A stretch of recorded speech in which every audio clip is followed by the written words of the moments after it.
We are beginning this retreat on the day that the Catholic Church celebrates the visitation of Mary to her cousin Elizabeth.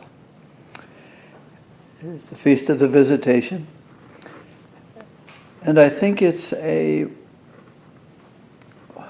good experience, a good example, if you want to say, of what the spiritual exercises are. Some of you are very familiar with the exercises, and some maybe not. And I suppose you want me to tell you what they are, but I'm not going to, because it's better that you find out what they are by your making them, or better by receiving them, or better letting them make you. People come to prayer or to a religious experience, a retreat, conference, and we are quite accustomed to wanting to know something new. And the new is going to change us and make us a bit different and make us a bit new. We would like that, and we think we're making progress because we have received something that's different. And I'll be better and different because this is new. And as you know, some of the people whom Jesus taught really got excited. This is new. We like this. Well, be careful about the new. It's flattering to our intellects to comprehend something new. That is true. It's exciting that you once understood that 2 times 3 is not 5. That's 2 plus 3. No, 2 times 3 is 6. And that's an insight, and you say, wow, am I learning? Well, in the spiritual life, we love that. We love something new, and we think we're making progress. Right off the bat, let me tell you that for the most part, I've got to nuance this, but for the most part, our desire for progress is purely egotistical. Our sense of progress in the spiritual life, we want to know how we're doing, and say, why do you want to know? Well, I'll have a better sense of myself, or I'll know that God is close. No, you're never going to know how close God is to you. You'll never know that. You can't imagine it. So that I hope I don't tell you anything new. I hope that I can share something that will make us deeper. I'd like to be deeper than broader. I'd like to be more interior, where it can't be judged. That's what I'm after. No more judging. No more assessing. No more qualifying. We are qualified. That's what belief is about, that we are qualified. We are of quality. We are of substance because of the redemptive grace of Jesus. So we hold dear to that. This first conference then will be short, and we'll pick it up later. We have all had busy days. I had my usual Delta experience today. If you fly Delta very often, you have enjoyed the same experiences. And it's even more if you are attempting to fly out of Omaha. I don't think they like Omaha. And they don't like to get there on time, and they try to leave as fast as they can. But I had the 6:30 flight this morning, which they announced at 9:30 last night was now going to leave at 9:30 instead of 6:30, and it actually left at 11. Which leads me to begin the exercises. That it takes humility to be surprised. You write that down. That's really at the center. Because why would you not like surprise? Because we are accustomed to the controllable. And surprise is uncontrollable. So what's the opposite of humility is fear, maybe? It's too easy to say arrogance or pride, but it's a necessity of being in control, and surprise, for a while at least, asks you to let go.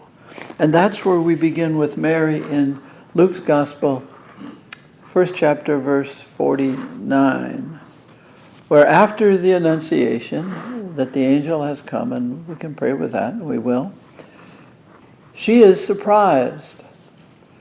And then she ponders and she questions and she doubts, and she has all the natural human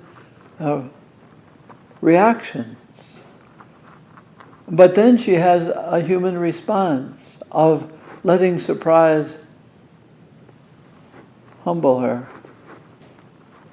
Answers allow her some control, but she doesn't get answers that are quantitative. They're relational, you see. You will receive something, and she believes it. The spiritual exercises are about deepening the relationship that God has with us, not our relationship with God. Our relationship with God is not a product of our spiritual effort. It's a result of allowing surprise. It's a result of letting go of productivity, of qualifying myself by the usual cultural way. I qualify myself by quantifying myself. I am what I do. I accomplish, I produce, and that's who I am. And I enjoy who I am because I enjoy pointing to something that I did. The spiritual life is not something you did. It's something that you receive. And receptivity here is a surprise. And Mary was very surprised, and she had the humility to allow it to be surprising.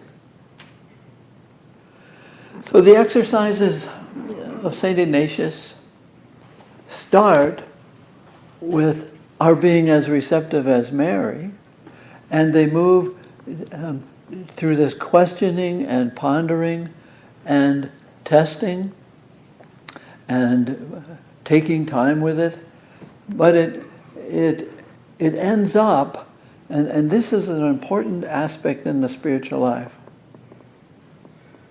intimacy is only intimacy when there is a resultant fruitfulness that comes from it. Okay? And so pregnancy is something that's trusted. A woman who is pregnant doesn't know it immediately. Mary didn't know it immediately. But she believed it, and she trusted it. And the first fruitful experience of her pregnancy is her visit to Elizabeth, and that's what the Feast of Visitation is about. But the exercises are being humble enough to be surprised and intimate enough to be fruitful. To live a life that is oriented towards not being better than anybody else, but better for everybody else. To be instruments of creation, instruments of qualifying people by how we are intimate with our lives so that we will be intimate with them to the degree to which they allow it. And following Jesus in his life of intimacy. And he was a surprise, as we will see. He was a surprise, moving people's hearts either to acceptance or rejection. And the people, as Mary, who were humble enough to receive, received even more urging for fruitfulness in their life.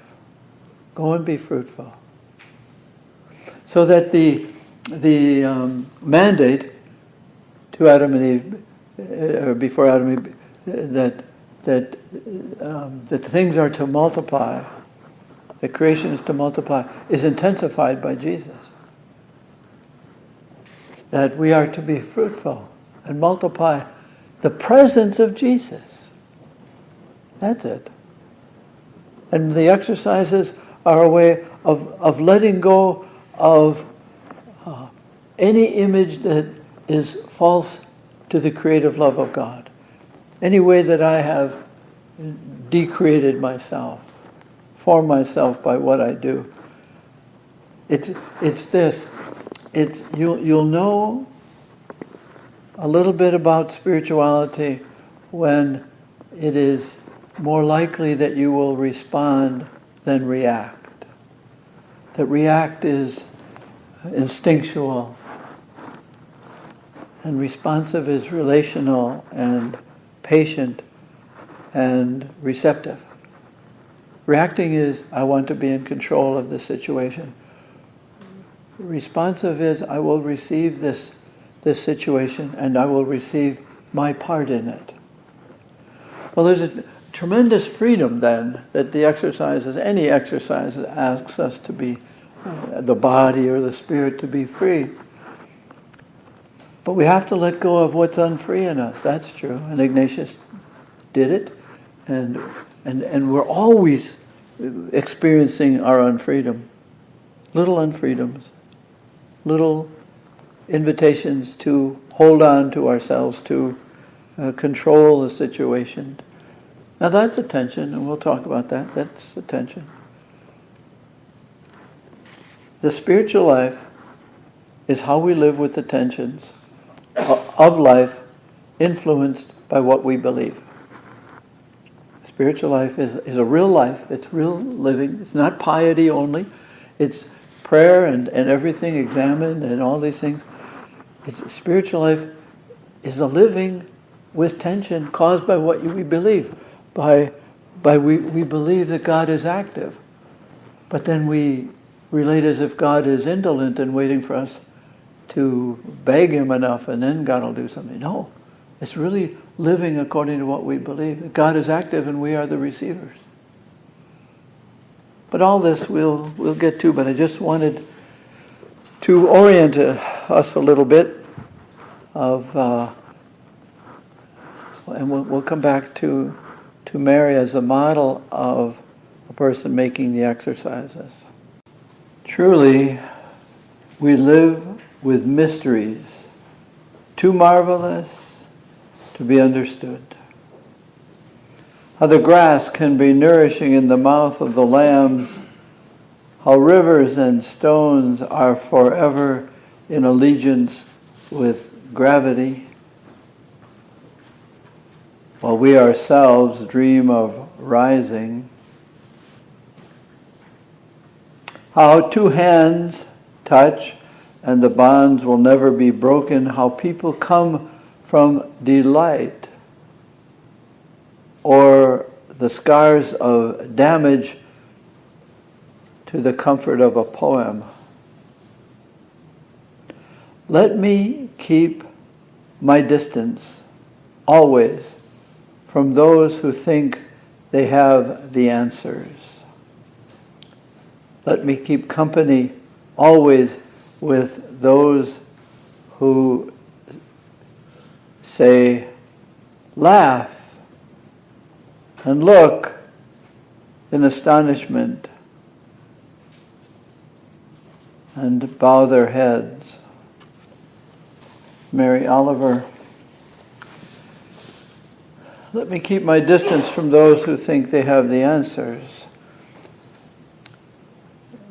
Mystery is the atmosphere. It's the way we live, and yet we increasingly solve things and get answers and think that everything can be answered.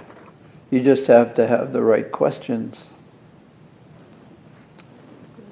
What Ignatius did first was, after in faith, accepting the reality of God, he asked, what does this God do? Which is our question.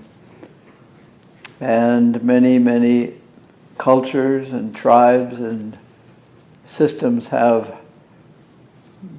dealt with what does God do as God? And for Ignatius, and it's how then we pray, God labors. Does God have to be initiated? That is, do we have to put a spiritual key into the ignition, the spiritual ignition, and then we turn God on? No. Not if the essence of God is love, which that's our theology, and we have to stay faithful. As I said, spirituality is living with the tensions or the ways of forming us according to our theology. Our theology is that God loves. Therefore, for instance, does God approve or disapprove? What's the essence of God? It's got nothing to do with approval or disapproval. God labors considering that while God labors with us, God reverences our resistance, and God has to respect our freedom. That's the problem that God has. So God labors to attract us, but not force us. It's the difference between being, say, responding or reacting. We respond because it's personal. This God is very personal. That's our theology. But we have tendencies in the spiritual life and in praying and being people of faith that we have to do something. We have to, create an atmosphere, or we have to do something really good, and then God will really be good. God is more gooder than we can imagine. We don't have to do anything. We are the receivers. But that's not like us. We are initiators ourselves. We go to the mountain. We go to the holy place. And we burn something or offer something. And then God is benevolent toward us because we have done something. We have done 100 spiritual push-ups, and then God says, "Wow, now I'm listening to you. Now I'm benevolent towards you." So we're dealing with various images of God that have come to us from our culture and from just our human psychology.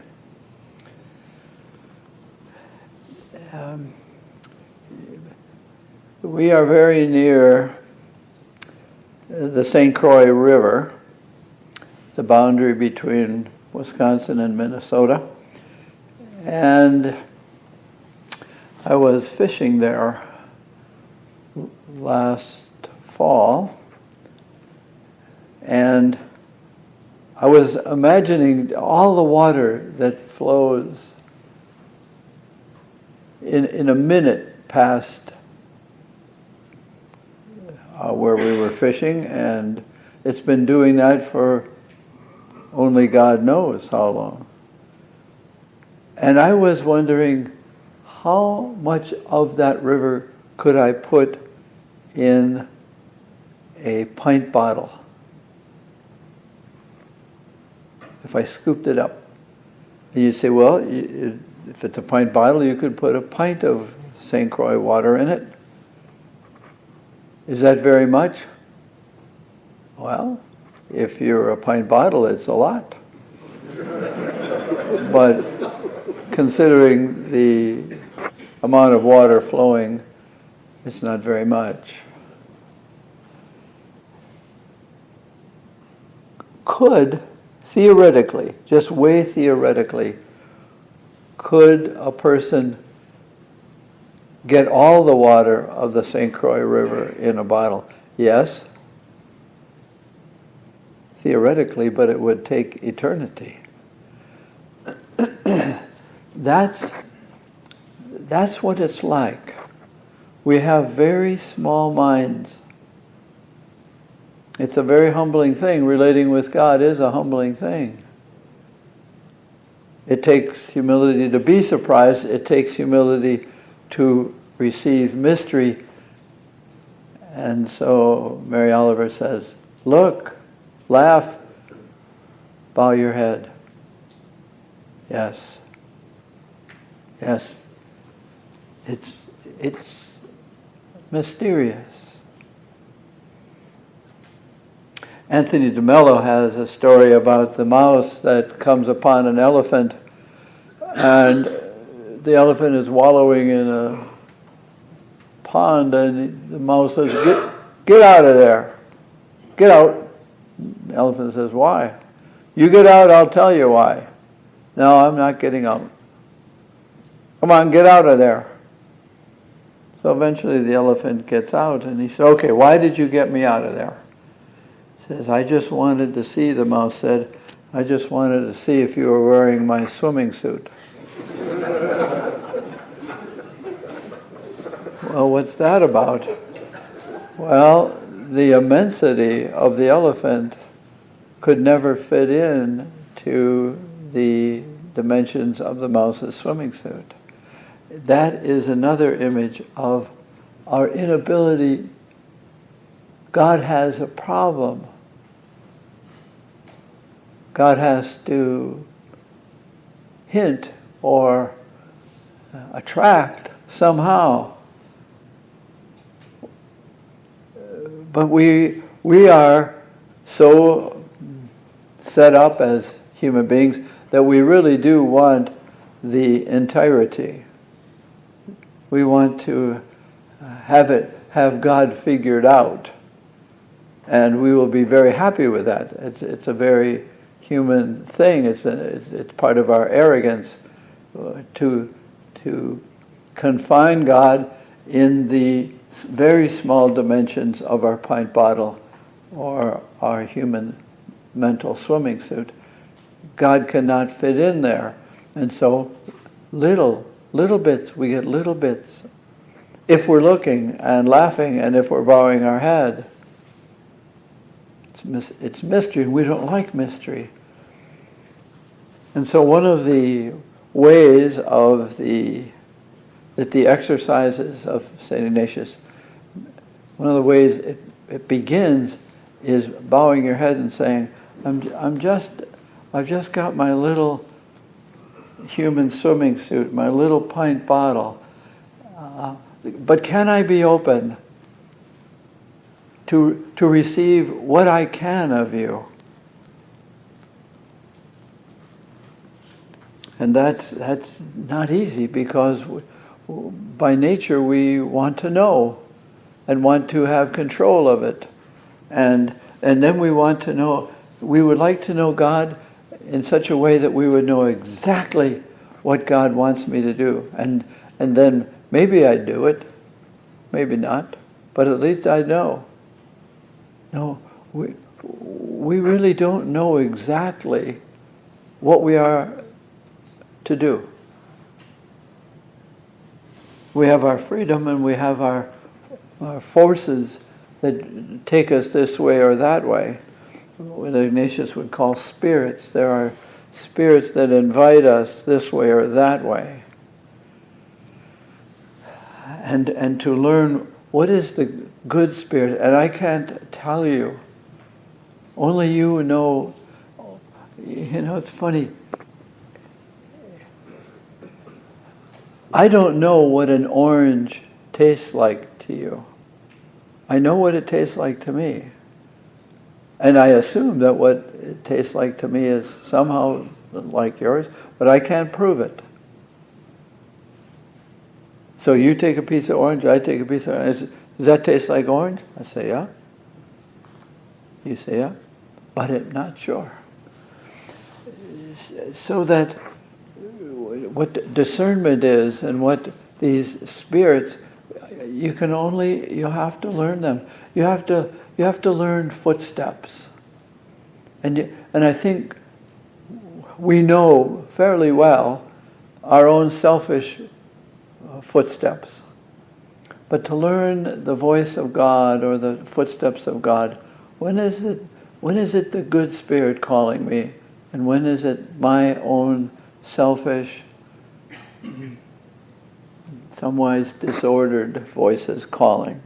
We learn that if you're attentive.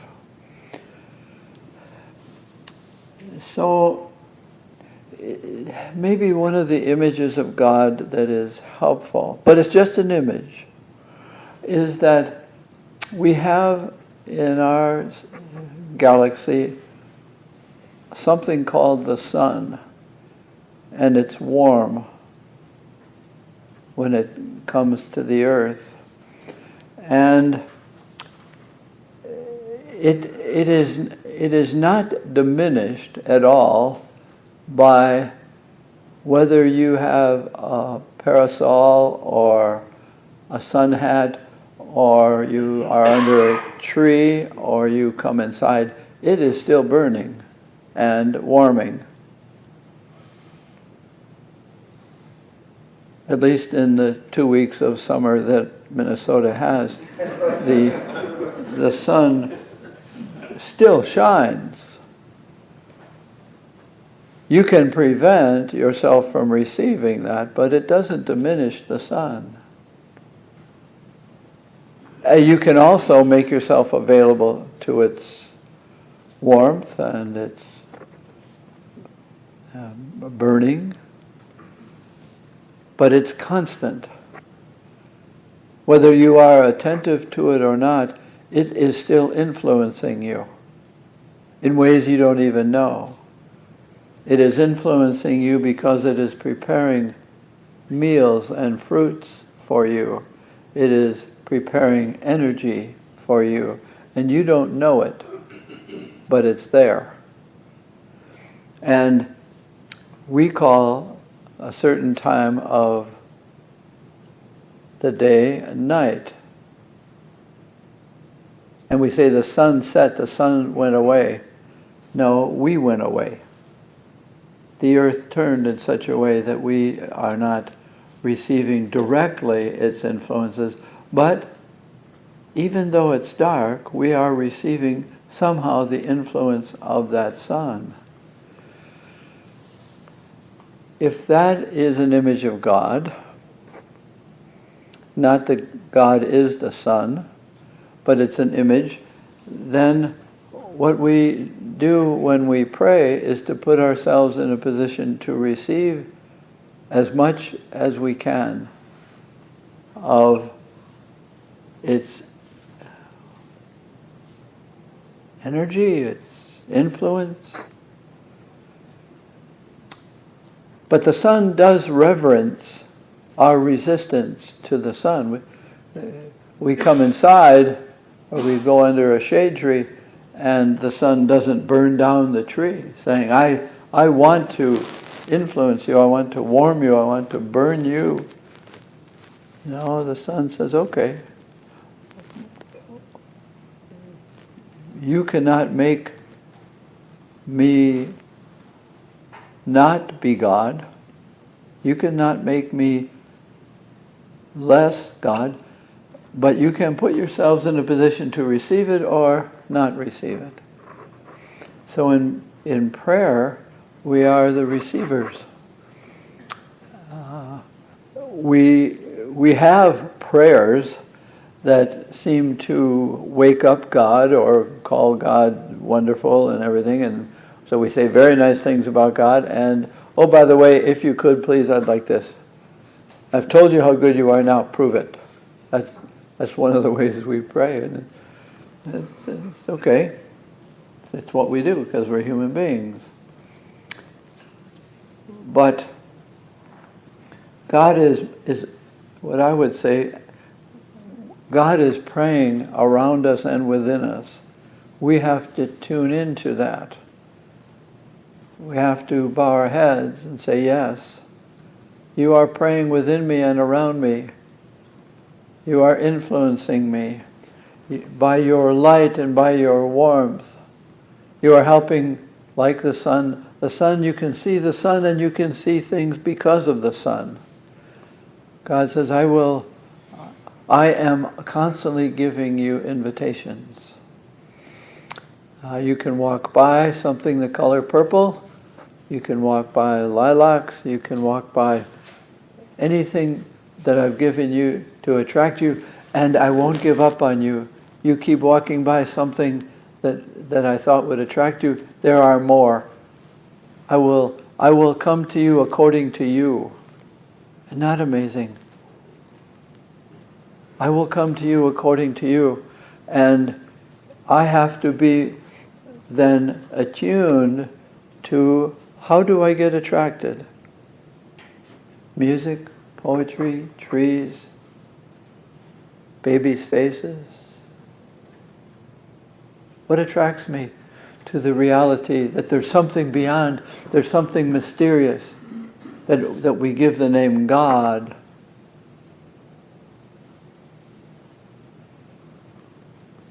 Well, we are not accustomed to dealing with mystery. We are so data-based and logically arranged that we can figure things out. And as I said, that's very ego satisfactory. It's nice to figure things out. And we get so accustomed to that, then when we cannot figure something out, we put it aside. It's a negative experience of ourselves. We tend to put aside anything that is negative to us. That's just the way we are. That's why many people say, yeah, I used to golf. Why don't you anymore? Oh, you get down to it. The real reason is it wasn't a positive experience to their egos, to their image. They go to basket weaving. It's more affirming.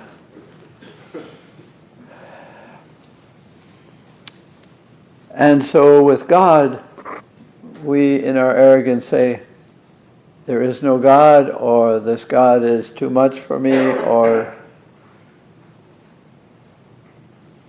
this God is not satisfying my ego. I'm not getting what I want.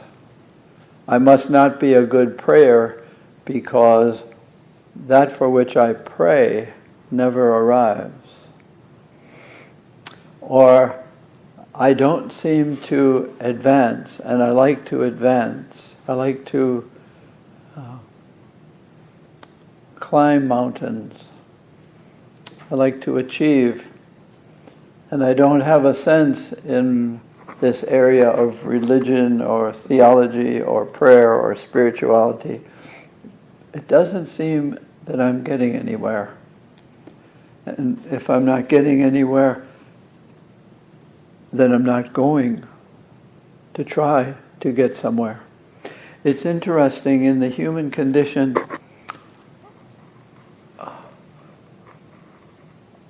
Any experience of good, okay, any experience of the good is within it an invitation for more. We are always oriented towards the more within the experience of good. So 2 cookies are always better than 1.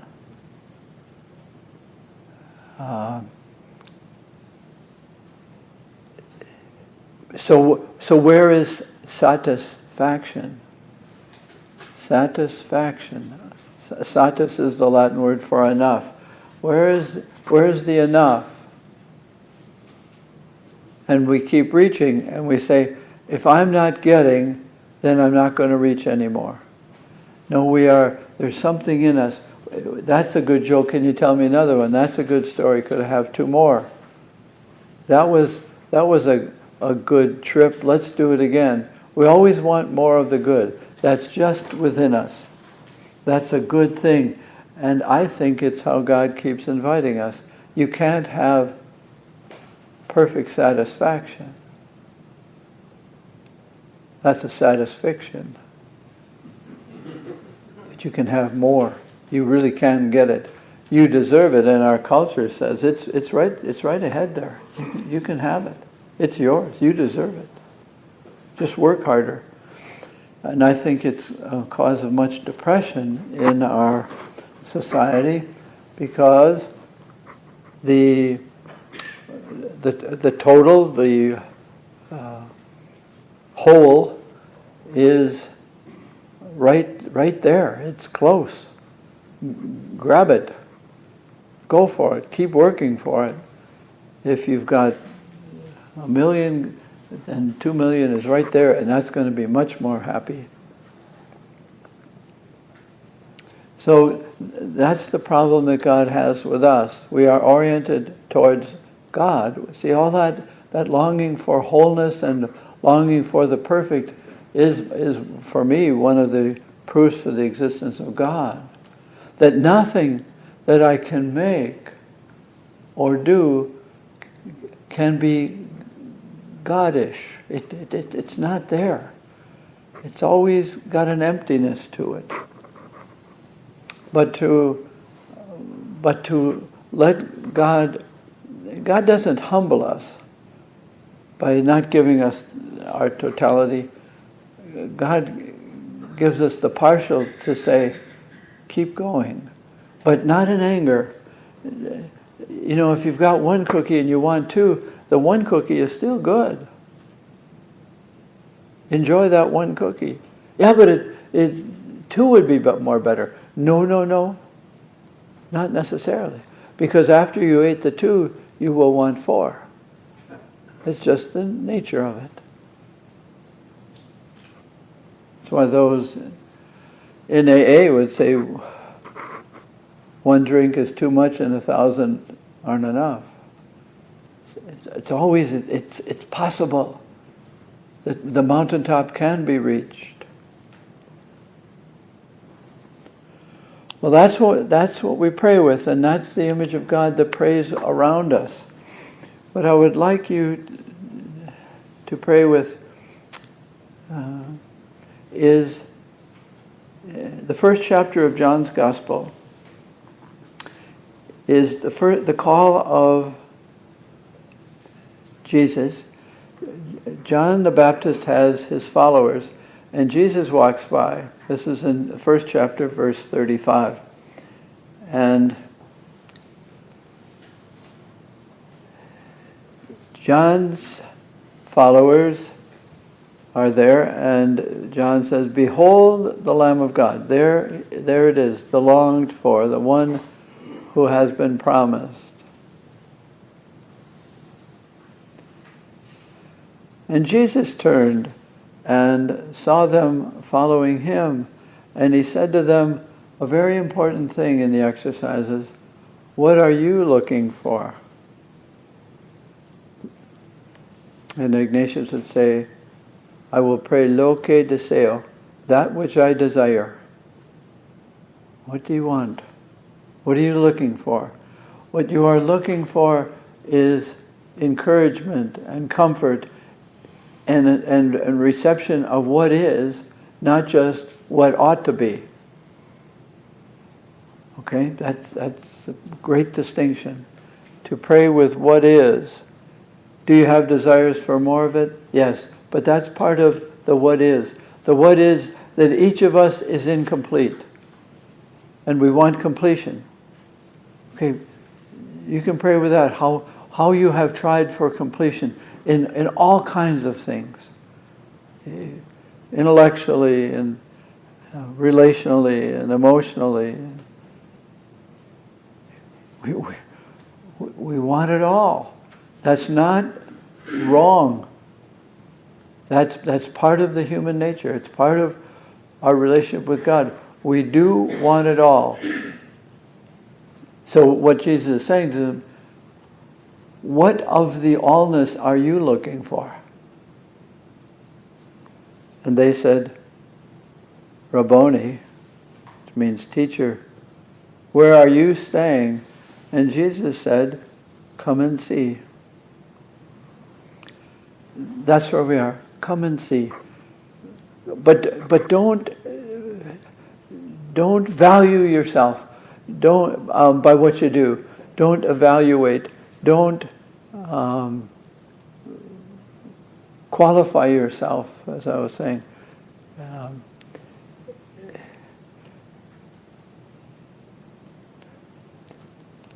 Maybe one more thing.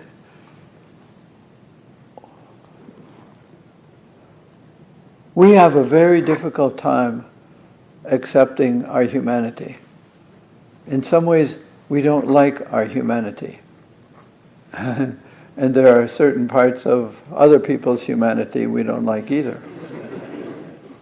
I do some marriage preparation at Creighton University.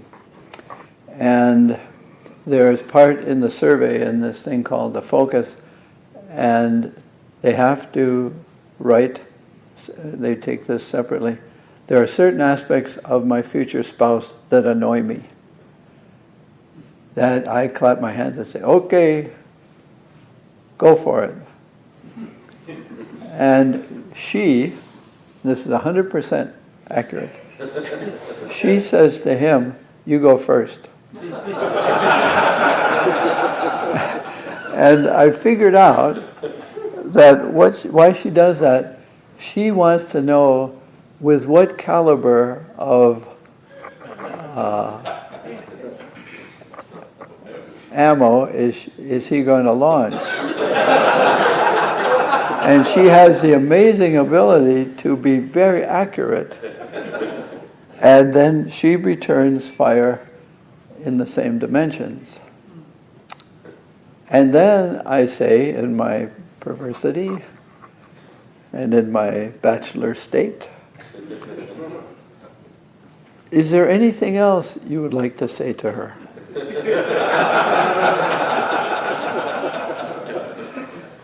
And then I blow out my match and the fire has been lit, and better than a sitcom.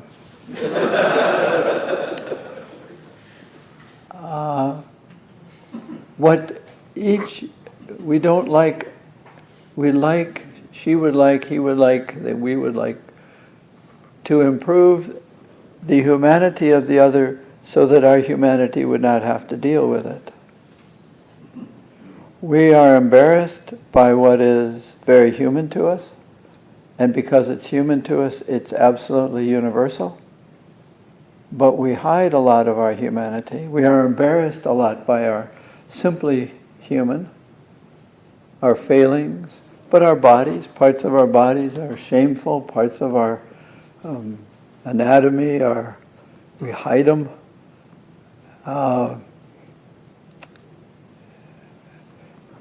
We are embarrassed when we belch or our stomach growls. Oh, excuse me, people say. No, nothing to be excused. It's working.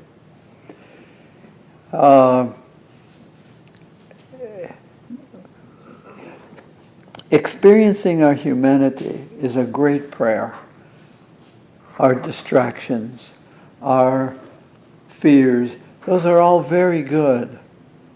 They are worthy of just being in the presence of them and smiling and bowing our head and saying, yes, that's who I am. And we don't say, no, could I pray to get better? Could I pray that I can run away from my humanity? And those of you who are married, no, you can't run away from your humanity. Your spouse is vowed to help you live with it and pray with it. And we don't like a light that shines on our frailty, our humanity. And yet it's, where do you stay? And Jesus says, I stay in your humanity. I stay where you might not want to live, in yourself. So that the sunshine of God shines deeply within and around our humanity. You might read Psalm 139 where the psalmist says, you know me. You are within me and around me. So Jesus is coming as light in John's Gospel, and we'll see that he comes as light, showing us, yes, the way, but the way not out of our humanity, but the way to experience our humanity and to live with it. But you say, but it's so fragile, it's so fickle, it's so inconsistent. That's right. And you know, God is consistent and is faithful to you as you live with your humanity. Don't run away from it. You can laugh at it. You say, oh, there I am again. So God isn't laughing at it. God is loving it. So just spend some time with yourself, and how humorously you try to be better and try to have more. How life is so dissatisfying if you expect humanity and life to be satisfying. No, we aren't to be satisfied. Everything ends, doesn't it? Everything ends, including this presentation. To pray is to take notice of wonder, to regain the sense of mystery that animates all beings, the divine margin in all attainments. Prayer is our humble answer to the incomprehensible, the surprise of living. Rabbi Heschel.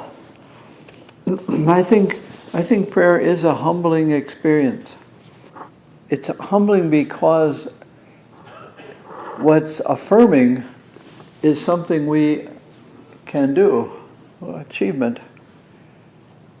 And prayer is, make up a word, a receivement. It's an experience of letting God give me myself, but not in a selfish way, not in approval or kind of an egocentric sense that I'm really pleasing God.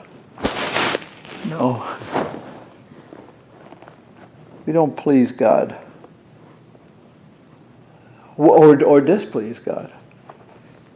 That's a nice human concept, but the reality is that God is so incomprehensible. It's so other. The otherliness of God. We know the concept of other. It's different from this, there's a difference. This and that, this is different from that. God is so other that even what we mean by other is other than that. Imagine that. So all we know is love, and we believe that Jesus came to meet us in our humanity and not dispense, but it actually increased the tension between God and us. There is a tension. All relationships, in case you haven't noticed, all relationships create tension. Even a relationship with yourself, the relationship between your spirit and your flesh, the relationship between what you desire and what you can do. As they say, there's many a slip between the cup and the lip. We have a desire, we can't fulfill it. What I want to do, I don't do that, Paul says. There's a tension between persons. There's a tension between you and other drivers. It's a great. There's Thomas Friedman from St. Louis Park, writes nationally and writes for the New York Times a lot. He, in his book, a very good book, by the way, it's something like "Thank You for Being Late," about the acceleration of life. But he said he was at a meeting and a woman came in. He was in St. Louis Park visiting home, and he was at a meeting and this woman came in, and he was talking about Minnesota nice. And she was so mad. She said, "I'm so mad that nasty fellow cut me off out on the crosstown. I almost peeped my horn at him."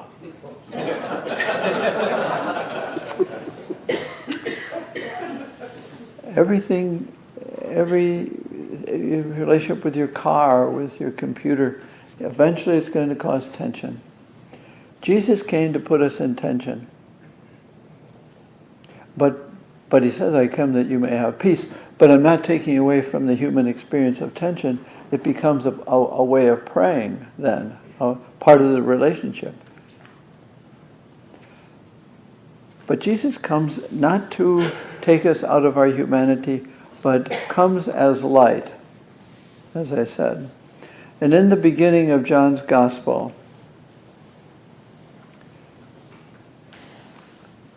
in the very first chapter, "Through him was life, and this life was the light of the human race." Chapter 1, verse 4. "The light shines in the darkness, and the darkness has not overcome it."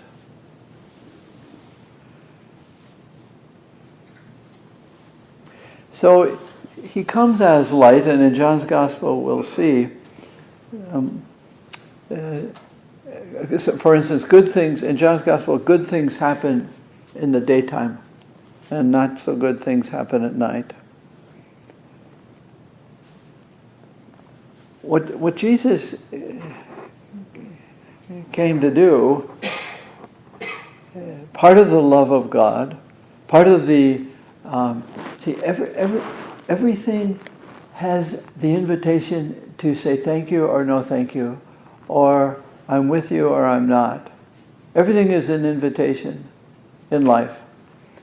And Jesus comes not to convince us, nor to convict us, but to invite us, to exercise our freedom to say yes or no.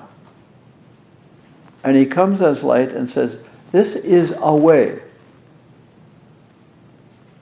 I am the truth and the life, but I am the way for you to live with your humanity and the tensions that are caused by being human. So at the beginning, he says, in John's Gospel, it begins in the same way as Genesis, in the beginning. And the very first thing is, let there be light. Let there be a removal of chaos.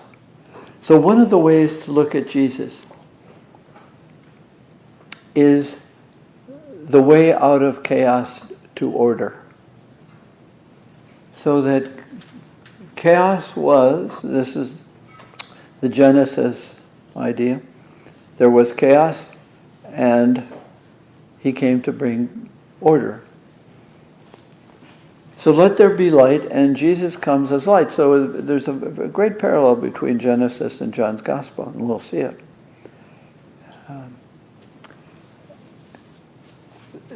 Part of the way of Jesus is to bring about peacefulness in our lives.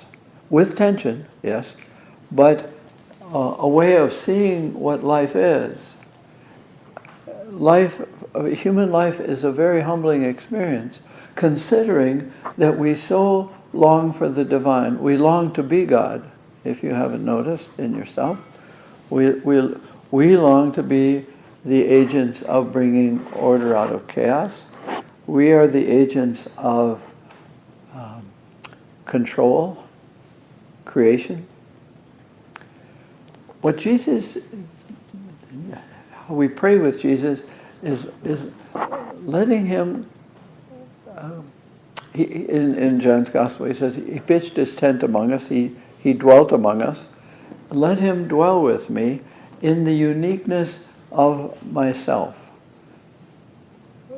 One of the great things, I teach a course at Creighton University on the exercises, and for senior students, and one of the big chaotic experiences that they write about and talk about and really try to confront in themselves, for the most part, their chaos. Now these are 22-year-old men and women. They come to the awareness of how much they live in competition both with others and with themselves. That they are so influenced by what other people are going to think of them. Now they have gone through this in different stages since probably second grade. But the real freedom that they come to is their uniqueness, that they don't have to be similar to everyone else, or exactly like everyone else, wearing this and saying this and doing this activity, and they will talk about how the dictates of others has caused chaos in their life, confusion between who they really are and who other people want them to be, or they think other people want them to be. But each of us tends towards chaos. What do I mean by chaos? Disorder, trouble, tension, depression. We tend towards. It's like a garden. You can weed it, but there's always weeds. It needs care, and prayer is the time we give for caring about our spirits. But we have to be aware of the tension is going to be caused by you can get very easily accustomed to your chaos. And so people with addictions or whatever, they live with it, but it's chaotic for them. Chaos is, I hope I can say this, chaos, when you know it in yourself, is that which isolates you from others. Say for an alcoholic, I'm not an alcoholic, but I've dealt with many. They come to the awareness that the chaos is about time. they have to enter into the state of altered state that alcohol provides. It dominates time. They've got to be home by 5, or they have to stay away from these people or doing that. I can't. Everything is oriented. When one thing orients you, one supreme thing orients you, it's chaotic. It's going to enter you into chaos. So that, I think, and order is being in harmony with the other realities, being in harmony with everything. Now, one of the chaotic things is that the disappointment that we are to ourselves. And the disappointment then with ourselves, we also become disappointed that others can't do away with my disappointment in myself, if that makes sense. That I ask alcohol or this person or those persons or this experience to help me avoid the disappointment with myself. I think spirituality is how I live with the disappointment that is natural to us. I think there is a natural, and in some ways it's a holy disappointment that in a sense changes the name from disappointment to reality. I am fragile. Now, I don't want other people to see it, of course, no, because what might they think?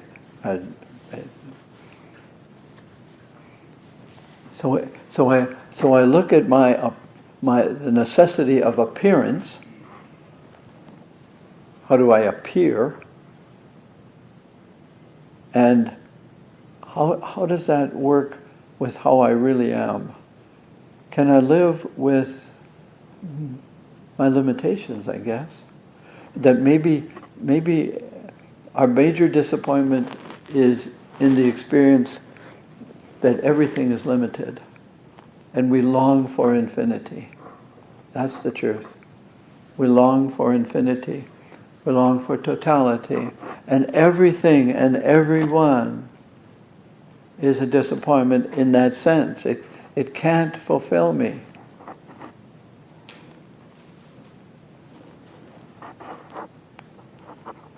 I do that with young people when I'm witnessing their marriage. You know, in the homily, I always say, you are going to be a disappointment to each other. Because what you really like is, you can fulfill me. You're going to complete me. You're going to bring about heaven in life. Well, that's probably, the lie of that is probably experienced by the time they cut the cake. You didn't cut it right. You're supposed to have the sharp side up like this. Well, I'm just fascinated by your beauty. I just did this wrong.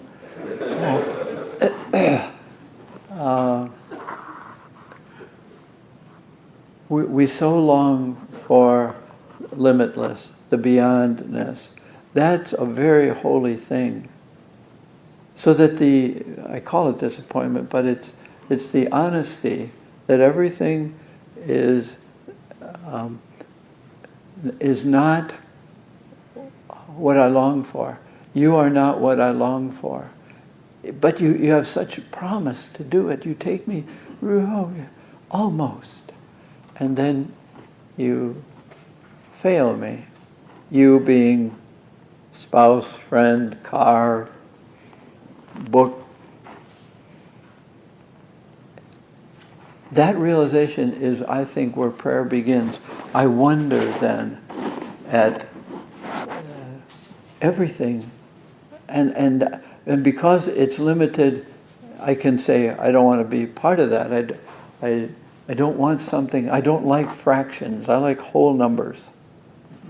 I like round and beautiful. And when I can let go of that expectation, I can allow us humbly to accept what it really is. And so for Ignatius, it says, spend some time with the limited beauty in things, their invitations, their hints that's up ahead. No, I want it now. Then I'll be satisfied. That's precisely it. That I can't give you anything that will satisfy you now. Because you'll make a god of it. So that everything will be un-God.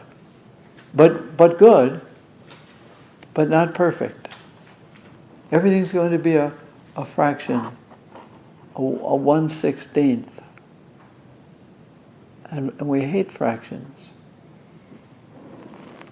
1/16th of 1/3. What is that?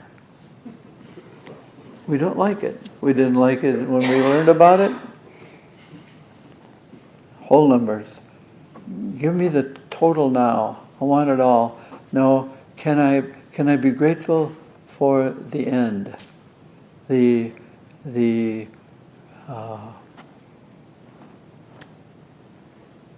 Culver's milkshake ends.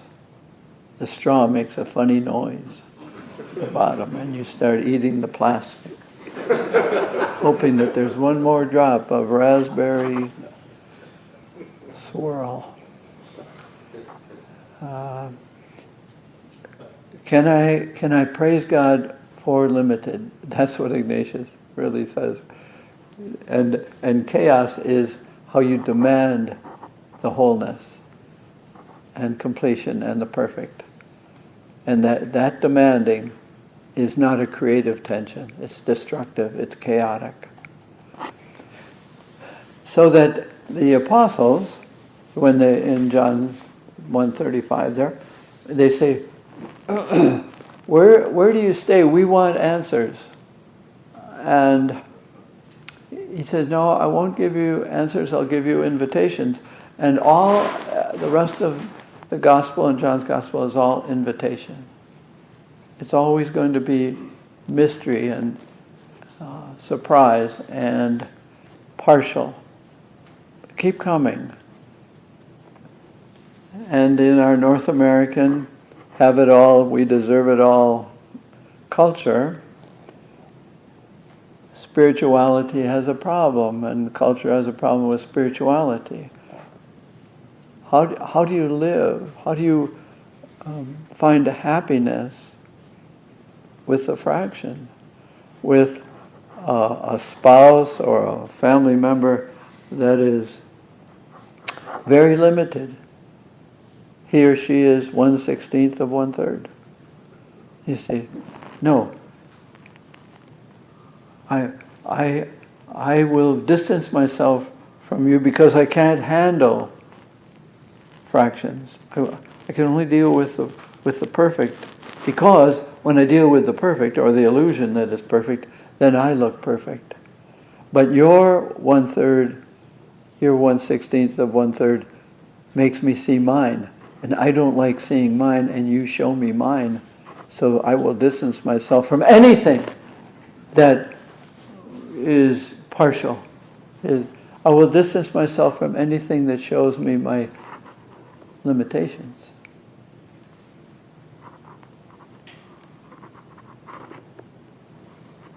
But I think that's where prayer is.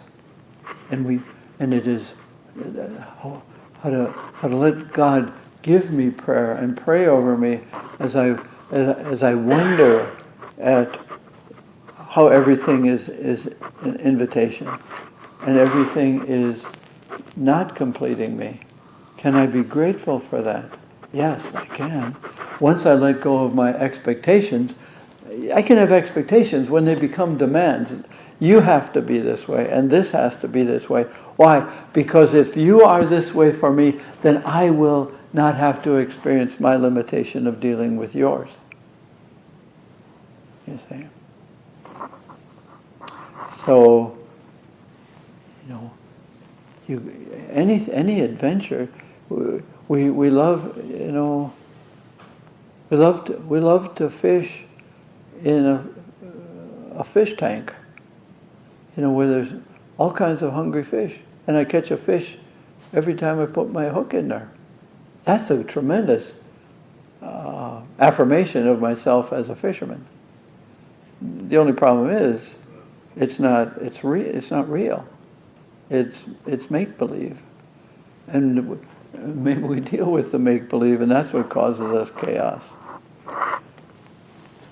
But here comes Jesus, saying, "I want to be with you where you really are, and I will show you the way of accepting the human condition."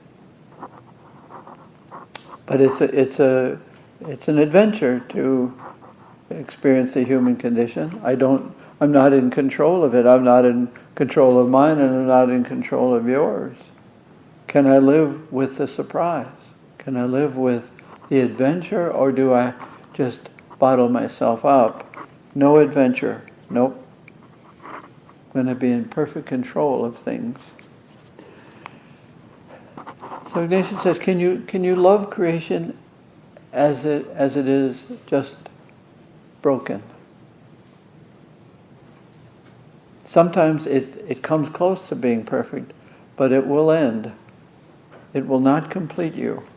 Everything has within it then an embedded invitation to go beyond it. Everyone you ever knew, you would want more from that person. You want that person to be more completing of you. That's very normal and very human. And God says, good, you will want that, and I am the beyond of everything.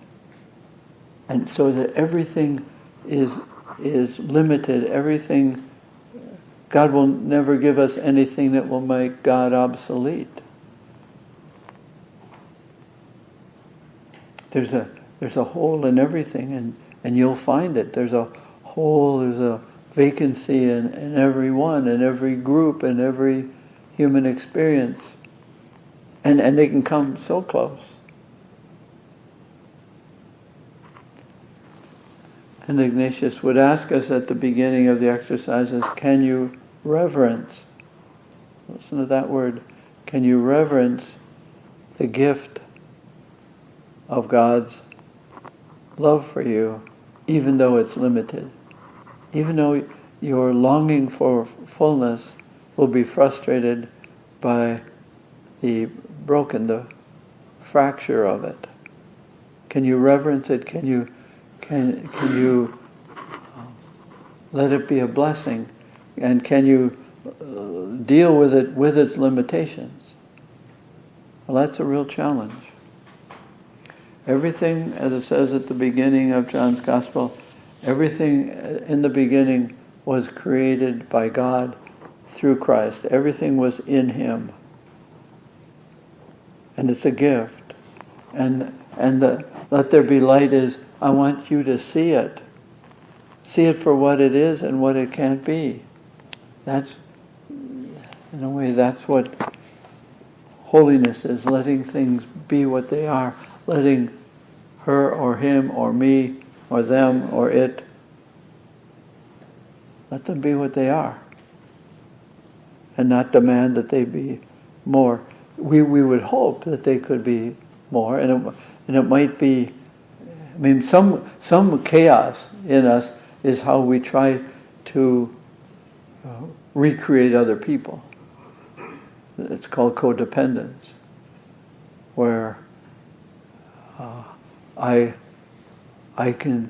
get sick or disordered or chaotic by trying to bring you out of chaos. No, that's a loving desire that everyone be good and holy and healthy, but it can't be. And sometimes we say, I can't do anymore. God's got to do it. I said, yeah, God's been trying to do it before you tried to do it. Well, we'll come back to that. It's about letting things be gifts. and reverence them and see God's fingerprints in them, in it, and receive them as sacraments, broken, but a blessing nevertheless. So come and see. You might want to read the first 2 chapters of Genesis, just review it. It's just the Jewish explanation of creation. And it's okay. Every culture has, every religion has its way, but it's just a poetic attempt at struggling with mystery. And of course, we don't like mystery. We like it explained. Please give us the manual. So pray with looking around at things and seeing them. We say that in Ignatian spirituality, seeing God in everything, that's a nice phrase. The truth is, it's seeing God, seeing you in everything.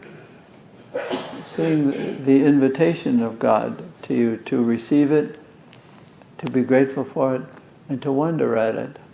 Amazing that we have life. And we have such few days to do it, to see it and say, wow. To bow our head.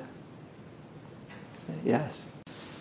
Those of you for whom this is a new experience, this making retreat, one little hint, don't look for progress or don't look for dramatic changes. Just keep looking to be found, I guess is the best way I could say it. Let something settle. And that's true for all of us. I was at our high school. I always enjoyed, I'd go over to the weight room with the kids, and the freshmen, first day in the weight room, they'd work a little bit on the machines and then go over and look at themselves in the mirrors. They wanted progress. And then they'd go out for football, and a place like our Jesuit high school, everybody goes out for football. I might have 140 kids out for football. About the 4th day, they're down to about 70. And they got in touch with their truth, and they went to the debate club or somewhere.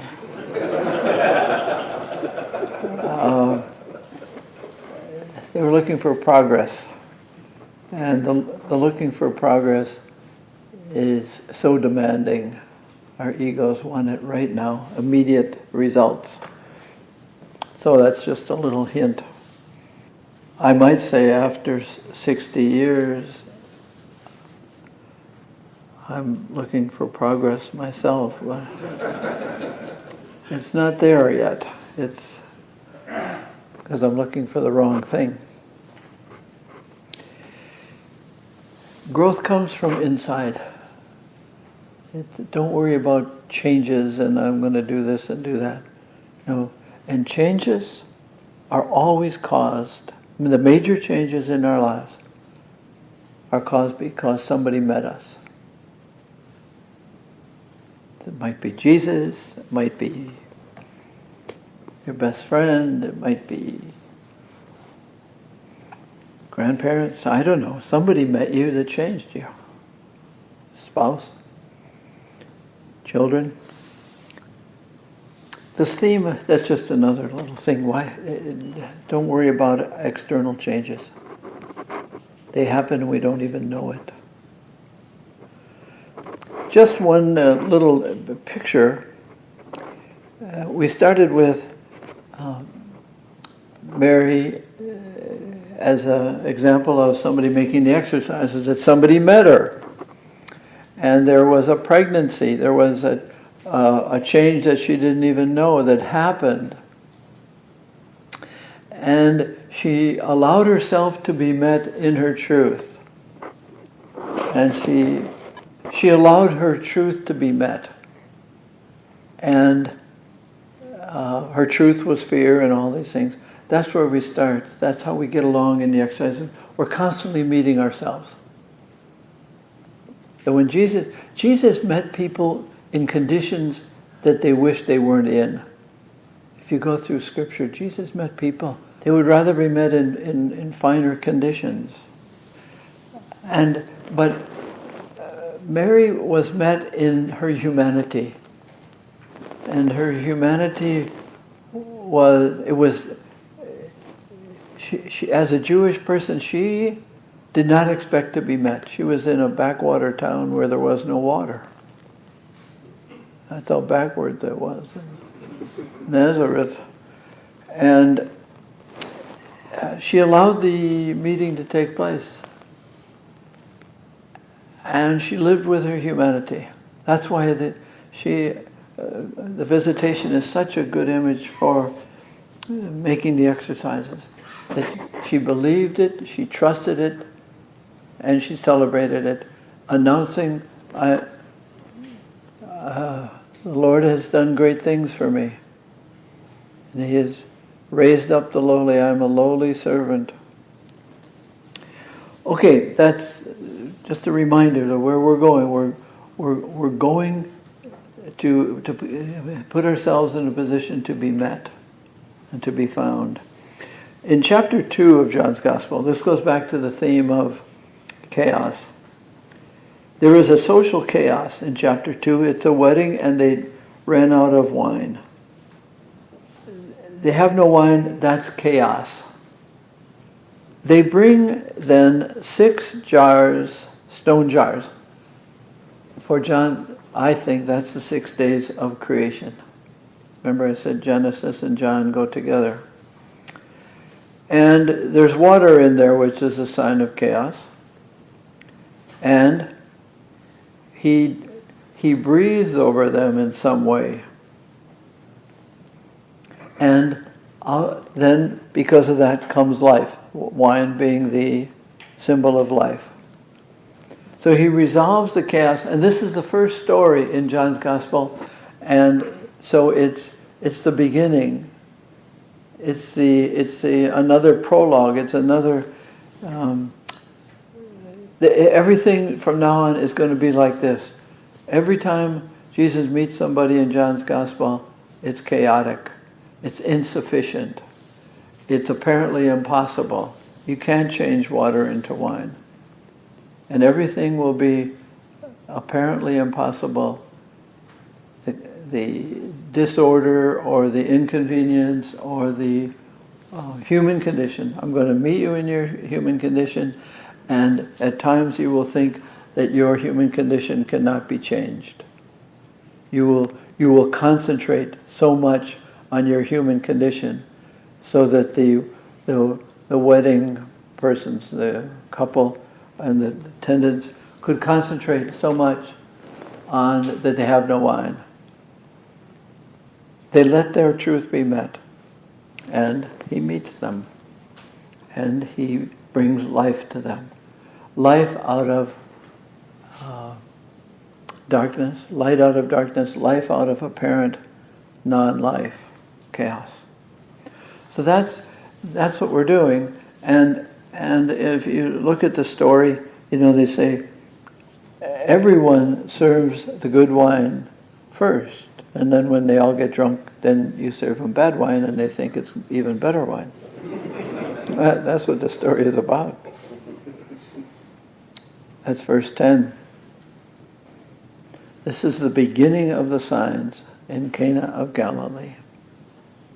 And so revealed his glory, his love, and his disciples began to believe in him. Right after that, there's a strange, chaotic again, and we're going to see, it's really interesting, the gospel in the Catholic Church for this feast today, this celebration, in Mark's gospel, is the same story that John has, different elements, But it's interesting to me. He goes into the temple and there's chaos in the temple because it has become a marketplace and a place of secular business. And he drives them out. What this story means to me, it's right after the wedding feast, it's the same thing. There is disorder. There's a perversion. There is a misuse of religion and religious activities. There is a place for sacrificing doves and turtles and things, sheep, in the temple area, but it had become a manipulation. Let's do the religious thing and God will be pleased. No, you don't please God. God is God. And we can't make God into our image. We let God's image be what God's image is as best as we can get it in a little pint bottle of our minds. But he says he wants to change what religion is. That's what this story, and you'll see it in the Mark's version of it today too. Why does he get so upset? Because they were perverting religion and perverting who God is. Is God only pleased with us when we have the right amount of doves to sacrifice, or the right amount of prayers to say, or anything? No. Religion gets perverted by our sense of manipulation. We can manipulate God. All we have to do is do this and that and this and that. Today, it happens to be First Friday, and there is a tradition in the Catholic Church that if you make the 9 First Fridays and go to communion on communion Fridays of the first day of the month, or first Friday of the month, you'll have the tickets.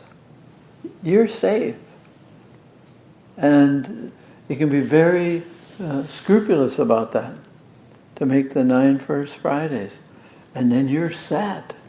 You have got God in a corner because you have 9 Eucharistic tickets, and you did it with very good faith, and it was in praise and honor of Jesus and the Sacred Heart, and it's based on Jesus appearing to St. Mary Margaret Alacoque, and you may do the First Fridays, or you say so many rosaries, or the church has a lot of ways of blessings and all this stuff, and you get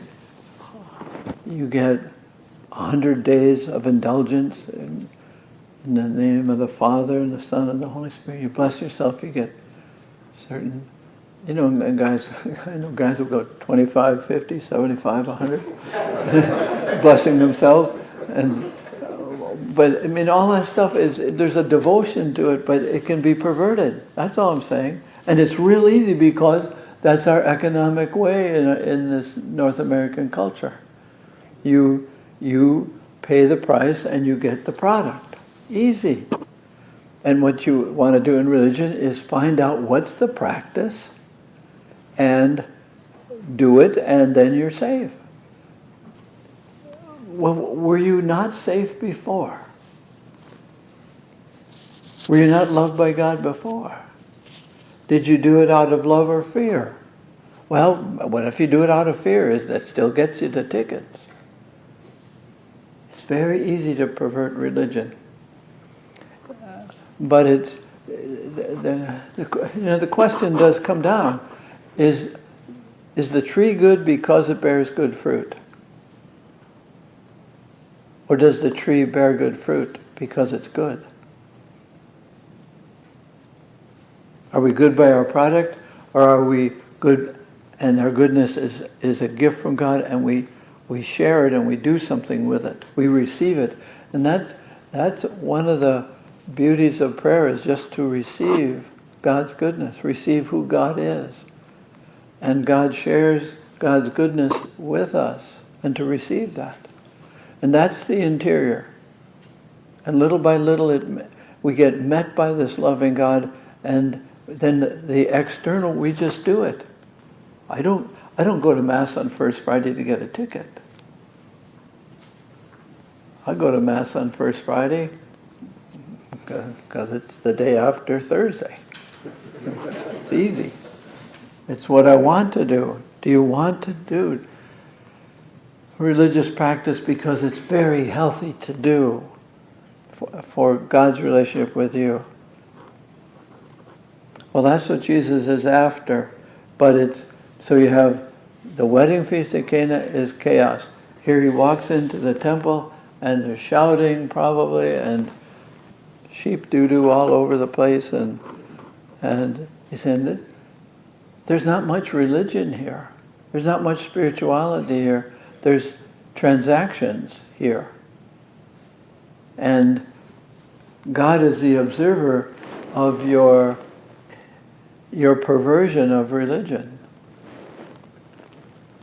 Now, I'm all for sacrifice if that's not a way of manipulating God. You see, what God does is be God.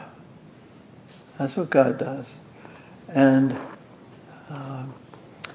this God reverences our fears of, are we okay? I mean, and so let's do the first Fridays and we're going to be okay. Or we start with God's creation of me and God's recreation of me in Christ. That redemption is a form of creation, you see. Bringing my worries, my chaotic worries about myself, brings them out into the light and says, no, don't worry about how you are. Pray with who you are, and you won't worry about how you're doing. So that he is constantly recreating us, constantly giving ourselves to ourselves. And we don't pray with folded hands, clasped hands. We pray with hands open, wide open, like we do receiving the Eucharist. With the openness of our hands, it's a great symbol of the openness of our spirits. And God is always trying to create us. That's what I'm getting at. And in everything. And we wonder at this loving God comes to us just the way we need to become to. And as I've said, to let it be given. Let it be done to me according to your word. Mary is very receptive and believes in it. And so she asks out of her fear and asks out of her humanity, how's this going to be, and who am I? I'm just a little woman, not much. Let me tell you who you are. You will be the mother of Jesus, mother of God. You have to receive that. She received her goodness. That's the whole thing of religion and of Christianity and Catholicism. To constantly receive our goodness and not be so dominated about our badness. That's our ego, and that's our North American narcissism. I want to be better. Why? Because I don't like myself. I'm not the perfect I want to be. I said, no. There's a goodness in you that it's not so much, in some ways it's harder to believe in what God says about us than it is to believe in God. So what we do in prayer and in the exercises is try to put aside those things, our memories, our habits, our false values. What has gotten me into chaos? What has gotten me into a need to manipulate God. So if I don't manipulate God, what's prayer? It's to receive gratefully. And so what did Mary do? First thing she did was go to share. And so the exercises will move us from being so narcissistically in on ourselves, wanting to be better. When I'm better, then I'll do this. When I judge myself as pretty close to whole and unfractured, then I'll be okay. And then I can be in community and relationship, and I could do the adventure of mission. No, you're never going to be there if it's all about you. I had a great thing recently. The reason that they call selfies are that they couldn't spell narcissism. That's a good one. But concentrating on ourselves, are we good enough? There's a little phrase maybe, enoughness is never enough. And it's a tremendous cancer in our North American culture. Enoughness. Enoughness with God, with others, with adventure. If I only had a little more. Insufficiency is so crippling to relationships and relationship with God. If I could be more, if I only had a little bit more. Well, where is that? What's nagging at us that we're not good enough? Well, we fail. We don't do it well. We don't do it perfectly. And Mary did not walk away from her insufficiency. And Jesus comes into the insufficiency, and we're going to see it. This whole thing in John's Gospel is about insufficiency. They don't have, I can't do, all these things, and I need to know, and we don't have any wine. It's all that. Maybe it's this. It's taking the shame and moving it to honor. It's probably what prayer does and what Jesus does. Jesus embraces the humanity of everyone whom he meets, even those who don't want to be met. But those whom he does meet change.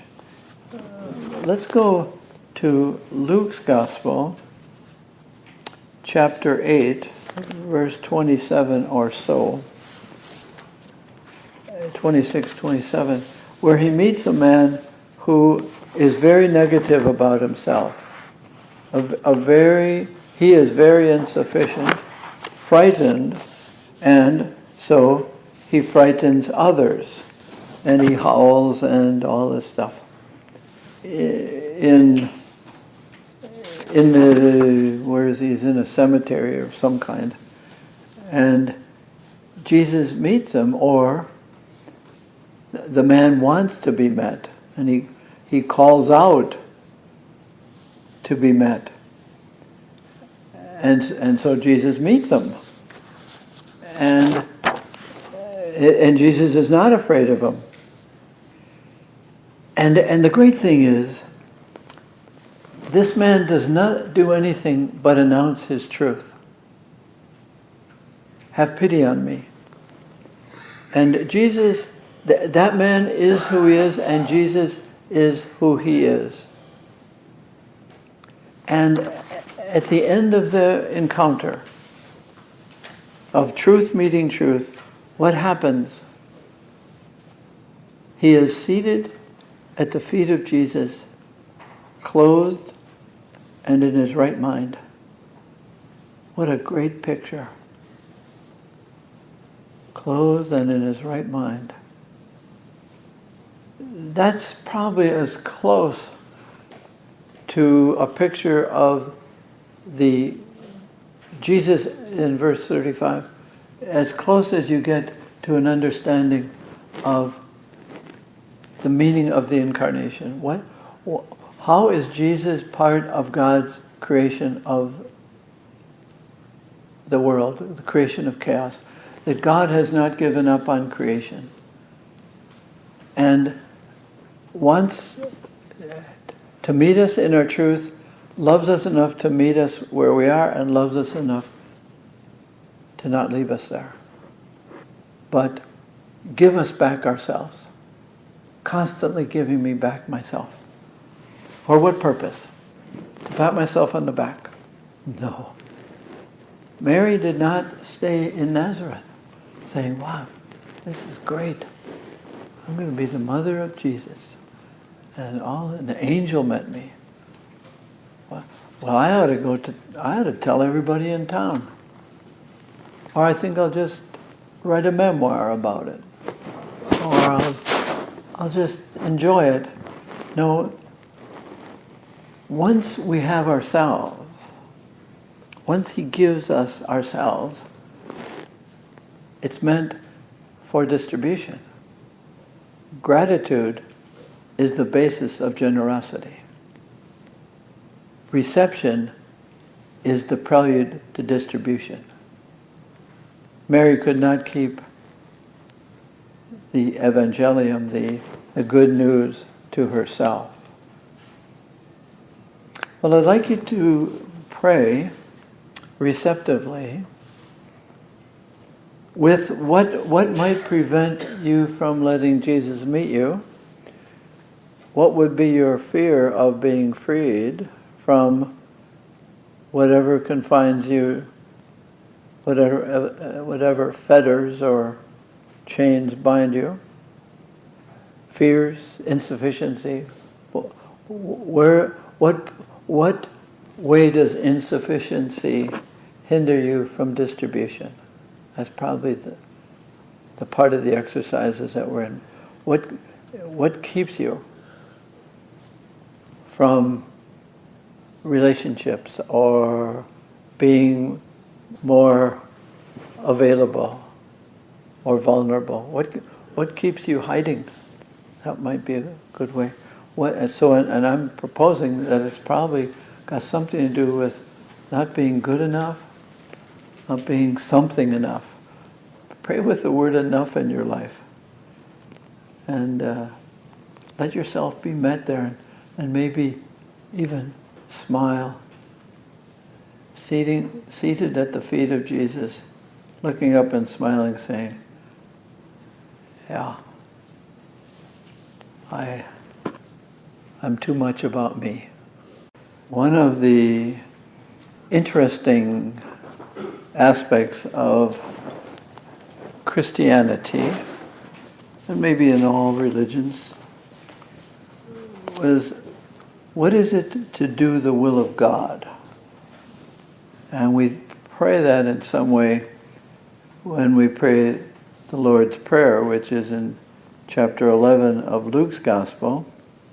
When you pray, say, Father, holy, you are holy.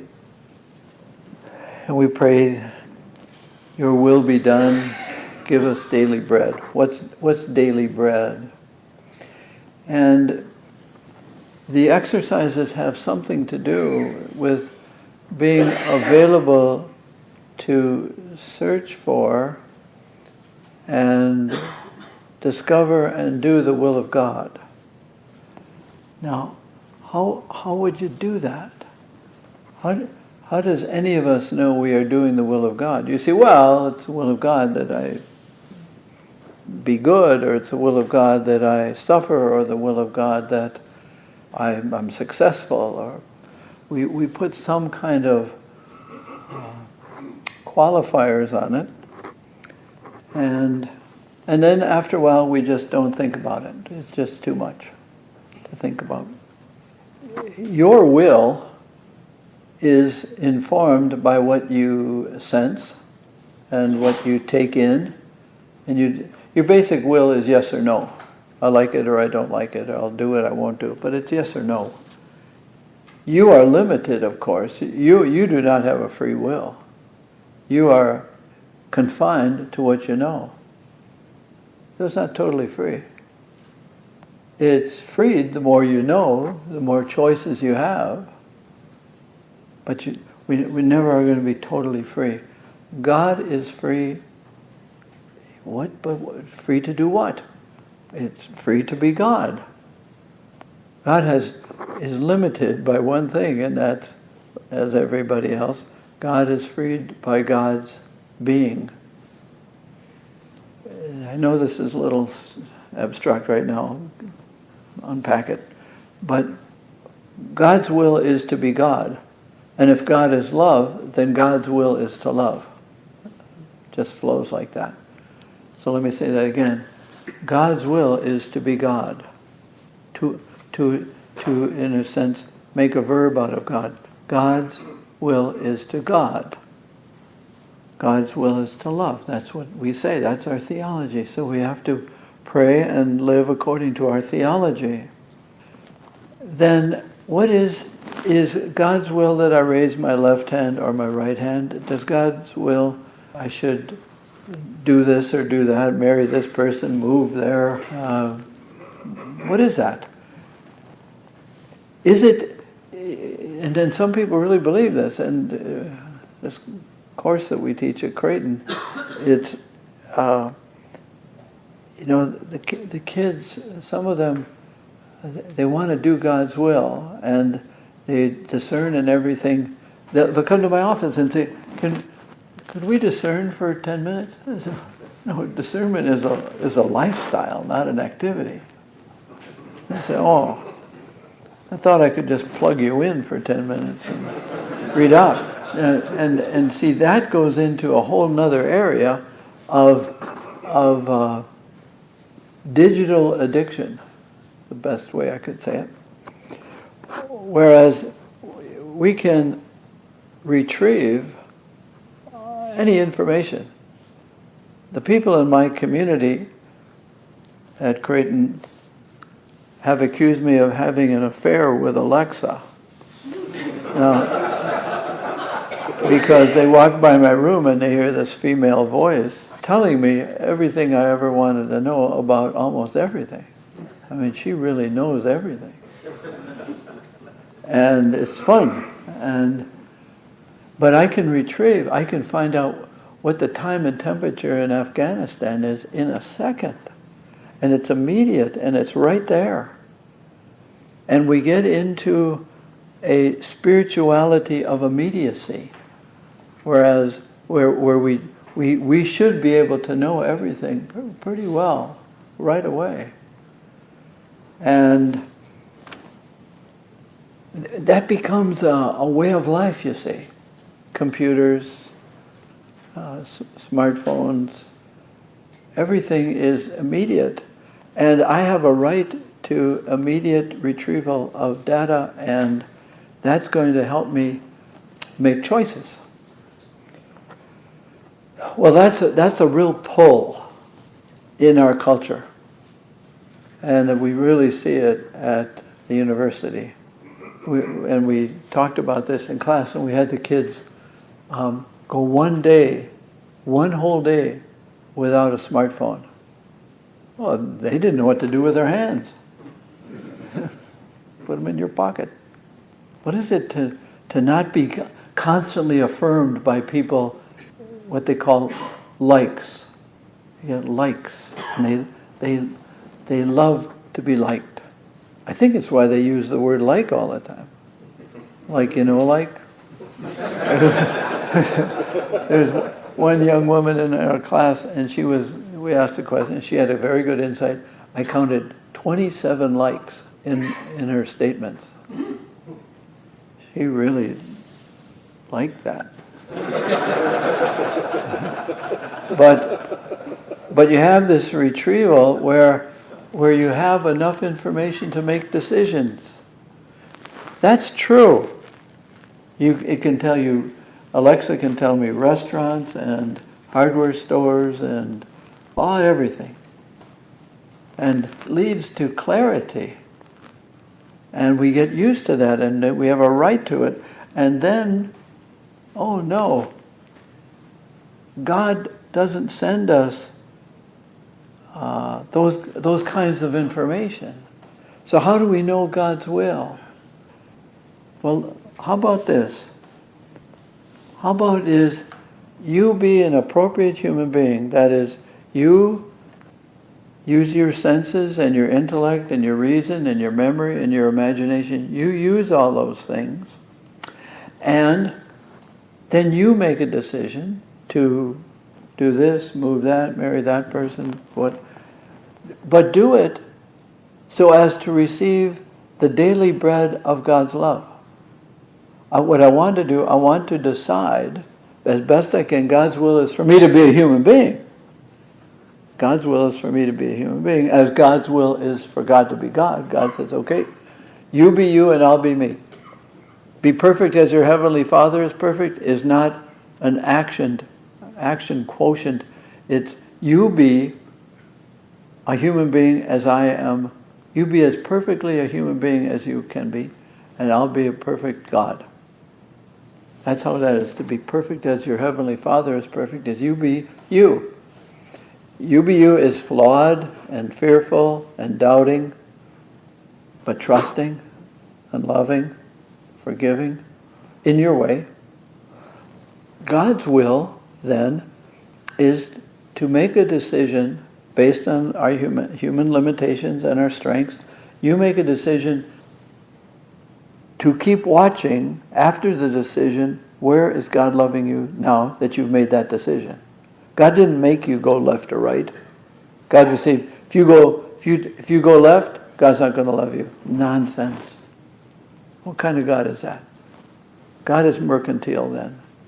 No, God is relationally loving, committed forever by the essence of God, not to lead us but to follow us. That's it. I'm saying it. God doesn't lead. He follows and says, okay, did you go left? I will work to love you having you made a decision to go left or to move there or whatever. But it is God's will is to love us because that's what God does. God doesn't love us because, no, there is no cause. God is God's own cause. We put ourselves in a position. Our decision is to put ourselves in a position to receive that love and to watch it. To watch, now that I've made that decision, discernment doesn't end with decision.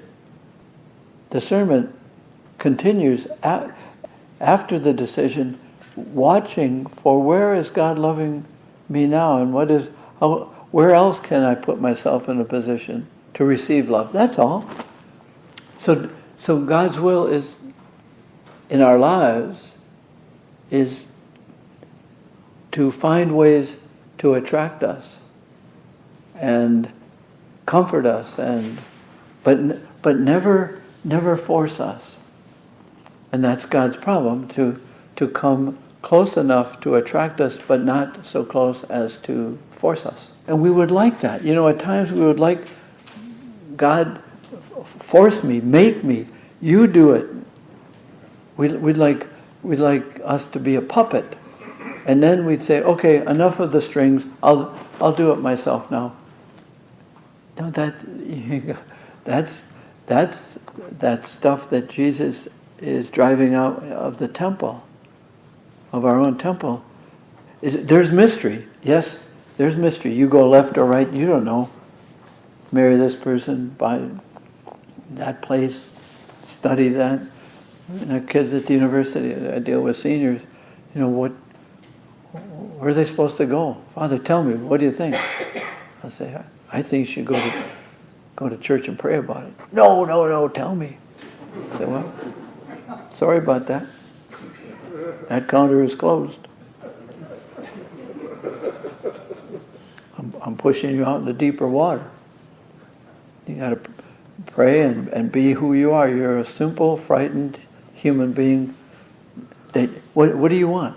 I want clarity. I want success. I want to be liked. Sure you do. That's very healthy. Keep looking for it. Be open to it. But do you want to live in some relationship with God, some faith? Can you trust? I don't want to trust.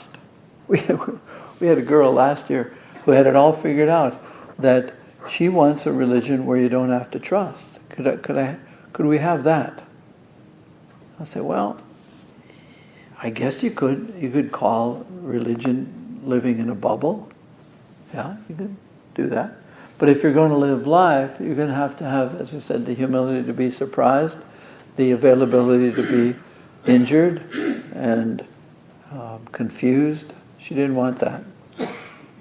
She found Christianity too confusing. What's confusing? Well, I don't know exactly what to do.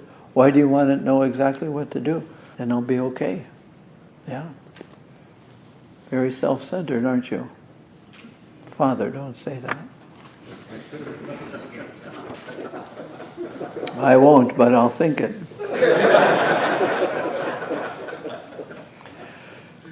So this daily bread, when we pray, thy will be done for me, let love and life come to me and to be available to it. And to see, humility isn't negative, it's honest. To have the humility to be received.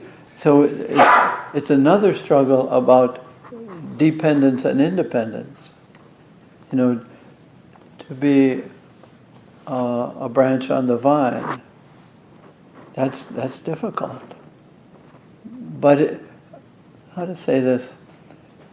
How we live, like this addiction to data and certainty, living that way, maybe not even knowing it, not even consciously, but being so tied to certainty and clarity and security. Those are three pretty big forces in our North American culture. To do everything in terms of that, am I going to be successful? Am I going to be happy? Am I going to be thought well of and all that? Living that way will really influence our spiritual life, our faith life. How can you live most of your hours not having any experiences of trust or faith, and then assume that you can just move to another style of life and live faith and trust and insecurity? No, you can't.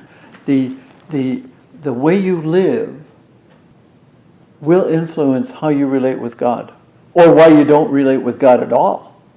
I don't relate with God because it's not clear, and there's no definition that I'm going to be successful, and all I care about is success and popularity and security and all these things. That's all I care about, and you, God, don't provide it, and so that counter is closed too. I don't want to have to be dependent.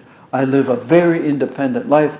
I've got Alexa, I've got my computer, I've got consultants, I've got all kinds of security that say, do this. And I don't have to make any faith gestures at all. And then you say, well then why relate with God at all? And I say, yeah, I agree. You've made a God out of Alexa or out of your computer or out of smartphone or out of something. Where do you get your identity? Where do you get your name? Where do you get your sense of yourself? That's your God. But the God of Christianity and the God of our Jewish roots was always, let's go out into the desert, let's go out into deeper water, let's go up a mountain, let's go away from the crowds.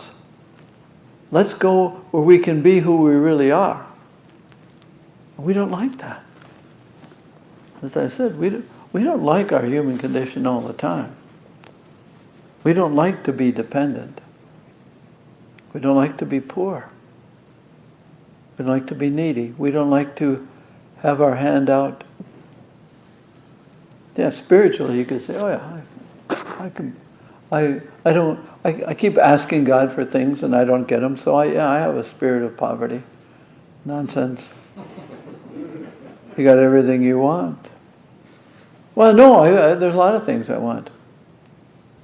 I went into, I got a $300 gift certificate for Borsheim's jewelry store that is owned by Warren Buffett. I shouldn't have been there at all.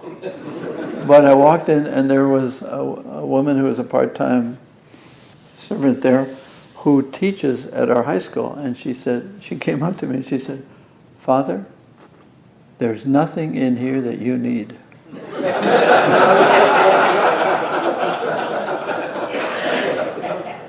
said, "Oh, I'd say that could be pretty much said about most of the things in our culture.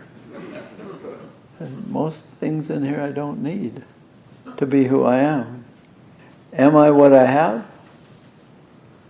Mm-mm." So you can pray this, but you know the prayer. Then go to 12, chapter 12. It's the story about the man that builds a bigger barn. And then the little story about, little sayings about do not be afraid. Starts at verse 16 is the story about the man who's got a big barn, wants a bigger one. And then 22 to 32. Just, if we could pray with, can you let God be God, or do you want to be a part-time employee of God that knows part-time stuff? That you do not want to live dependently, except depending on things. We'll pray with that. But how available are you to receiving the daily bread of God's love? That's probably it. And it's a slow conversion. Because I'd like some of your daily bread, but I'd like to make my own daily bread. I'd like to have a lot to say about how my life is going to be and what I'm allowing into my oven. And I'm not so sure I want everything that you want to give me in my oven. Daily bread is letting God be God. A very simple statement. Virtue is seldomly accompanied by the feeling of that virtue. That I love, one of the things I enjoy flying Delta is how grateful they are for our patience. And that's only exceeded by their promise of being an on-time airline. But they are very grateful for our patience, and they say it in the lounge, and they say it on the plane, and when we're landing. But none of us feels patient. See, that's the funny part. They're thanking us for not storming the captain or something crazy. Emotions are not about virtues. And so that the virtue of faith is usually accompanied by doubt, more than a warm feeling of, yes, I believe in God, I feel it. Not all the time. So it takes doubt to have faith. Do you know that? It takes doubt. So that when we pray for an increase in faith, it necessarily means not an increase in understanding. That's called understanding. That's called knowing. The increase in faith is the increase in living with the surprises, with the setbacks, with the losses and the disappointments. Living with them. But we don't feel faithful. And many, many people leave faith because they don't have a feeling of faith. I don't know. Marriage, it seems, people are married, but they don't feel love every moment of the day. And maybe not for a long time. Love is not a feeling.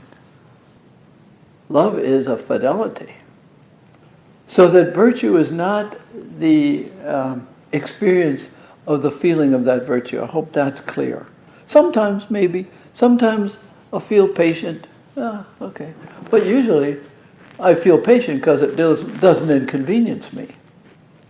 But if it inconveniences me, I'm tapping my foot. And where's the United desk? So to pray with that, I'd like us to pray with Luke 8, verse 22. This is, and it's also in Mark 4:35. But here you got these very faithful apostles.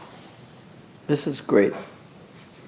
He got into a boat with the disciples and said to them, "Let us cross to the other side of the lake. Let us go over there, out into the water," which is a symbol of chaos, of course. So they set sail, and while they were sailing, he was sleeping. Okay? So they don't have the feeling that he's really with them, but when they know where the headquarters is. So a squall blew up, and the lake got rough. And they were taking in water, and were in danger. They came and woke Jesus up, saying, "Master, Master, we are perishing." So they are fearful and a bit doubtful. He awakened and rebuked the wind and the waves, and they subsided, and there was a great calm. Now, how do you think they felt? Well, some of them probably said, "Boy, it's good we weren't really afraid." No, that water is from the ocean. Thank you. You just got that right. That's good. That's good. It creeps up on you. But they were just being human. Now, some of them could have denied their human reactions. But then he asked them, "Where was your faith?" And of course they say, "Oh, that went overboard with everything else." And no, they were filled with awe and amazed, and said to one another, "Who then is this who commands even the winds and the sea, and they obey him?" So nature obeys him. But they were very human. And he asked them, where was your faith? And they said, "Well, honestly, we were afraid and we doubted that we were going to make it, so we woke you up. We prayed to you, and we admit that we had doubts. But now you have shown us that we should obey you like the sea and the wind, and we will try." They were just being human. And Jesus was being Jesus and calming their fears. But I wonder, and I don't know, but how were they the next time they went sailing? That's what I want to know. Were they, "Oh, no problem"? Or were they, "What's the weather forecast?" Doubt is necessary, men. Doubt is necessary to have faith. And all of us on retreat here, we know that we want to be more virtuous than we are. We are not as virtuous as we'd like to be. So that's an important thing as we go along. Faith is not a feeling, and faith is as fragile as our bodies are. We're fragile. our hearts, our minds, our psychology are fragile. And a storm can come up and we'll say, I guess I'm not very faithful. I guess I'm not very hopeful. I'm not very loving. I'm not very forgiving. No, you can forgive and not feel forgiving. You understand? You can be forgiving and not feel it. Feelings are healthy. They're good to have. But it's not virtue. The other little parable that I'd like to pray about is in Luke 18, chapter 18. It's a great one, and it's a lot of what we've been praying with today. Verse 9. There's a tax collector and a Pharisee. And I'm not going to explain it much. I want you to pray with it. Because it's the reversal. Here they are in the temple, a religious place.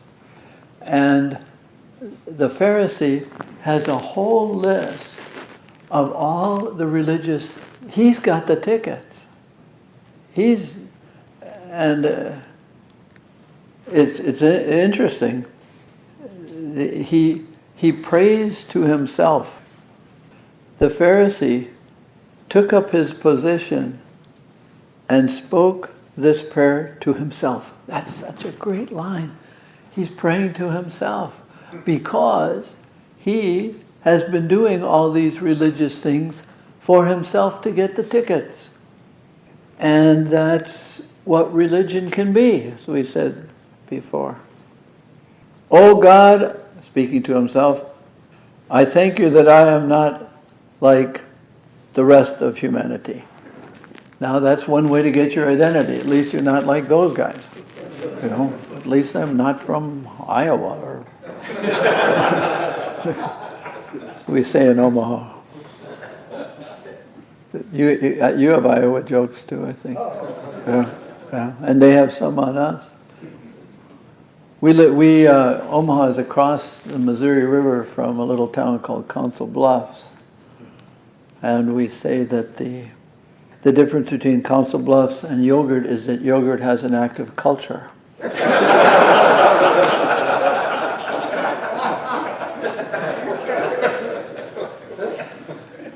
And the best thing ever to come out of Iowa was I-80. But I digress. So at least he says, and let me say, I mean, Iowa's a great place, and if Iowa weren't there, it'd be worse. We'd be next to Illinois, so.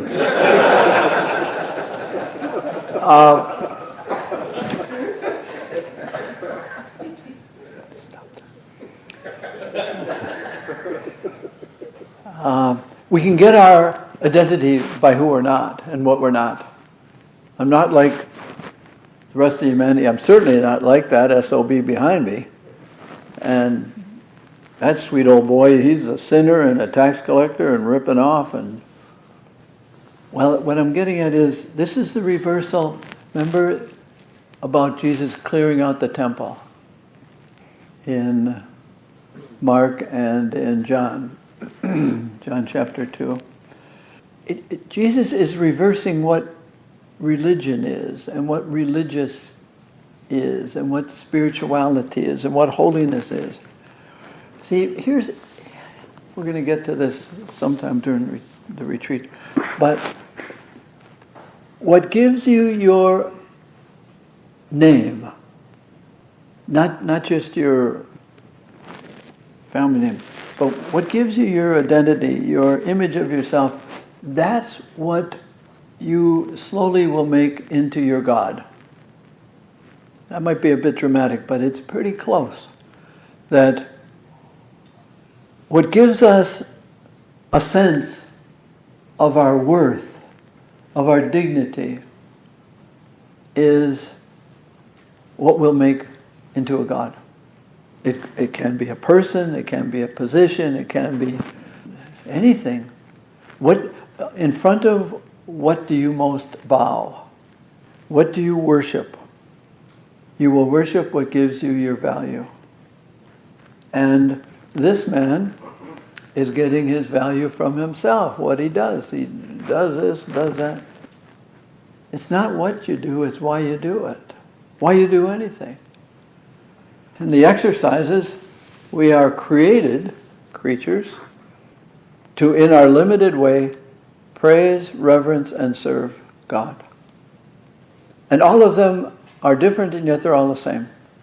Recognizing that God gives me my name, and God gives me you your name, and I relate with you according to the name that God gives you. Very difficult. Because I'd like to give you a name. He calls him a sweet old boy. That's his name. Back of the temple. You better not come up here. This is for the holy people like me, he said. I think this is one of those stories. My father always sat in the last pew in church. He said it was, in case there was a fire, after he got out, he'd help everybody else. But I think he had a fear of being considered very religious and all that. And he didn't want anybody to know. So this guy is up front, and he's tooting his own spiritual horn. He is worshiping himself. And then there is the other guy in the back. And he has a great prayer. So I want you to read that. But it's the two things that the spiritual life really is against the material life. Getting my identity from something.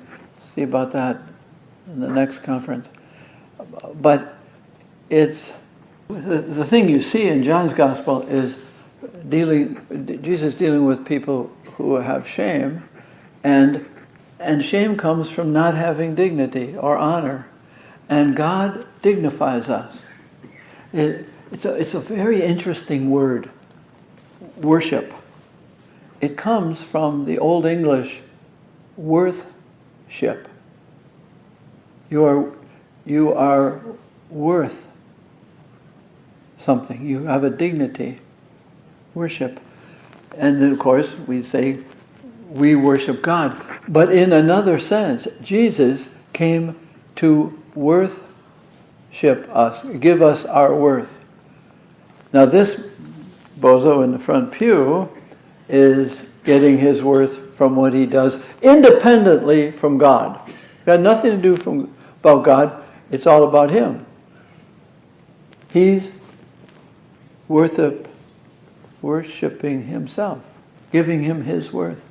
And the guy in the back is worshipped by Jesus, saying he went home with a dignity, a righteousness, a worthiness, because I gave it to him.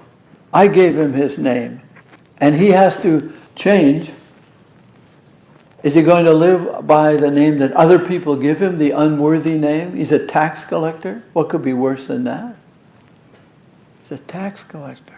For the Romans, for God's sake. Not for God's sake. And he knows his name. I am a sinner. And Jesus says, I am changing your name. What is that? That is recreation. It's the recreation that God gave everything its name. And then Jesus goes around and gives us and gives everyone their name back. You are a creation, a blessed creation, a holy creation of God. Now you don't feel that all the time. No, it's not a matter of feeling. It's a matter of reception and humility. Because that's the ultimate surprise. You see, believing in the redemption of Jesus is the number one surprise that calls for number one humility.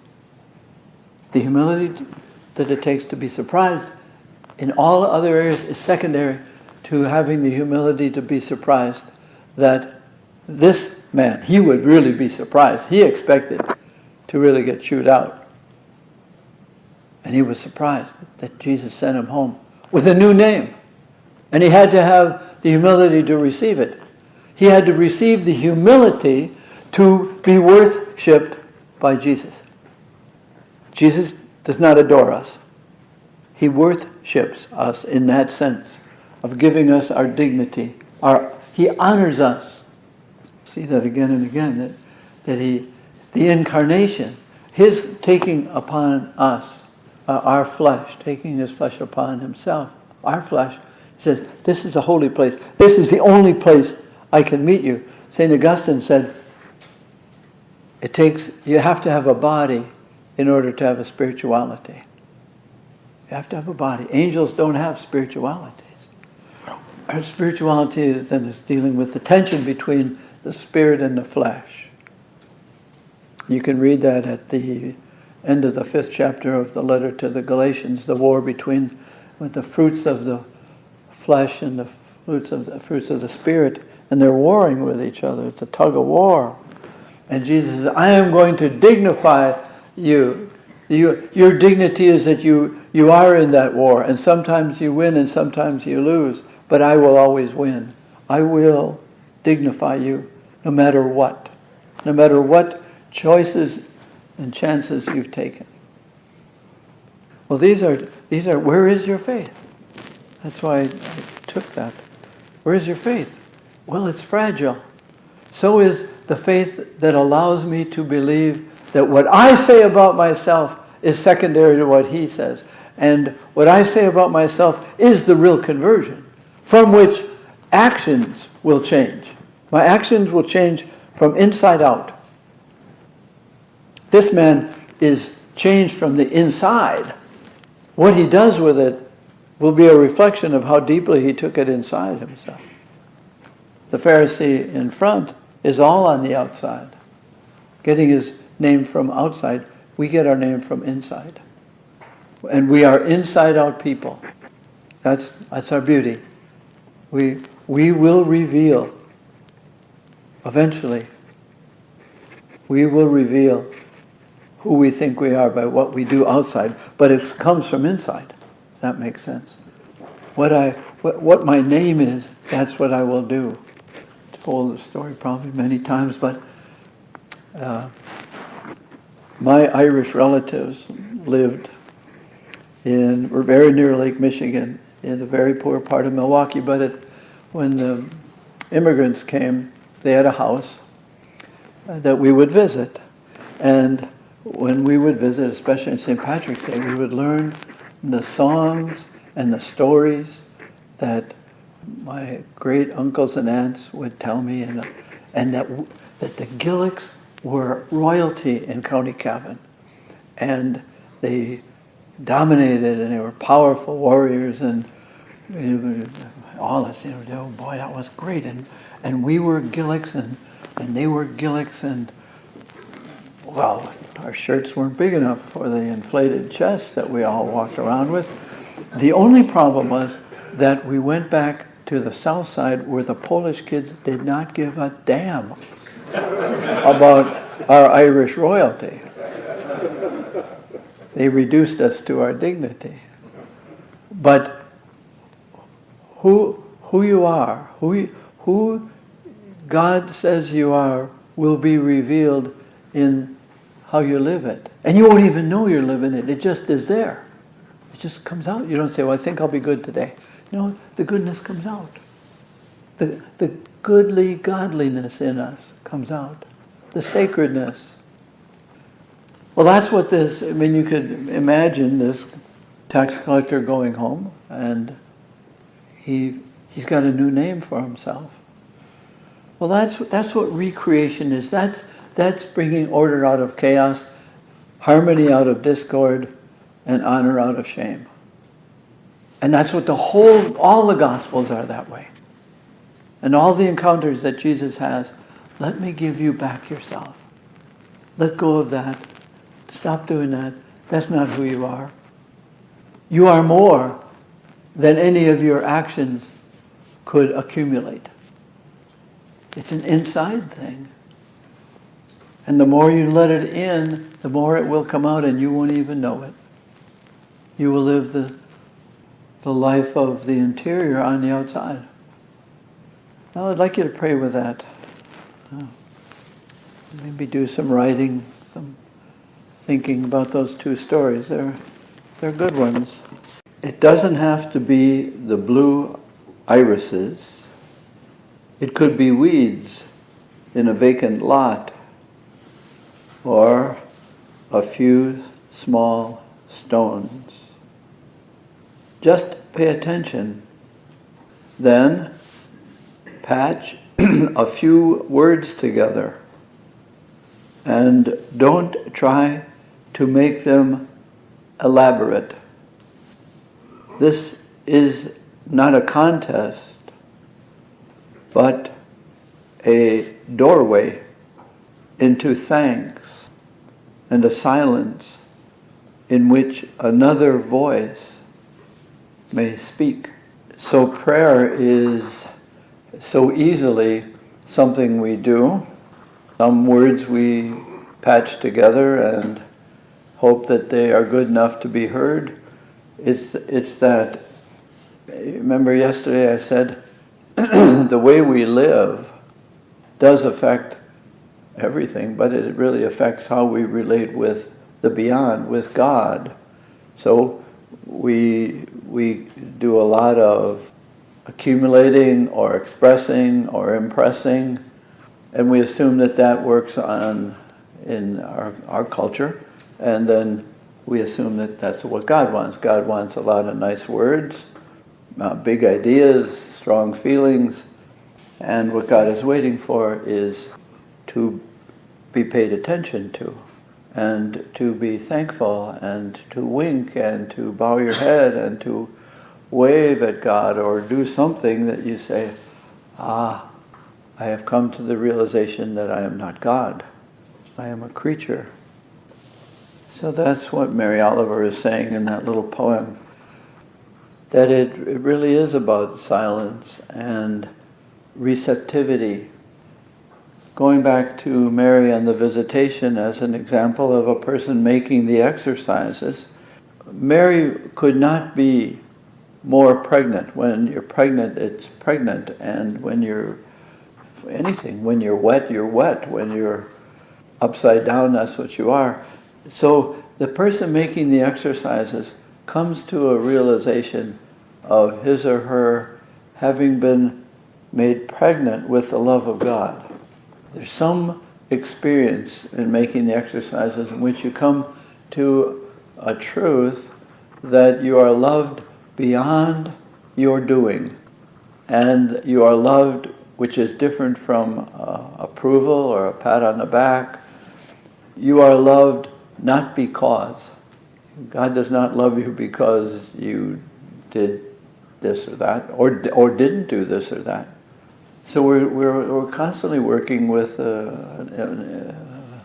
letting God, in some ways, not have an image that is like ourselves.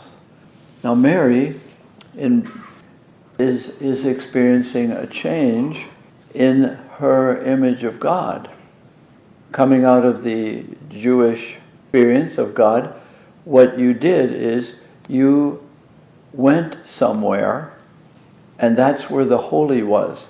So in the temple, say in Jerusalem, and Mary and everyone would go to the temple because that was the holy place. That was the image of God, that God was located in the Holy of Holies.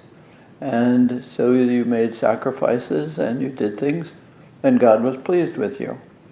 And that you could have your transgressions or your dirtiness cleaned up. Mary now becomes the holy place. And that's what the person in the exercise is. That's a big conversion. It's an interior conversion, that I don't go from where I am, my dirty place, to a clean place. Mary's being pregnant, being instructed, in a sense, her making the spiritual exercises in a metaphorical way, comes to the realization that she is a creature, she is loved by God, and that the holy is now within her. That's the conversion. Then all actions come from an image change, you see. That rather than going to the holy, the holy has come to her and to us. That's the incarnation, that's the result of pregnancy. The holy word of God, the transcendent, has become immanent. The beyond has come here.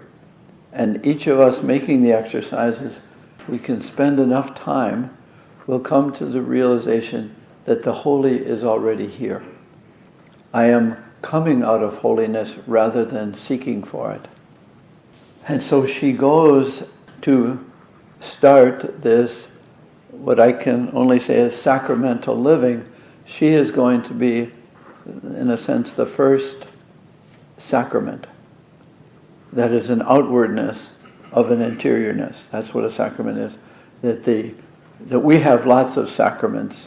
When you give gifts, you're really giving a sacrament that is an outwardness. You give, I don't know, flowers or plates or, I don't know, you give something, but the thing is only a representative of the interior, your affection, your approval, whatever. That's a sacrament in a small s way. It's an outwardness of an inwardness. And you have a whole house full, all of us. My room is loaded with statues and stones from Ireland and stone from Israel and things that I can hold and touch, representing other people's affection or knowledge of me. That's what we do, and God does that in Jesus. Jesus is the prime sacrament. It's the interior of God coming to the exterior while remaining God. And Mary starts living that, and so she will offer that gift at Bethlehem, but she offers her body and life as a sacrament of taking the interior of God into her exterior. I hope this all makes sense. That she is giving her body and her spirit and her personality to express the interior of God. So she goes to Elizabeth. That's where we are in the exercises. This understanding that I don't have to win God's love. I don't have to achieve it. I don't have to bargain. I have to rather impress God. This is a big change here we're talking about. No longer do I impress God, I express God. So we are in the process of expressing God, and Mary, if you give me this, making the exercises, says, I will go to Elizabeth and start this sacramental expression of the interior of God. Okay, that's where we are so far. Trying to have this change that Mary went through, that she didn't have to go to the holy is here. And now to be freer and freer in how I live, to live the sacramental life. So it does come down to receptivity.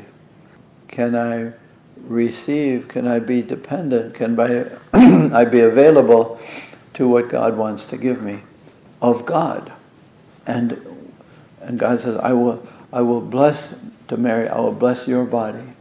And with the incarnation, he's saying that to all of us, let me bless your body, your humanity, which is so easy for you to be down on or negative about, because it's got so much frailty and poverty. And that's exactly the real reception of God begins with the real reception of me, which Mary did. She had to accept that she was just a little girl and hardly known by anybody. That poverty, that accepting of that poverty, is a lot of the work of the exercises. To accept that it's me, and this I that I am is lowly, but I'm honest about it, and honesty is not negative. If you're real honest, it's not negative. We can make it that way. So we are a disappointment to ourselves unless we understand that God is not disappointed. I am. It's my arrogance that says I should have been better. I should be better. Why? I should be better because then I can love myself more. No, we love ourselves because God does first. And I have to receive the poverty that He accepts. He has come to bless our humanity. The Lord raises up the lowly and scatters the proud in their conceit. So that's why I invited you at the beginning of making the exercises to read the Magnificat, because that's in some ways, the whole spirit of the exercises is in the Magnificat. The Lord has done great things for me. This is in chapter 1 of Luke's Gospel. And holy is His name.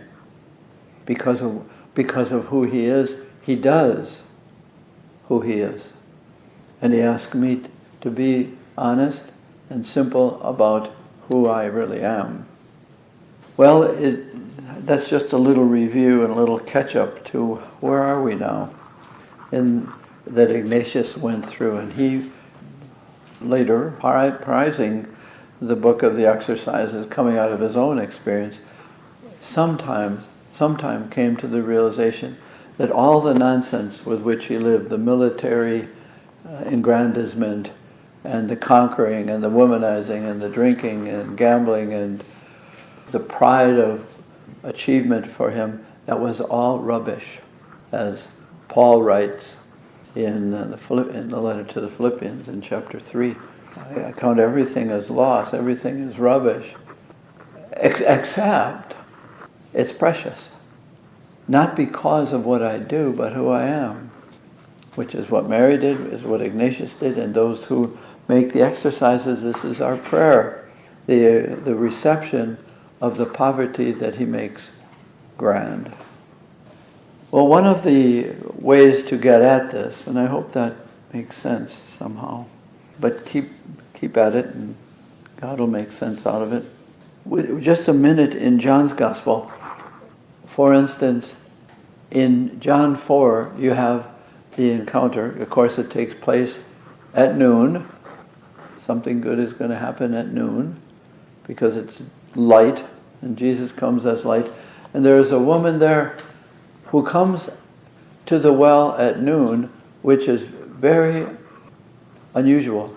Women come to the well to get the day's water early in the morning, and they come together. She comes at noon by herself. She is shameful. She is a disgrace. And the question is, does she meet Jesus or does Jesus meet her? And you say, well, both. Yes, but his meeting her allows her to meet herself. She is met by Jesus. Remember I said most changes in our lives are caused by the result of those who have met us and really met us and helped us meet ourselves. So Jesus meets her. She comes because she is not allowed to be with the women, the righteous women, because she is not lived the moral code of the Jewish community or the area. And Jesus gives her herself and she is changed. She accepts the poverty of her past and she accepts the excitement of her future. I met someone who knew everything about me, and she is asked to accept herself. So again, she is a woman who has been honored by receiving herself. She is worth-shipped. I just give that as another example. She and Mary are the same. They are embraced in their poverty and then asked, what do you want to do with that now that I've blessed your poverty? The prayer then in the exercises, it turns to who tells you who you are.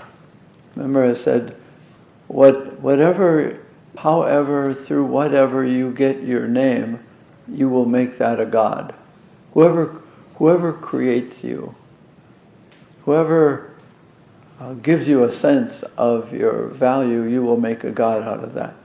And from the very beginning, so Adam and Eve, God gives them their name, Adam, which is the word for earth or dirt or soil.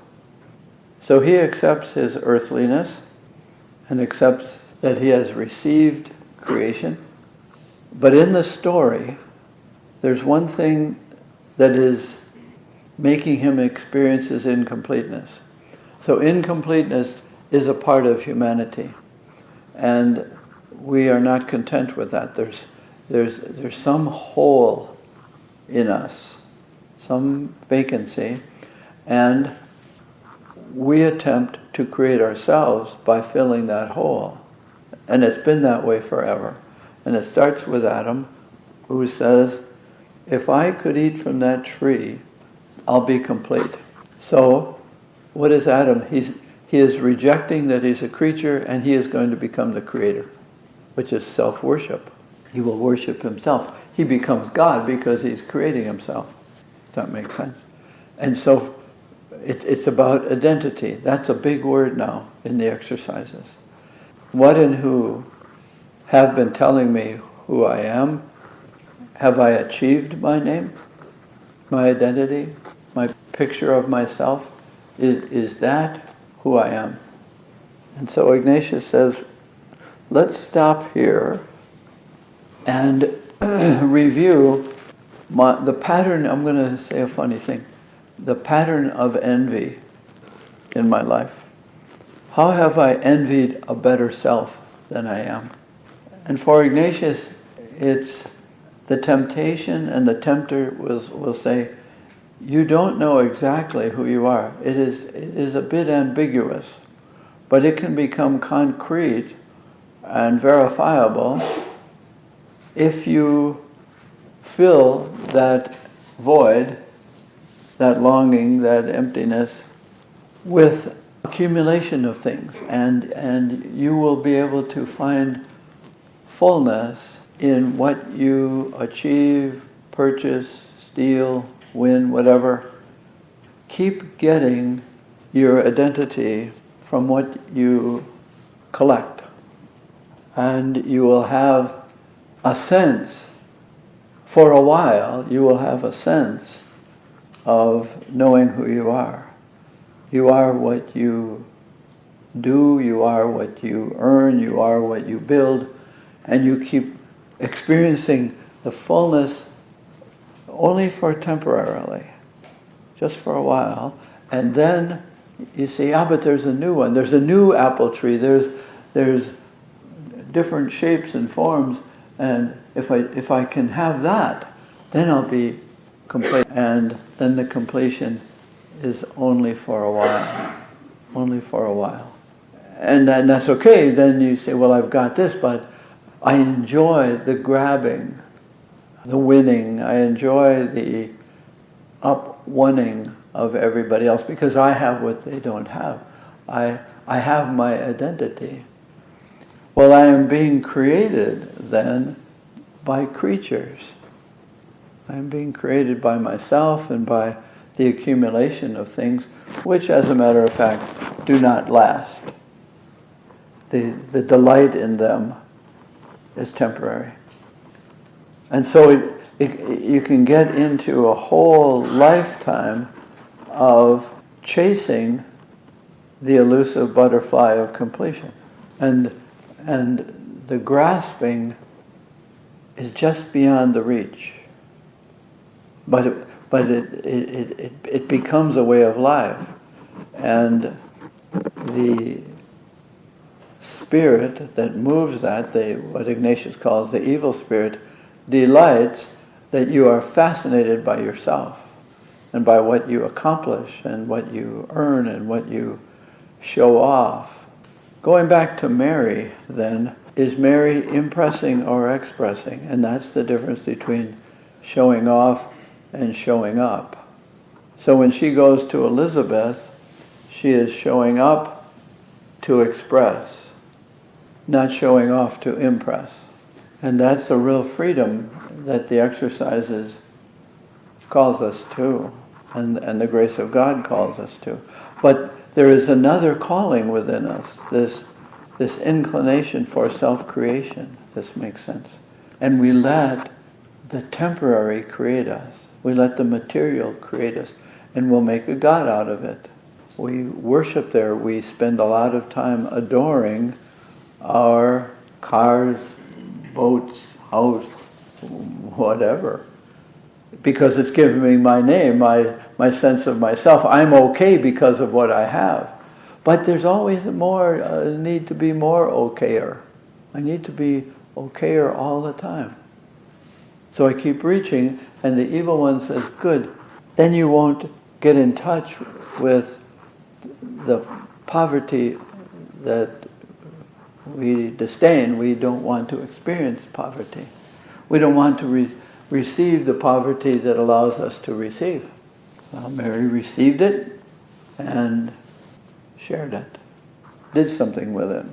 But what you do, the evil spirit gets you moving in a very tight circle and a very protective circle. And you build walls around what you have. And you protect it because you're protecting your fragile identity that is creating you. Not quite though. So you can spend a whole life there, as many people do, and wonder why they're depressed. But then there's another step, and it is, I need to impress you.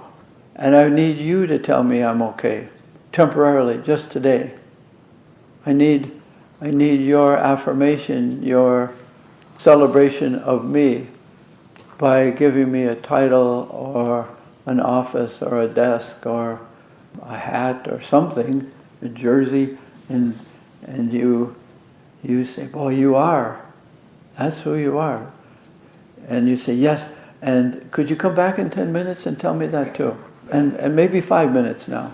Keep affirming the fragility of my ego so I don't ever get in touch with the poverty of my identity. So I am absolutely dependent on my achievements and my possessions, and I'm absolutely dependent on what you think of me. And of course, what we say is, what other people think of me is none of my business. But I can make it my full-time occupation. And the evil one says, yes, how many people are genuflecting at the altar of your desk? How many are saluting your hat? How many are carrying your picture around? How many people are telling you who you are? That's the thermometer. How many people have kids do? How many likes do I get? How many messages do I get? I've seen it at the university. It used to be, you get out of class, you're glad when class is over because it's hard and you're taking notes and trying to learn French verb forms and chemical equations and all these things. No, the kids want to get class over with so they can check their phones and see how many people are worshiping at their image. Well, when we hit them with that in the class on the exercises, I always look over at the door and see how many kids are leaving, because this is hard stuff, to realize how self-centered their lives become when they are absolutely dependent on who they are according to other people. It's very embarrassing to them and to us how important it can become to what you think of me. And I keep soliciting affirmative announcements and proclamations that I am number one or something. Well, that is a life of total dependency on anything but God. And the evil spirit, yes, keep it up. Keep running in a very tight circle with walls around it. Keep being very private, except to impress. And then when that is going on, when you are getting worshipped by what you possess and whom you possess, you still don't have your true identity. You're running away from it. And so the work is to become absolutely independent from the God who creates you and who embraces your poverty. You are spending your life running away from your poverty, from any experience of dependency, any experience of contingency. And what we say is, you have to move beyond the illusion of self-containment. Got to move beyond the illusion of self-containment, which is very difficult in this culture, because the culture is saying, no, this is what life is. To create yourself and to be independent from any experience of being created. I'm okay. I don't have to do anything about God, or I just have to make sure that I have it all. But the having it all, one of the things you have when you have it all, listen to this, one of the things you do have when you have it all is a sense that you don't have it all. That's what you have. When you have it all, you know that there's more. That everything and everyone's opinion and everything is temporary, fragile, and fleeting. And we say, okay, if that's what life is, that's what life is. I love my independence from God. Well, are you your God? Maybe I've told, I was getting off plane here in Minneapolis, and I was standing, and this woman turns to me and said, I heard them refer to you as Father. Are you a Catholic priest? I said, I am. She said, I was a Catholic once, but now I'm an atheist. Proudly, she said that. I said, well, you know, atheism is a God-given right.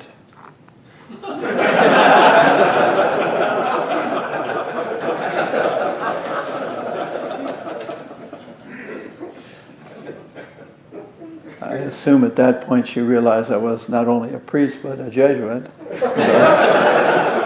making her reflect a bit. And she said, I never thought of that. I said, yeah. So we're walking up the jetway together. I think it's written in the history books that was the one time Delta was on time. And when we got to the lounge, she said, well, I have to leave you here. I said, yes, thank you.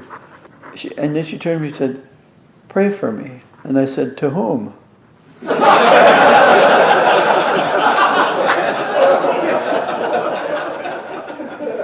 She said, I never thought of that either. This is a true story. So what I'd like us to pray with this morning is how temptable we are about our identity. It goes back.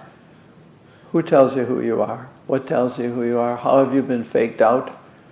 How have you been addicted to the temporary, to the fleeting? This is how you do the exercises. You face yourself, and not negatively and harshly and guiltily. That's not it. It's accepting of the poverty that is really you. It's really me. So, I mean, you can go through Jesus, the call of Peter, say in Luke 5, where he's asked to leave everything that told him who he was, that Jesus was going to spend a long time trying to tell Peter who he is. But the call is the same as Mary, as anybody. Anybody, when Jesus is asking people to let go of their riches, he's saying, not that riches are bad, but you're getting faked out about who you are. You are getting your identity from other sources other than the God who really created you. So the acceptance of creation is the beginning of spiritual richness. To laugh often and much, to win the respect of intelligent people and the affection of children, to earn the appreciation of honest critics and endure the betrayal of false friends, to appreciate beauty, to find the best in others, to leave the world a little better, whether by a healthy child or a garden patch, to know even one life has breathed easier because you have lived. This is to have succeeded. That's one view of it by Ralph Waldo Emerson long ago. What is success? What is it to have lived well? And different cultures with different things. And Ignatius outlines one way that the evil one, the ways of the culture, would say accumulation, self-esteem, self-establishment. It's pretty much all about me. It's winning appreciation. And Emerson has some good thoughts, but it's pretty much what I do. And it starts very, very early. Winning approval. I recently went to the home of a couple whom I married a couple years ago, and they have a little child about 2 years old. And I walked in, and she knows me because of a picture of my baptizing her when she was a baby. And the very first thing she said to me was, "I'm potty trained." Which I smiled at, and then she said, "Do you want to see my underwear?" and she's holding up her little underwear, and she said, "And this one has rainbows." Well, she is earning my approval very early because that's what it's about. Her parents are very happy that she's potty trained, and she is happy that they're happy, and she feels loved because they're not scolding her, and they're happy and wanted me to be happy and share in her happiness. So it starts very early, this winning appreciation. And it's very natural and healthy and all. I wouldn't want to gainsay that. But what do you do when you experience the emptiness of that? Or the necessity to keep pedaling and to keep impressing and keep chasing? What do you do with the emptiness of it? Well, there is another side, and Ignatius says there's this way of the evil spirit, and we're attracted to that. You cannot avoid it. There is the other side, the ways of Jesus, and you might be attracted to that, but maybe not. They're in conflict, so you drift between one and another. One will be more attractive than the other at any time. So living in that tension has to do with holiness. It's not that to try to find a balance between the two. No, it's to know when are you being called to self-establishment, to impressing. So that the ways of Jesus, as we learn, even from the life of his mother, is accepting, believe it or not, being grateful for, believe it or not, the emptiness that is part of life. To not run away from it. To not run to the texting screen or the smartphone or the computer or getting answers or getting affirmation or getting accompaniment. What about being alone and being quiet and being unproductive? Oh, that doesn't sound very successful. That doesn't sound at all worthy of me. I should be doing something at all times. Well, when that is the way you live, then having a spiritual life is a little bit outside the realm, because the spiritual life asks for silence of all kinds, of resisting productivity, resisting what is in it for me, to let there be emptiness, and we don't do well with the empty. Our culture says, no, don't go there. There's nothing there. Well, does that mean that there's something there when you have accomplished everything? Isn't there still an emptiness? Yeah, but you can escape it. You can run away from it. Our inability to deal with human emptiness, this is an uneducated observation, but it is an observation. Our avoidance of our humanity and its experiences of empty and reaching and not knowing,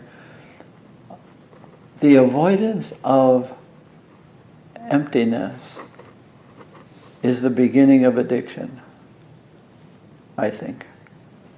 That I don't know, I must fill up what is natural to me with something.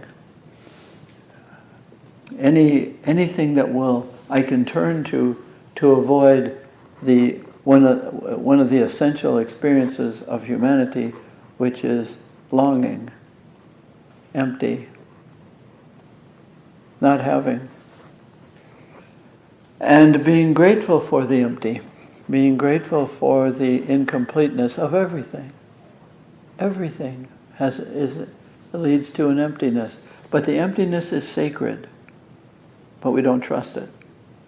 And so we go to gambling, pornography, alcohol, gambling, work, hobbies, anything to help me avoid what is essentially human. Our hearts are restless till they rest in God. I don't like the restlessness, and I don't like the God that doesn't fulfill me right now. And that's why I said early in the retreat, we love the new. We can get addicted to the new, the different, because it temporarily fills me, but then it becomes old. The new becomes old. And then I say, well, that didn't work, so I'll get something else, another idea, read another book, go to another guru, buy into another philosophy. No, but it's not nihilism. It's not that there is nothing at all. It is that there's a holiness there. And this is where the holiness is, that if I can live with the experience of not knowing, not having, it's an invitation to be more reverent with the things that once I thought were God's. I am reverent towards anything. I have a reverence for it because I don't need it. I don't need it to be me. What I need is to be peaceful with my humanity, and getting peaceful with my humanity takes silence, which is what we're doing in prayer time and retreat, to just let there be, being grateful that there's nothing new there. It's my old self, and to be peaceful there. It's one of the reasons that Jesus doesn't give answers. He gives invitations. And we'll see that in today's liturgy, where the religious officials say, by what authority do you teach like this? And you will see, this is Mark chapter 11, by what authority? And he says, well, let me ask you a question. It's very Irish of him to not answer with an answer, but with a question. So the invitation of Jesus, remember when Jesus entered a person's life or a group, like with these scribes and elders, Pharisees, Jesus is by his very nature an interruption, a provocation. and by so putting responders in tension, that some want to resolve the tension one way and some allow the tension to be there. Come follow me, and Peter's intention, but he allows it to be there. He's leaving the full to embrace the empty. Imagine that. But as long as we cling to the familiar full, we will not deepen. We will get broader. We will have indulgence. But Jesus puts us all in tension by asking us to let go of false gods, in a way, or false senses of fulfillment, and come into the mysterious, the unknown. And as I said, that's more and more difficult for us because we are surrounded by the facilities of insight and knowledge and data, and we get a comfort there. Now we know. So it's very difficult for us to go into the mysterious, to the adventure. We don't like it. Einstein said there's nothing more beautiful than mystery. It is the basis of all art and science. And those who do not allow mystery in their life are dead. There's something dead in them. So Jesus, one of the gifts of Jesus is, and we can pervert the Gospels, but it's not answers. Don't look to Jesus for answers. Look to him for invitations, for his accompanying you into mystery. The mystery of today, the mystery of relationship, the mystery of your past, to invite us to go into the adventure of being honest about our past. Not for answers, but for peace. And he accompanies us. So his invitation is not about envy, which is the root of our present-day culture, and the invitation of the evil one to envy ourselves, to envy anybody else, to find ourselves by comparing ourselves, that's our identity, invites to gratitude for what is. Jesus lived, this is for you English teachers, Jesus lives the indicative, that is, the isness of things. The opposite of is if only, and that's called subjunctive. And we can live if only this had happened, if only this will happen. That's if I were, if it were, if life could be. All those, it's natural, we have possibilities and all, but Jesus always deals with what is and asks us to deal with what is, gratefully, whereas the evil spirit invites us to the subjunctive.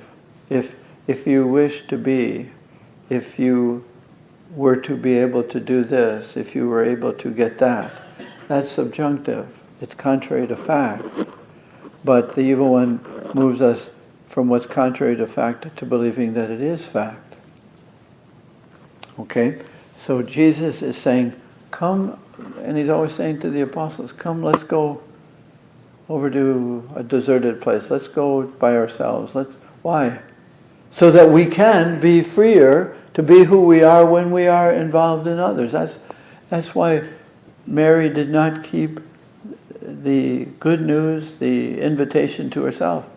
The good will always want to be distributed.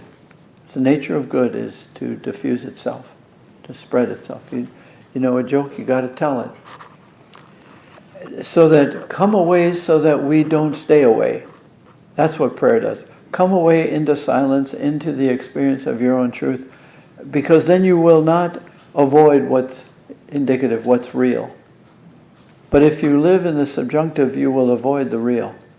I hope that makes sense. That we go into prayer to receive what is, what I am, and who God is and what reality is. And I get a little picture of it. Not the total thing, but I get a picture of it. And to the degree to which I am grateful and not envious, I will be generous. That generosity is based on gratitude. That distribution is based on receptivity. I will give what I have. So I have to go away, I have to go into this is a funny way to say it, but into the indicative of silence, that which gives me my truth. And Jesus says, okay, I invite you to not accumulation, but receptivity of what is, a poverty of receptivity, and a poverty that doesn't rely on anything else to tell you who you are and how you are. I will give you you if you let me have time with you. If you sit down and shut up, and I'll comfort you in your isness, and let you go of your ifness. Let go of that. If only, if I could be, if people like me or something, I move from the if to the is. Very big conversion. From the F to the S. From the if to the is.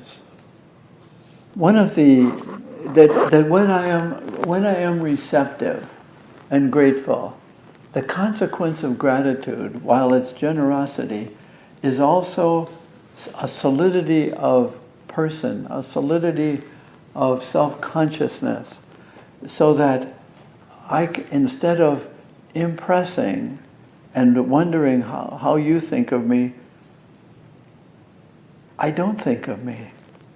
I receive me, and what other people think, what other insults, and that's why, especially in Luke's Gospel, if you look at both the Beatitudes in Matthew 5, and the Beatitudes, it's a shorter form in Luke, in chapter 6 of Luke, there's a lot about persecution and what people think.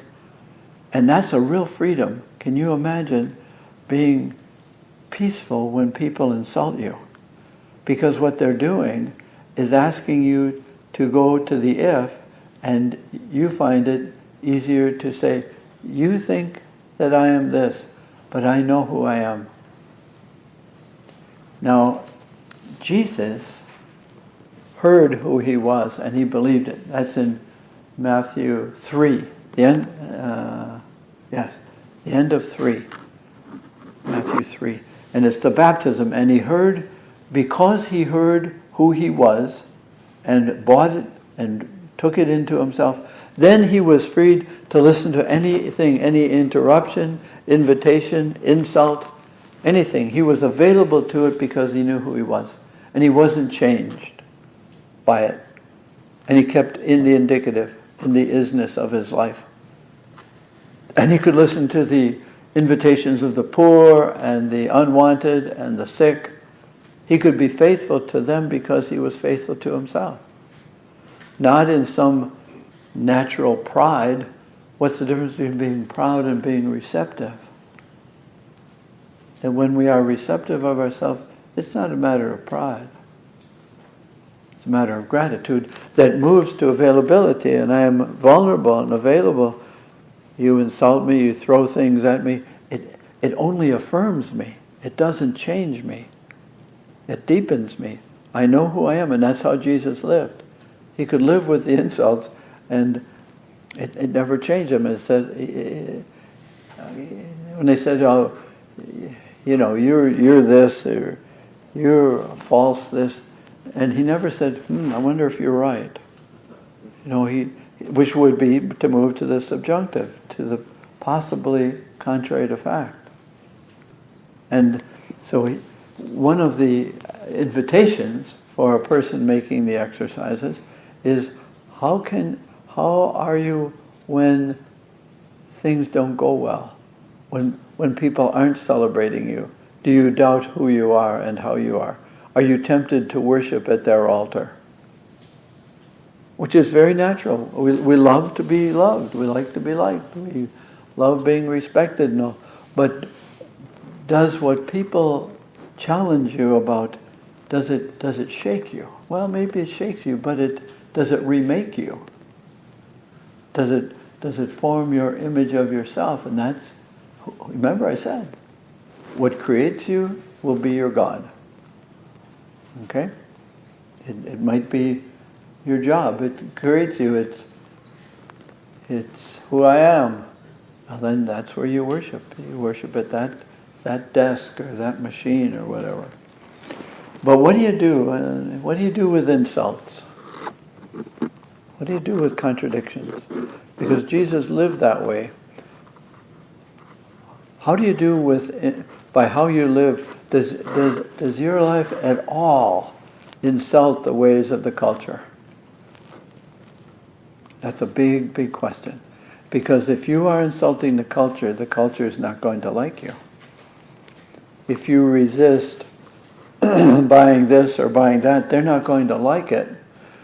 In our business school, I speaking with a senior woman student, and she was embarrassed because she's taking a course in marketing and learning the tricks of seducing buyers into buying products. And what she was embarrassed about was how easily seduced she has been in her buying life by tricky marketing. And now she's learning how to be a tricky marketer in our Catholic business school. And she said, there seems to be a contradiction here. You know, that we're tricking buyers by the color of our packaging or the size of the letters in the package or celebration or something. And she was quite embarrassed by the fact not only that in the past she has been tricked, but that she is entering into that form of the culture that is going to fascinate and perhaps not be totally truthful. Legally truthful, but not really. And she's entering into that. That was an embarrassment for her. We struggle then with this tension between what do we do with insults, oppression, any form of resistance to who we are. How do you do with that? Oh, so what's going on here, you see, that while the one side, the evil spirit side, says, be dependent on things and people's opinion, be dependent on them and independent from God, the way of Jesus is, be independent from the names and the objects that would give you a name, and be dependent on God rather than independent. So it's a tension, and that's the tug of war. And we're attracted to the ways of Jesus, and we are attracted to the ways of the culture. That's where our spiritual life is, and we don't run away from it. And we keep trying to show up for the invitations to be freed from pure nature and to be attracted by the grace of God's identity of us. Another, well, maybe we'll come back to that later.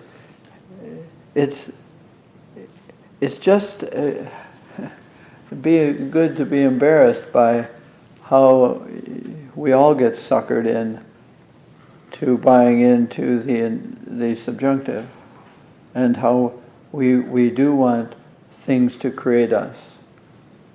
And the question, of course, is that Jesus stayed available. He could listen to everything. Can I listen to everything? Because I have listened to who I am. The more I know who I am, not stubbornly but gratefully, the more I will let you insult me or question me or challenge me, as Jesus did. So what we're doing in the exercises is say, if I can know your ways, I will be attracted to them. If I can know them, if I can know you, I can't love what I don't know, and I will follow you to the degree to which, and I will reveal you. The object of the Gospels and the object is not answers, and the object of the exercise not answers. The object of the Gospels is to remember the ways of this person of Jesus.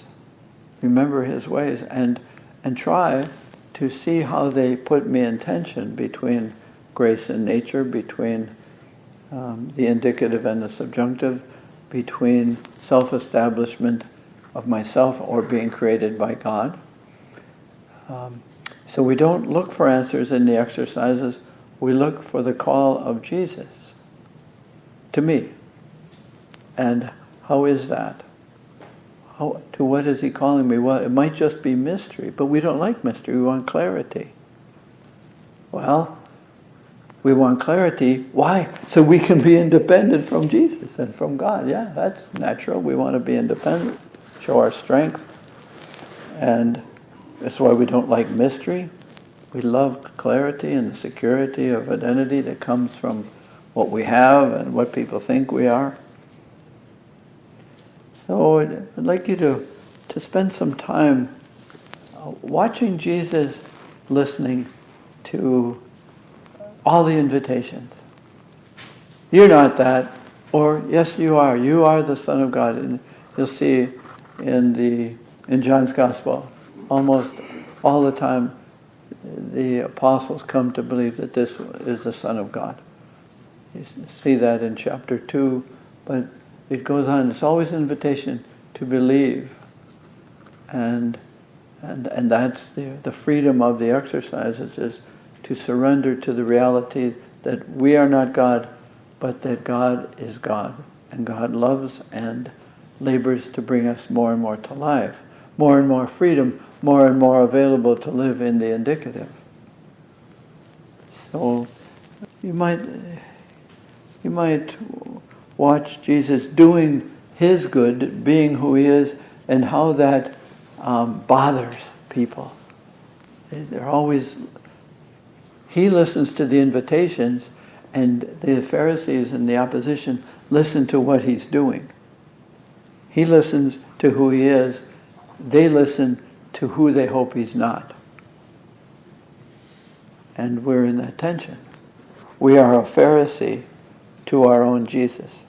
That's a crazy way to say it, but we are tempted to challenge the reality of Jesus, the ways of Jesus, because they are an interruption to our lives. Just one final thing. You will see in life and in the spiritual life that all interruptions are invitations. You ponder that. And watch Jesus being interrupted, and to what is he being invited? He gets invited, and there are interruptions. You see in Mark 6:30, they go off to a lonely place, and what happens? All the people come. They were going to go off and have a little retreat day, and they interrupt him. There's a lot of interruption in Jesus' life, and he took them all as invitations to what? To be who he is. The invitations, a lot, are to not be who he is. So the invitations are, the interruptions are invitations to the subjunctive, and he changes them all to the indicative. I will be who I am. I am not what I do. I am, and so I do. The good that he does comes from the good that he is, and that's the invitation for us too. So pray with Jesus, listening to who the Father says he is, and to listen to the challenges that he receives to that identity, even insults. And that's a real freedom in the exercises. Can I follow Jesus even when I am contradicted, opposed, and insulted? That's a real freedom. Generally speaking, we avoid I think I said before, anything that is diminishing of ourselves, any experience, any person, any idea that we can't receive or control or comprehend, we deny it or avoid it. We don't like things or experiences that are negative to our sense of ourselves. As, obviously sometimes we can't avoid them, but when we can, we generally choose other roads. Those of us who might be what we say gravitationally challenged might avoid weighing ourselves on a scale. That would not be a positive experience. We need positive experiences. Our egos and our bodies crave that. The reason I bring that in here is that in the relationship with God, is that a positive experience or not? And it's got to be more than neutral. Neutral is lukewarm. But if it's lukewarm to cold, we avoid it. God is one of those. Love is one of those. Relationships are one of those. Things that we don't understand. See, if you don't understand something, that's a negative experience of your mind. And you say, I will deny, I will be tempted then to deny that which I can't understand. If it's not understandable, there's no reality to it. Which makes mystery something to be constantly investigated as a negative reality. We'll go after it to prove it. And the proof then is a triumph of our minds and senses over that which appeared to be mysterious, non-understandable. One of the hard things to understand clearly is being loved. And even beyond that is being forgiven. That is a hard thing. I'm reading a book, I think it's called The Other Side of Love, by a contemplative Catholic sister. I think her last name is Pollard. And it's a book where she takes Albert Speer, whom you might recall was Hitler's architect and the designer of things, buildings, and then the war machine, and of course the camps. And he, at Nuremberg, received 20 years in Spandauer prison.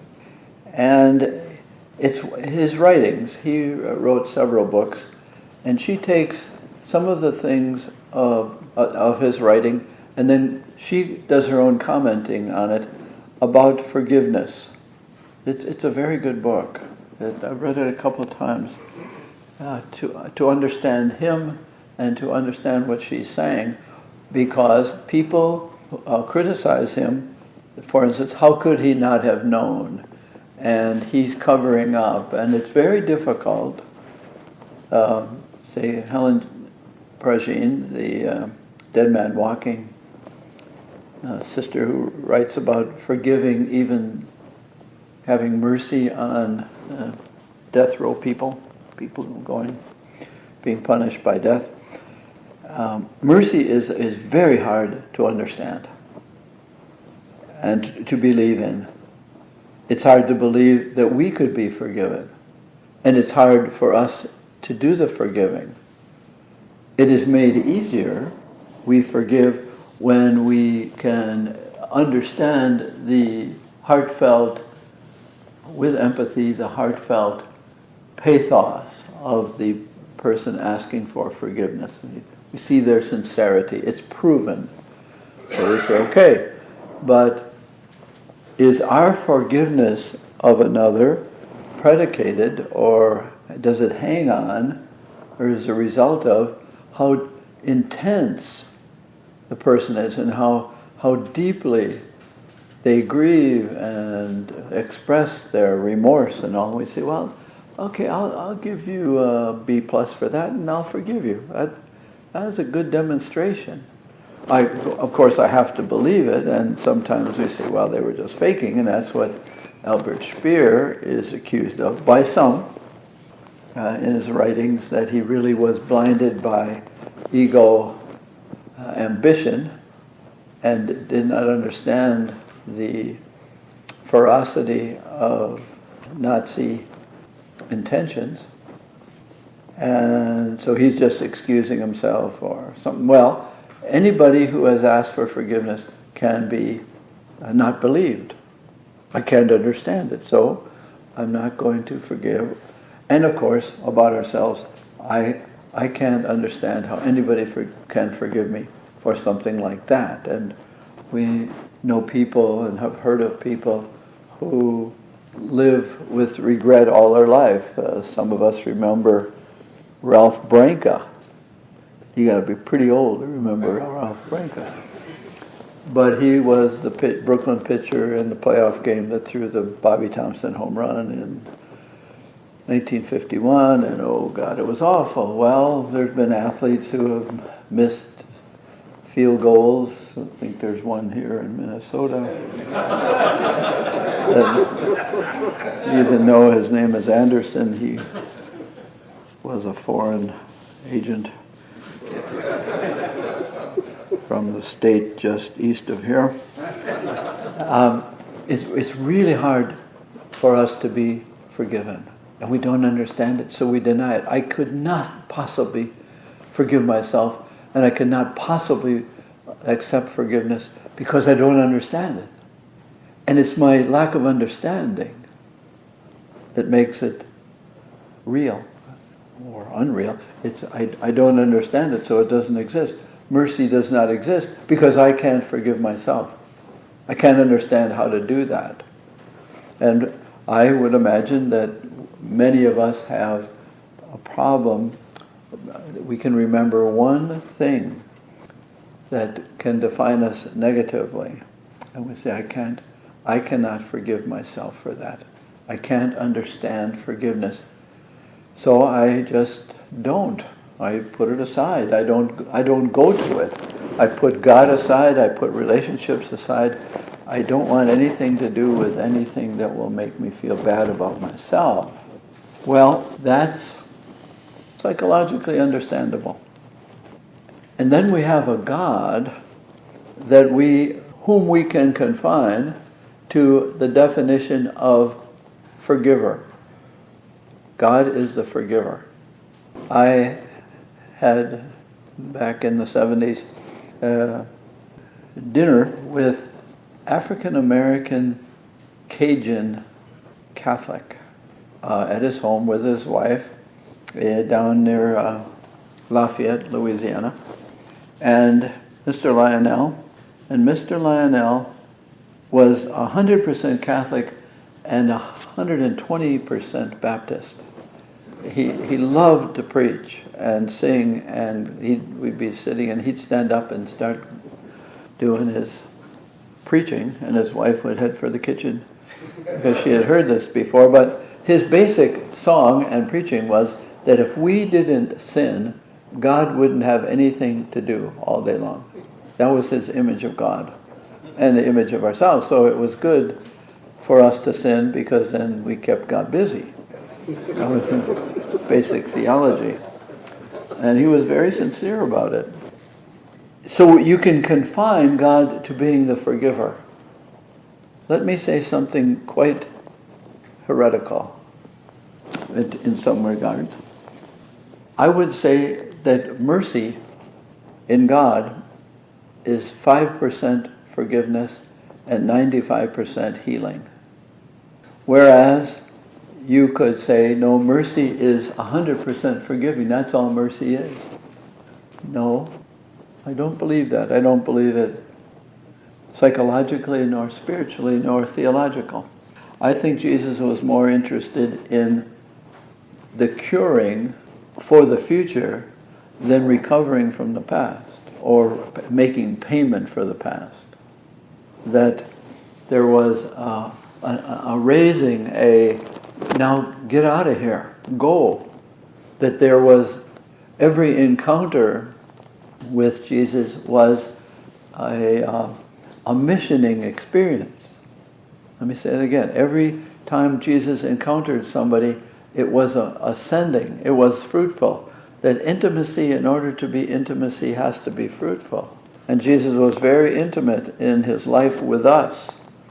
And he said, I have come that you may have life. I am more interested in your living than in your dragging your life around like a burden. And I am healing you for a life of fruitfulness yourself. You are the fruitful result of my meeting you, but the others to whom you will go as a healed person, their lives are fruitful because of you. So fruitfulness is everything. So healing is more important in our experience with Jesus, as the Pope Francis calls Jesus the face of mercy. Mercy is not just forgiving. We got to get that straight. Now that is difficult to believe and difficult to understand for the reasons I was saying. It's hard to believe that God can forgive us. It's hard for me to forgive myself, and so I give it all up. I don't bother with it. Living with ourselves, then, is a holy experience. Living with ourselves is a constant recovery, because we injure ourselves. Almost every experience of limitations is an injury to our ego. And we are recovering from how we are a disappointment to ourselves and to others. We constantly are encouraged by grace to rise, to show up, to display, to bring about fruitfulness, so that every encounter that Jesus had with us in the Gospels, every encounter that he has is a mission experience, not a judicial, not just a healing. It's a healing from, but the important thing is a healing for. It's the beyond, it's the next. Go get them. Jesus never healed someone or fed someone or taught someone and said, good, now you just stay right there. You're okay right there. Just stay right there. Just stay in your paralysis, in your self-diminishment. No, it's much more. The woman whom he met at the well, all the people whom Jesus, it's always, you have my future in you. Now go and live it, and go and be to others as I am to you. Healing, enlivening, creative. That the lives we have been given are lives we are to give. We extend them in various ways. We extend the gifts that God has given us, including life, including healing. We are meant to be that for others. That's so central to what we call in the Catholic Church the sacramental system. So sacraments are gestures and words. They have to go together, as you know. It's not just words, it's not just gestures. Why? Because that's who we are. We are word gesture people. We give gifts with notes. We shake hands and we say something. They go together. That's just psychological. Now one interesting thing about psychological health, gestures, when offered by a healthy person, the health is revealed by the harmony of the gesture with the interior. Okay, I know that's confusing. That the gestures are consistent, maybe that's a better way. That my psychological health is that who I am is pretty, one standard deviation perhaps, they're pretty the same. I'm not a person who is injured psychologically or emotionally. Their gestures are not harmonious with their interior. That quickly, erratically changes, and so it's difficult to understand those people because they're injured. But the healthier you are, the more harmony there is between the interior and the exterior. I'll just say that simply. Then God is healthiest of all, because the interior of God is Jesus, expressed. The sacrament. Jesus is a sacrament expressing the harmony within God. If that makes sense. So that what Jesus does is the same all the time. That is, revealing the interior of God in an outward way. There's an outwardness to the interior of God. Just as what you do, your gestures, what I do, these are all physical gestures that I'm doing, but they do express how I am. When I frown, or I smile, or why do I clap, why do I whistle? Because the interior calls for it. We are inward, outward people, inside out. We live it all the time. So that Jesus is the sacrament of the mystery of God. The outwardness, while still remaining God, he is fully human. Then as a sacrament of the healthy God, then all his gestures are healthy, are a revelation of who he is. And he is not always judge, saying yes or no. I've not come to condemn the world. I've come to save it. I've come to bring it back to itself, the interior of God, the other face of mercy, or the other face of love. It's what you say about yourself is pretty healthy.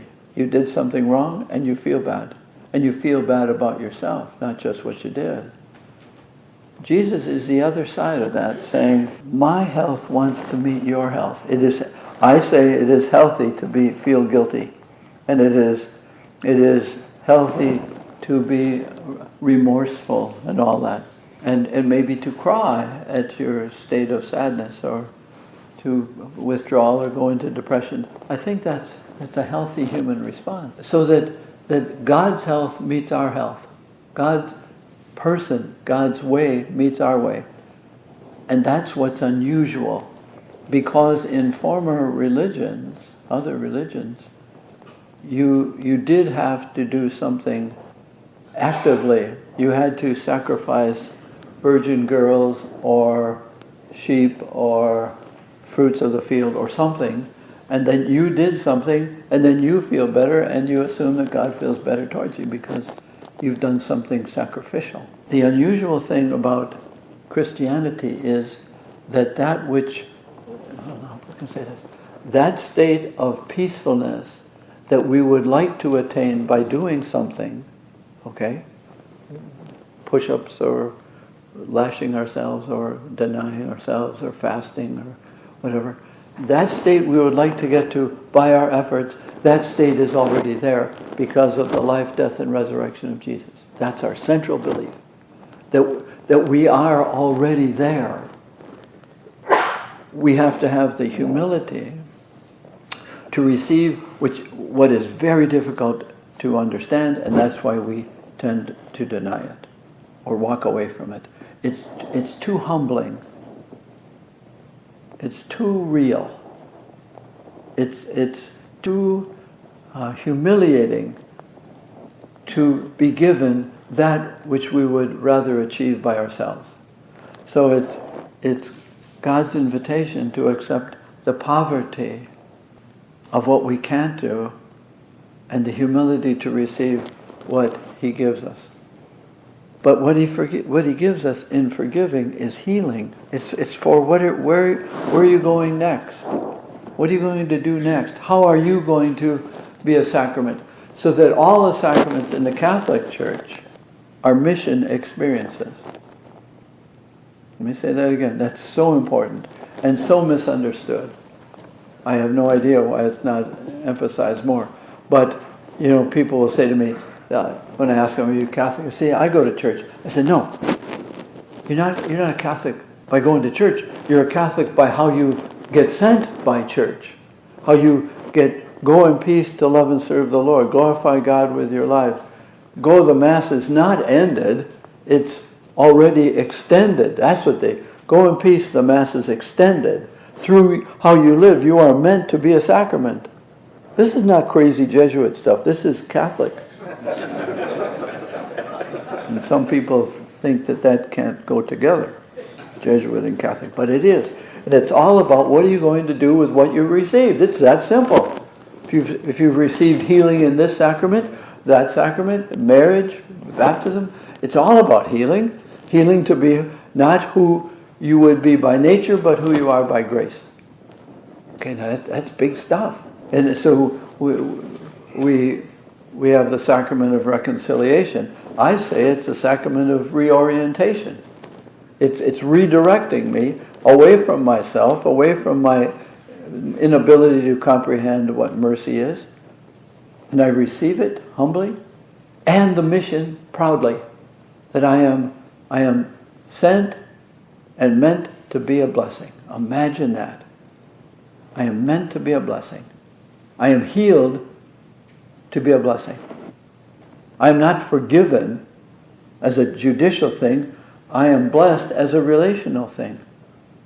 Mercy is relational. Healing is relational. Judgment, if you want to put it in medical terms, the doctor does a diagnosis and does a healing for the purpose of continuing the living. Of course. Now go, get out of here. But it's not to continue to injure yourself so you'll come back here. It's what are you going to do with the healing you've received? That's mission. And that's what all the sacraments are about. Marriage. We marry each other for the purpose of being more for others than just ourselves. That's a wonderful sacrament. Married people keep encouraging each other to go and be a blessing. My love for you should make you even more a blessing. It's a constant sacrament of mission. Now, something to pray with. Luke 7:36. Now there are many sacramental passages where Jesus heals, whatever. But this is actually a couple things. One is, it's a semi-religious experience. Simon the Pharisee has called him to the table where other Pharisees are gathered, and they have their religious rituals, and they don't do them at all in this story with Jesus. And he calls that to their attention. Because in the midst of their observing him, while not observing their rules, Jesus violates their religious tradition by allowing a woman, never in the Jewish context, a woman to come and whom they know as a sinful woman, and she touches his feet. That's against all religious traditions. And he knows who she is, and he forgives her. And she allows it.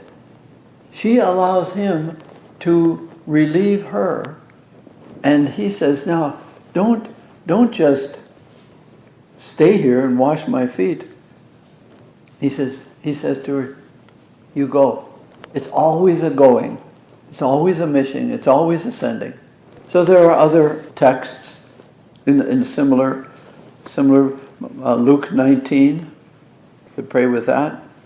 Obviously, the great story of the Good Samaritan in Luke 15, but John 8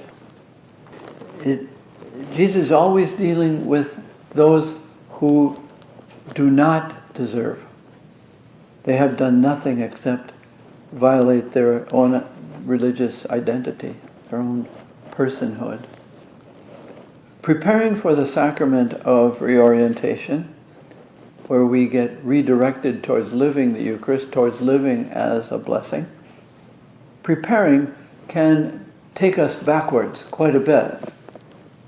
I did this, I did that, I thought this, 10 years ago, 20 years ago. I got a whole list of the past, which is okay. But the future is more important. And if you really want to prepare for the sacrament of reorientation, how about this for a prayer? Pray with, where are you going with this sacrament? Where is the grace of the sacrament sending you to what is your future as a healed person, as a missioned person?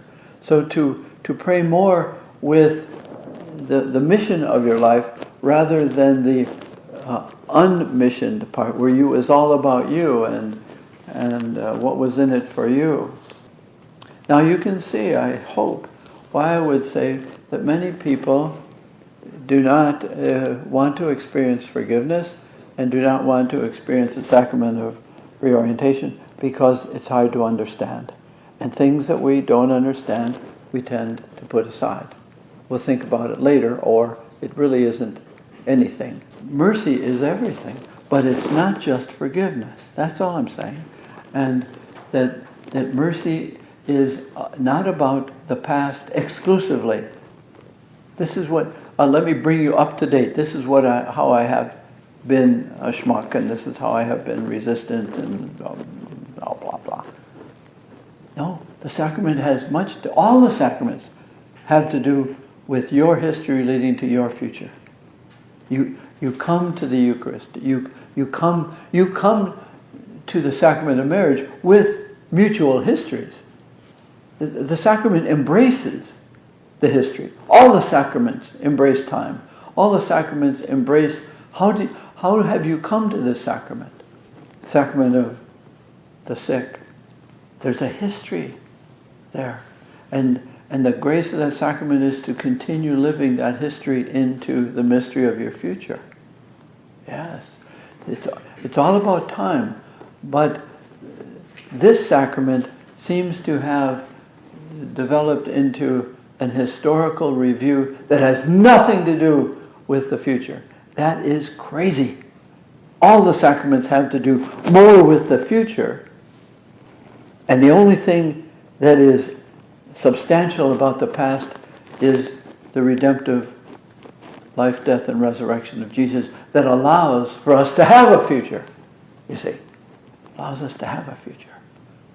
Well, yes, we come with something of our history, but my interest in this sacrament is, where am I going with this grace? And the same with the Eucharist.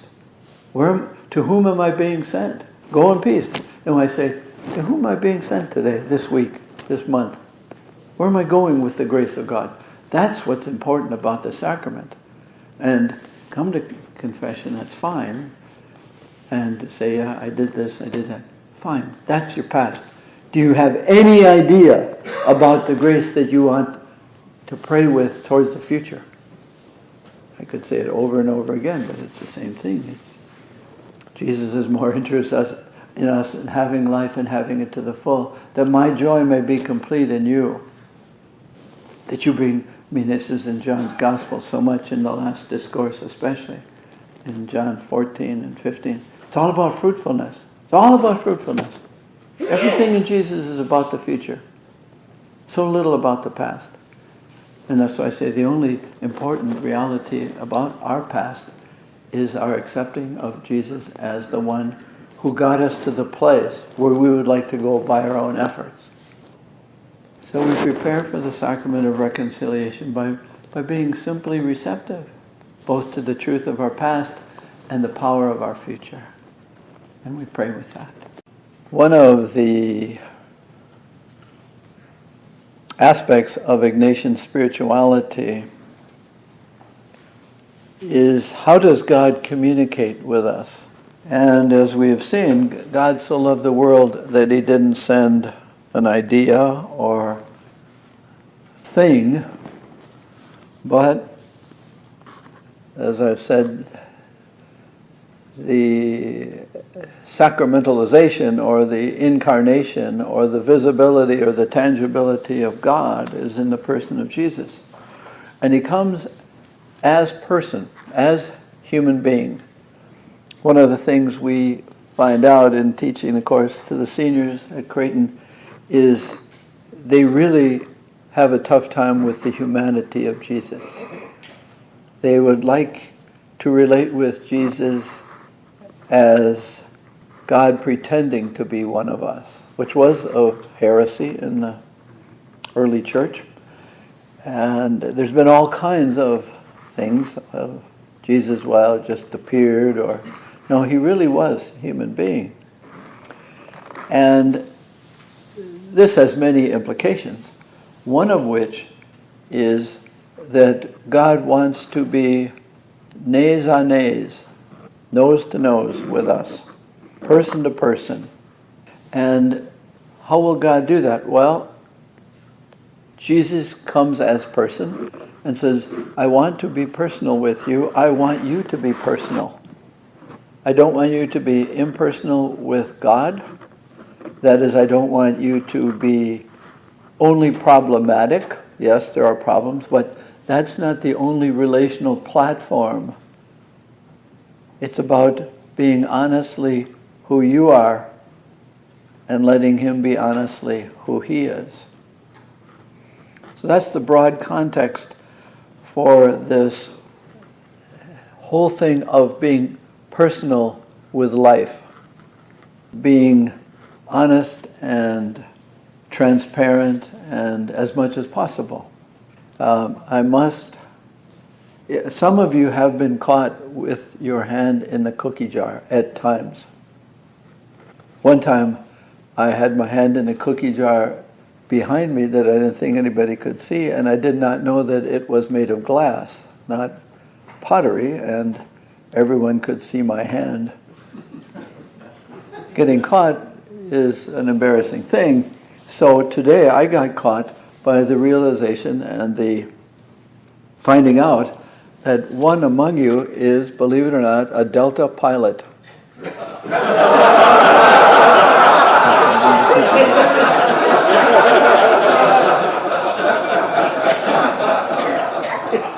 No more jokes.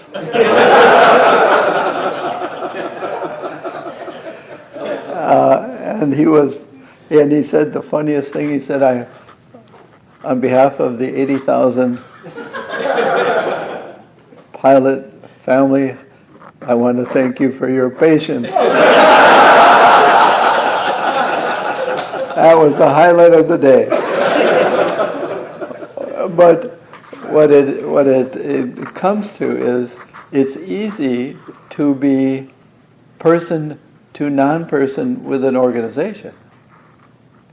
To be personal and face-to-face with a real person of that organization, whether it be the church or airplanes or government or whatever. Persons ask us to be persons. And we can relate with persons as if they are only institutions. What I'm talking about is the difference between objectification and subjectification, if you want to make a word. That Jesus came to ask us to be personal and relate with the personal God personally. And it is so easy to objectify God. It's very easy to objectify anybody. What does objectification mean? You subtract their being persons, and they are only objects for my entertainment, enjoyment, anger, whatever. It can be anything. They're not a person, they are a thing. So in many ways we objectify each other, women, children, men. I heard a young woman, I never heard this, but describing, she was attracted to a young person, a classmate, and she said to me, "He is real eye candy." Isn't that a great phrase, eye candy? Nice to look at. Well, eye candy is some form of objectification because it's at a distance, and it's easy to objectify at a distance, and so it's easy to objectify God, and the cultures and cultures and cultures and tribes and groups have objectified God. Let's see, once you objectify God, then you know exactly what to do with it. It's an it. You learn the itness of it. You learn how to manipulate it. And so you make a machine or a statue out of a person. And you can do that with God. That God is something that you can figure out and manipulate and be in control of. Every real relationship calls the persons in the relationship into mystery. And some people married people will come to me and say, "Father, my husband, he's a mystery to me. He's a real mystery." And I say, "So you can't figure him out?" "No!" I said, that's a compliment." "No, it's not a compliment. I'm supposed to be able to figure him out and get away with it." That's what objectification is. It's about control, and it's not allowing mystery. And it really is, objectification is how everything is about me. It's mine. It's got my fingerprints on it. Sin, in a way, is my giving a name to a thing or a person that's my name rather than my seeing God's name. I shouldn't say God's name, God's given name to that person. That person is woman, baby, unborn, elderly, mentally, physically challenged. God's name is, they're a person. They're a human being. That's God's name. And when I objectify it, I say, that person is a pain in the butt. That's my name for him or her. That person is a mistake. That's to objectify person, and you can't do that. Now, in the times of Jesus, they tried to objectify him, and he wouldn't let them do it. They wanted him to be nothing more than a miracle machine. Do more for us. Entertain us. You validate our power base. Don't you say anything against us. You affirm, that's what the Pharisees and scribes are saying. You have to affirm us in Jesus. And no, I am the person that is to fulfill what you have been called to do. I don't replace you. I fulfill you. I bring it to a more personal relationship with God. I don't know if this makes sense yet. It's easy to objectify each other. He's define him by or her by what they do. She's a redhead. Well, we have names like that. He's a plumber. Well, I understand, but the spirituality of Saint Ignatius is to see what a person or a thing is. They are sacraments, and to receive them reverently, and to praise God by the reception of them as they are, and not try to change their name. To change their name is to objectify them, because then you have control over them, or manipulation or domination over them. No, a real relationship relinquishes dominion. A real relationship of love allows there to be mystery, I don't want to control it. I want to control it for my security and my safety and my sense of my being okay. But to really let another be the other is to be subject to subject. You are similar to me, and I am a person and you are a person. And I am a mystery and you are a mystery, and we will relate with as much as we know about each other. One of the ways to objectify people is not to listen to them. Okay, how does that work? We don't listen to things that might change us. So we don't listen, if we're Republicans, we don't listen to Democrats. If we're Democrats, we don't listen to Democrats, and it goes on and on. You know, we don't want to hear from the opposition. We don't want to hear anything that doesn't affirm me. So I objectify you. You are a noise, and I will not listen to you. In fact, I will start talking to you to make sure that I don't have to listen to you. And that's a simple way of objectifying people. They're noisemakers. They're not persons. They're not, what they say and what they feel is not to be received and reverenced. But arguing about religion or politics or families or anything. Arguing moves very quickly from subject to object. Because I'm not listening to you, I am so convinced of my truth that I'm going to convince you, but not as person. I'm not saying what I think is good for you. I am talking about what I think is good for me. And I argue because if I listened, I might change.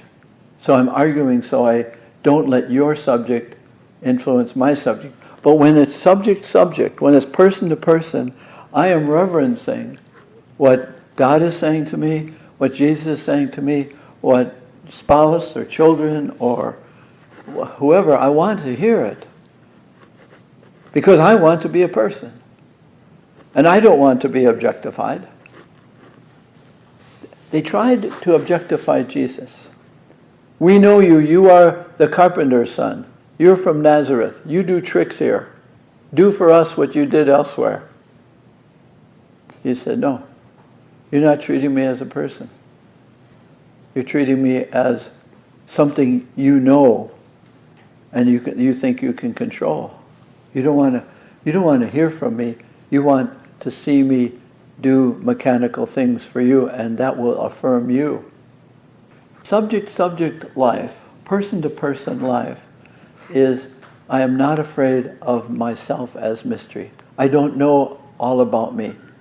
When I treat you as an object, I want to make sure that you don't change me. I don't know who I am, but I don't want you to know that I don't know. Objectification of another is to change their name. That they aren't a gift from God, they are what I say they are. And I think that's a definition of sin, that I change the love name that God gives to my sterile, impersonal relationship with them.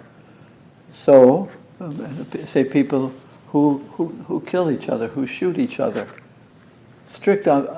they think they're killing someone they hate. They're objectifying someone they don't know. Mercy killing, abortion, all those, it's strict objectification. They are a bother. You've changed their name. You changed their name from human to bother. One of the things then is in Ignatian spirituality, as I hinted at, is that seeing God in all things is seeing God not just as creator, but as person giving us gifts. And the gifts, as I said, the gestures are a harmonious health statement about the interior of God, of the other. That the gestures of the healthy are congruent with the interior. And so we get to know people by their gestures. They are erratic or they are peaceful and whatever. We give them names, adjectives, because we get to know them by their gestures. To live subject to subject in the Ignatian tradition is to be wondering, always wondering, what is God giving me? I see it, but I wonder what it really is. I wonder what the interruption is. I see the wrapping, but I'm not sure I understand the substance yet. There's a personal hand behind them. I see the gift, I might not see the hand, but I trust that there is, that there's something being given, and I might not unwrap it for years. But I expect that God is personal with me. Not just that God knows me, but God is creating me. And here is the whole thing. If this has been confusing so far, maybe this will clear it up. Your being, person to person, with spouse, family, relatives, friends, neighbors, whatever, your being personal is this: I am interested and committed to helping God continue your creation. That's the whole thing. I am interested, I am giving myself personally to God, that God might give me personally, involving you in whatever form to increase your creation. And to objectify is I don't give a damn about your creation, about your advancement, about your growth, about your depth. It's all about me. And so am I interested in extending God's blessing to you? I don't say that, but is my relationship with you so personal that what I really want to do is share with you what is really going to be good for you, not just good for me. And that's a hard discernment. We say things we think are good for people, but it's really a boast statement. It's more interested in my creation. And on the other hand, as person, I want to see how is God creating me through you. I want to receive that. What is God giving me? Now, why am I interested in me? You see, that sounds selfish. No. Generosity depends on gratitude. Gratitude depends on knowing and what I'm receiving. I want to receive gifts, but any gift, if it's a gift to me, it's not mine. That the creation of other people that we are involved in is, you expect that my creation of you will help you create others. What I give you is not just yours. Nothing is mine. Nothing is yours. It's ours. That's creational. That's relational. Objectify is, I want you only to involve me in my creation of me and just for myself. Keeping me to myself. So objectification is me for no other reason. Not my creation. My control, my power base. Yeah. So it's a tremendous way to live, and it's the way Jesus lived. And that's why Jesus would heal somebody and then say, get out of here. I have created you that you can be an instrument of creation elsewhere. An agent of blessing. Jared Manley Hopkins, in a poem called As Kingfishers Catch Fire, he says, everything mortal does one thing: a bell bells, rings its note, a guitar string, one note. But he says, yeah, that's true. Every mortal thing does one thing in the same, deals out that being indoors, each one dwells, it selves. Everything selves. The tree can do nothing but selve. He says, but then there's you and there's me. And we do more than selve, we Christ. We keep God's grace going. Imagine that grace keeps us a grace. That the person-to-person relationship that God has with us, that says, all I want you is for you to be a sacrament. I want you to be a receiver that is in process of distribution. A wonderful way to live. That I'm grateful for the gifts that God personally has given me because they're ours. They're not mine. And that's the real essence of spiritual poverty. That I can have much, but it's not mine. By baptism and by the other sacraments, we are less and less ours. And I am less and less for me and more a part of God's creation of you. What a great way to live. And Hopkins finishes the poem by saying, the just man does all this, acts in God's eye, what in God's eye he is, Christ. For each of us, Christ acts in God's eye, what in God's eye we are.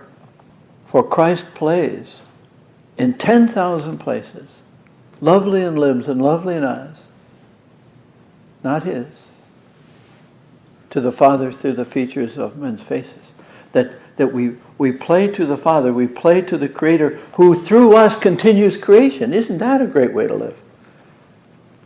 But, on the other hand, we are so selfish, We are inclined to objectification, even of ourselves.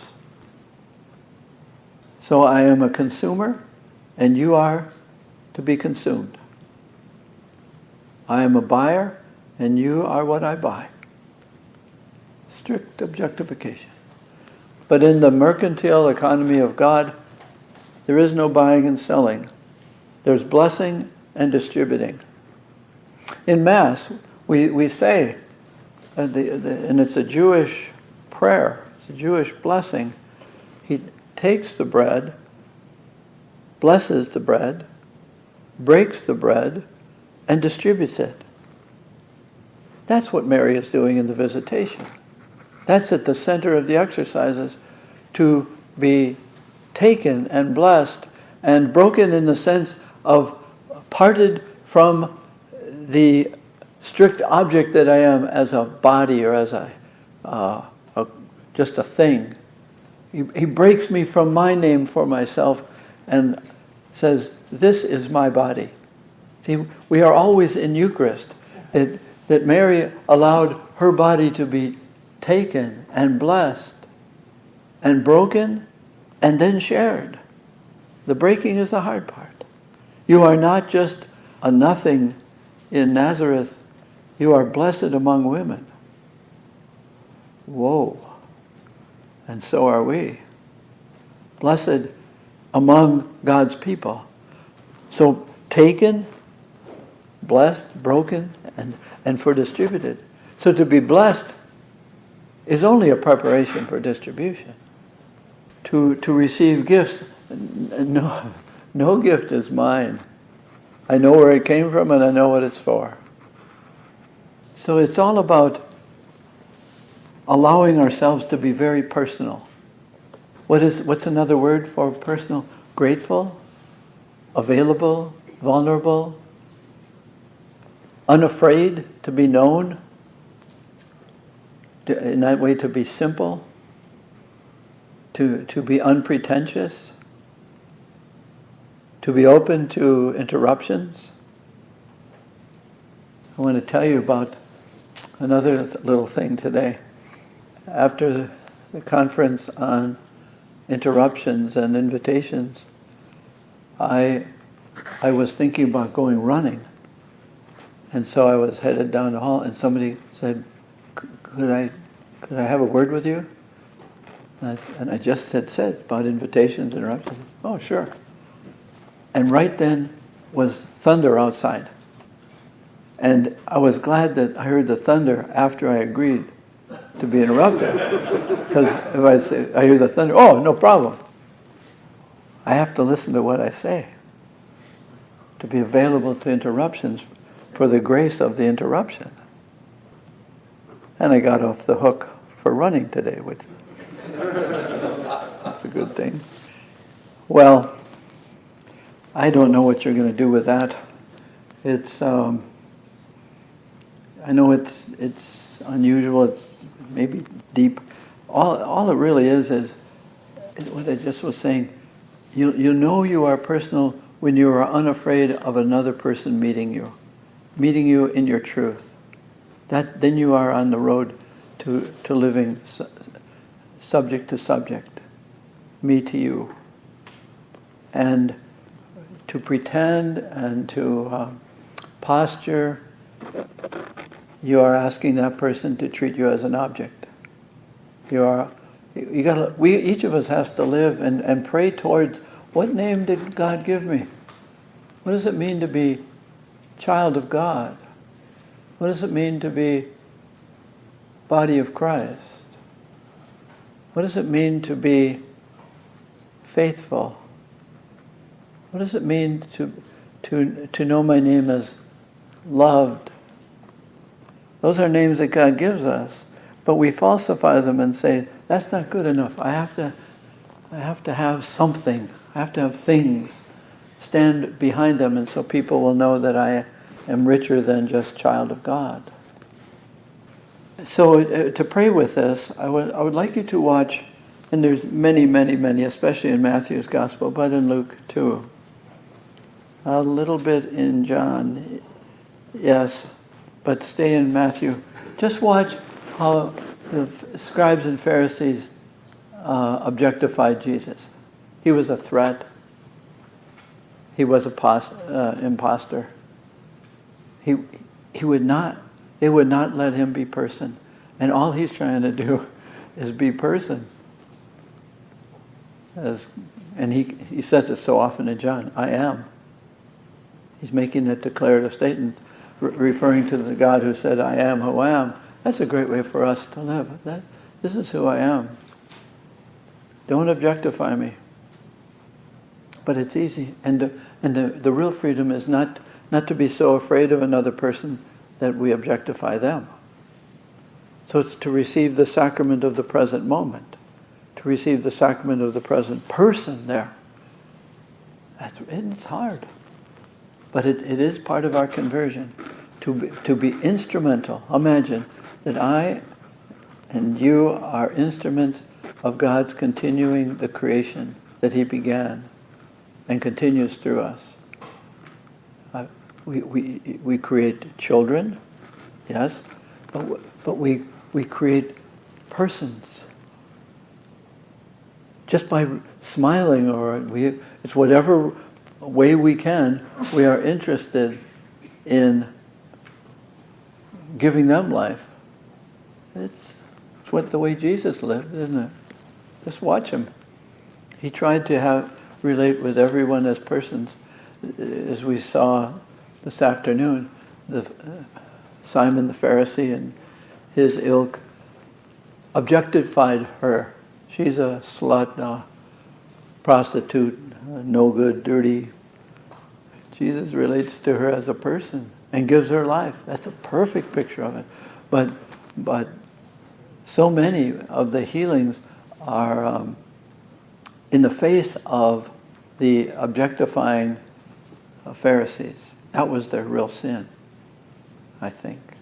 He objectified Jesus and he objectified everybody because everyone was not in the process of their creation, but sustaining their own power base and their own having created themselves. They are the leaders. But they weren't interested in creating anybody else except themselves. And I think that's a definition for those who objectify themselves and objectify life. So if you want, just spend some time watching Jesus deal person to person and ask for the conversion to not be afraid to be a person. The credit belongs to the man who is actually in the arena, whose face is marred with dust and sweat and blood, who knows the great enthusiasms, the great devotions, and spends his life in a worthy cause, who, at best, after he wins, knows the thrills of high achievement. And if he fails, at least fails daring greatly, so that his place will never be with those cold and timid souls who know neither victory nor defeat. Theodore Roosevelt. The last conference we were talking about, in one way or another, praising God or thanking God for creation, and that all of creation is a person-to-person communication. But the receivers, we, receivers of the gifts of creation and the gifts of ourselves, can make them impersonal. That is, the word we use is objectify.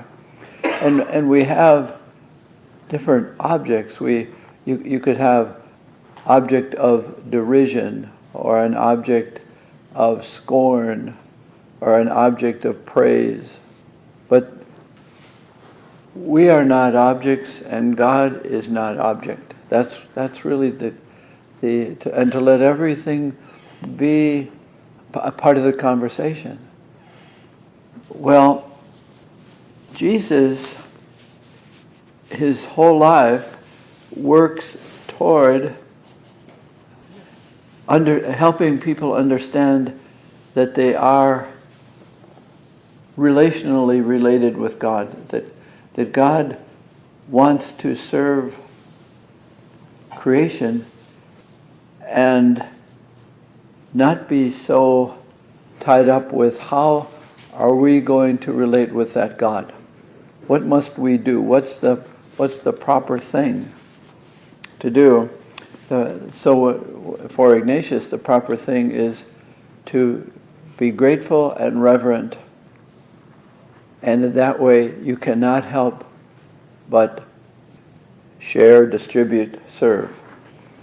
That the way the great act of praise of God is the acceptance of my creation, that I am actually a personal gift from God to time, to space, to other persons. And what are we supposed to do? We are called to receive and distribute. And so we said last night that in the Eucharist, the Jewish prayer, take, bless, break, and distribute. And we said that gratitude begins, or is the basis of generosity, and that nothing is mine. And I praise God for my gifts, and I praise God by reverencing them, even though they're limited. I praise God by sharing them in my limited way, whatever that is. So that the great praise of God is the acceptance of ourselves as human beings. Any other words or devotions are secondary to that. I thank God for me, but only as prelude to the realization that I am in a subject relationship. I receive the gifts of God gratefully, simply, humbly, and they are in preparation for distribution. I am in constant transformation for distribution. Okay? So the reason I move this way is that in Luke's Gospel, after the institution of the Blessed Sacrament, the Eucharist, after, in a sense, renewing the Passover, recalling the Exodus, and if you've ever been to a celebration like that, it's a wonderful celebration. Recalling and singing and talking about how God has related personally with the whole nation of Israel. For the people of Israel, the creation of the universe is secondary to the creation of Israel as the people of God. That's what they constantly were celebrating in the Passover. And recalling it and singing and talking about it.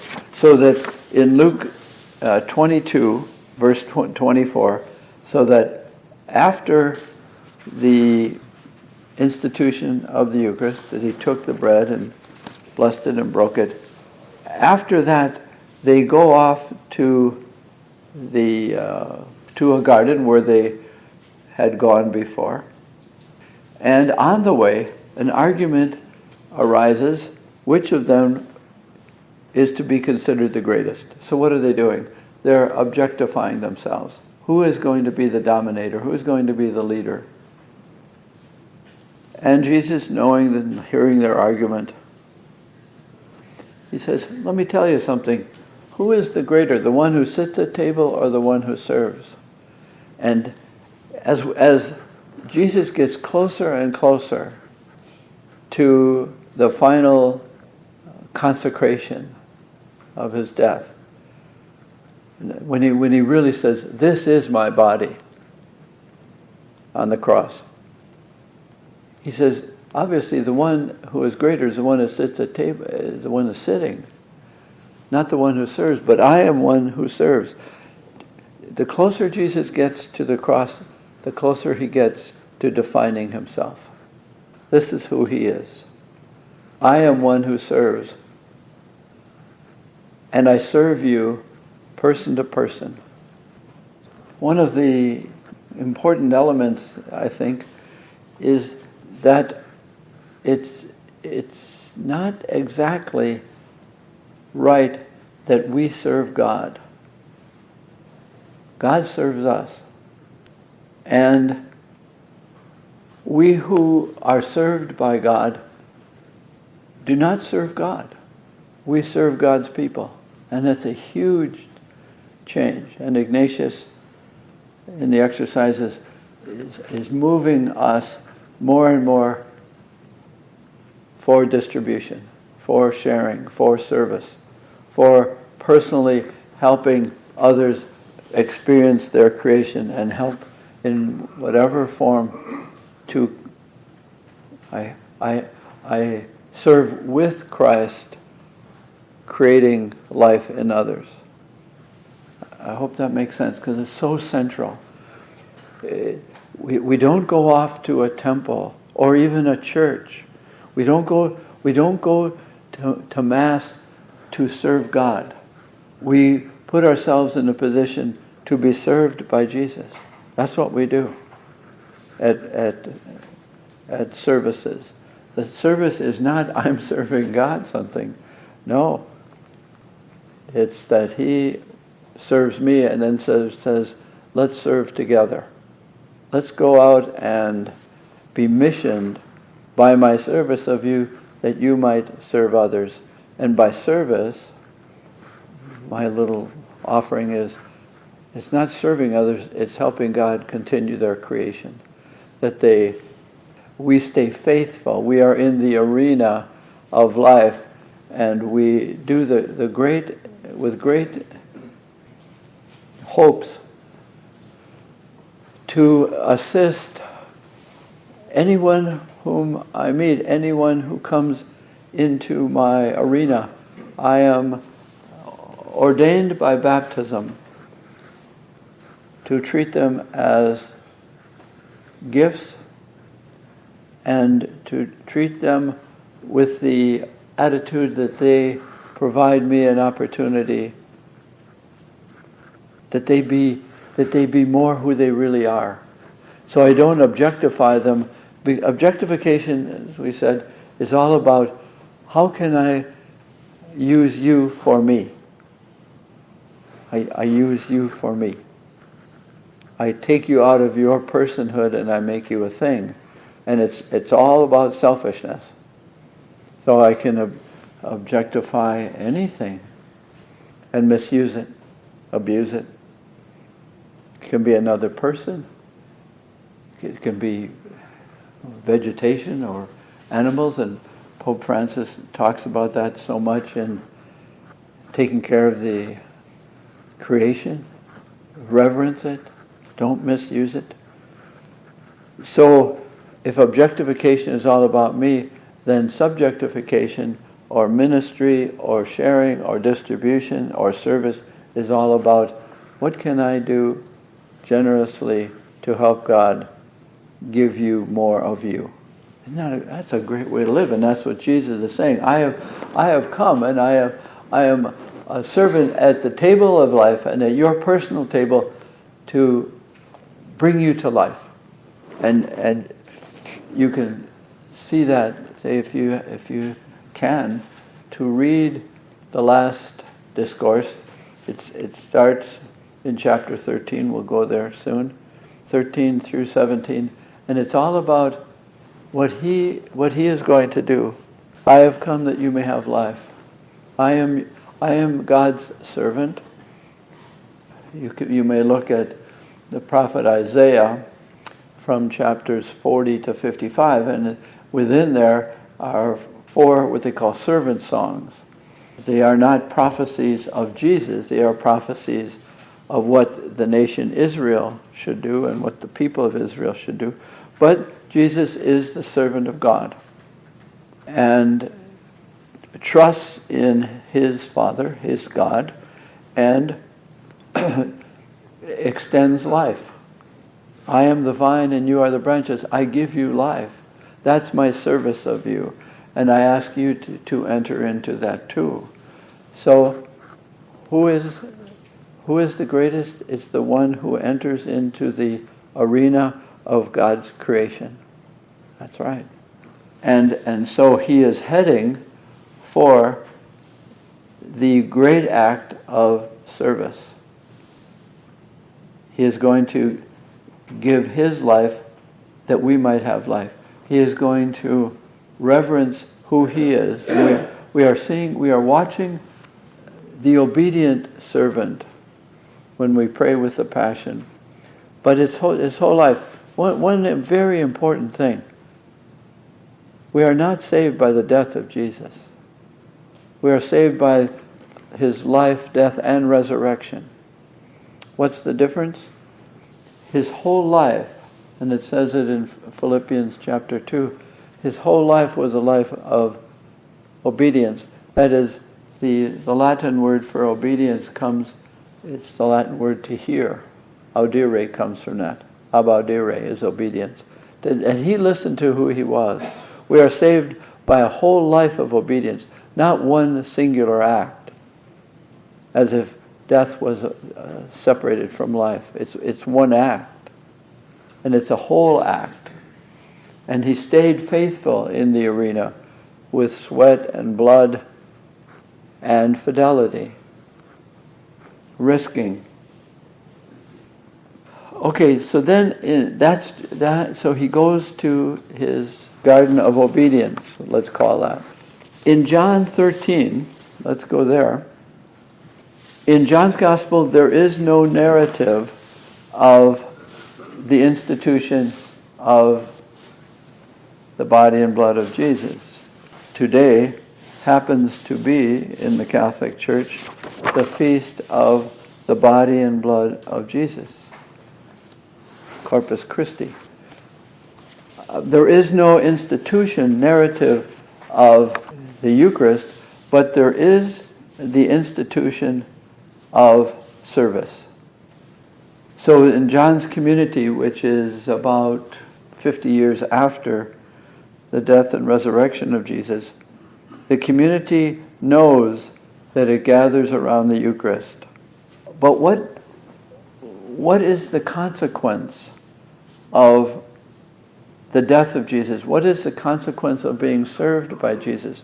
What is the consequence of the Eucharist?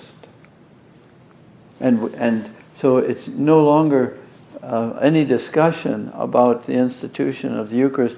It's the institution of service. And so he is defining himself. Remember I said the closer he gets to his death, the more clear is his definition of himself. And he then the very first thing, instead, it says, while they were at table, just like the institution narratives, while they were at table, he does not take bread, but he takes off his outer garment. He loved his own in the world, and he loved them to the end. He takes off let's say he strips himself of everything except being a servant. And he poured water into a basin and he washes the feet of the apostles. And then he comes to Peter, and Peter says, no, I cannot let you serve me. He says, if you don't let me serve you, you will not know who I am. You will not want to be a part of me, and if I can't serve you, you will not be able to serve others. He says, you will have no, unless I wash your feet, you will have no inheritance with me. You will have no part in my being servant. So he washes the feet of the apostles, and then when it's over, he says, okay, in a sense, this is just in a metaphor, I have given you life. I have given you a participation. You have shared in me. Just it's that way Eucharistic. You have received who I really am. And then he says, okay, I have given you an example. So at the Eucharist institution narratives in Matthew, Mark, and Luke, what we call the synoptics, he says, as often as you do this, remember me. Okay, and we say that at the Catholic Mass. Here he says, as often as you do this in memory of me. It's all about, can we let Jesus serve us? Can we let God create us and continue our creation? Can I let my humanity be constantly washed, feet being the closest thing to earth of our bodies? Can I let my earthliness be constantly served by this serving God? And that's a tremendous change, isn't it? That for centuries and eons, it's we will go and we will do. We will sacrifice this and that, and we will do all kinds of service to render God benevolent to us. And now we have a God who asks for the humility to receive, to be obedient, to listen to put ourselves in a position constantly to be comforted and given to for the purpose of continuing that service. So again, I say Jesus never said, you just stay right there. He said, I wash your feet, now go wash other people's feet. I feed you, you go be Eucharist for other people. I heal you that you might enter into the healing process of creation, of the lives of others. So that's, and I would like us to pray with, and for a while, with the revolution of the image of God. Because that's what it is. We give other people their worthiness, their worthness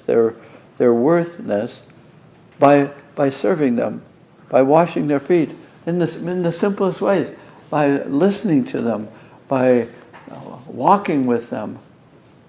I really, really believe that most people are walking around this world waiting for someone to listen to them. I would call it the sacrament of listening. To the sacred words would be, tell me more. To really let people tell their stories, to listen to them, and that way really enter into the subject relationship with them, rather than they're an object of wasting my time. I don't want to listen to them. I'll tell them, give them 1 minute. Help them know who they are. Help them know who they are to God by how they are to you. Imagine that. What a wonderful way to live.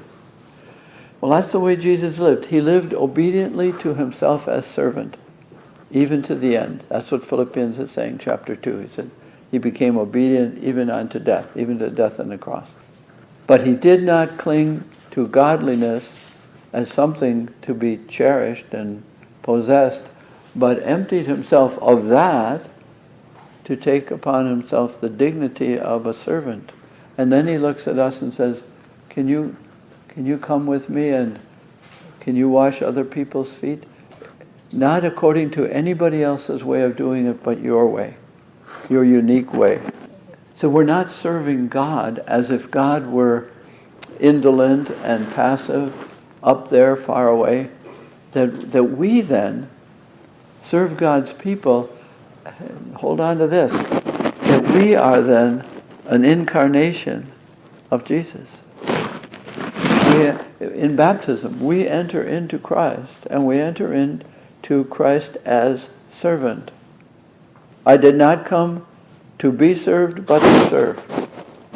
Over and over again, he is saying, I am sent to serve you so that you know who you are.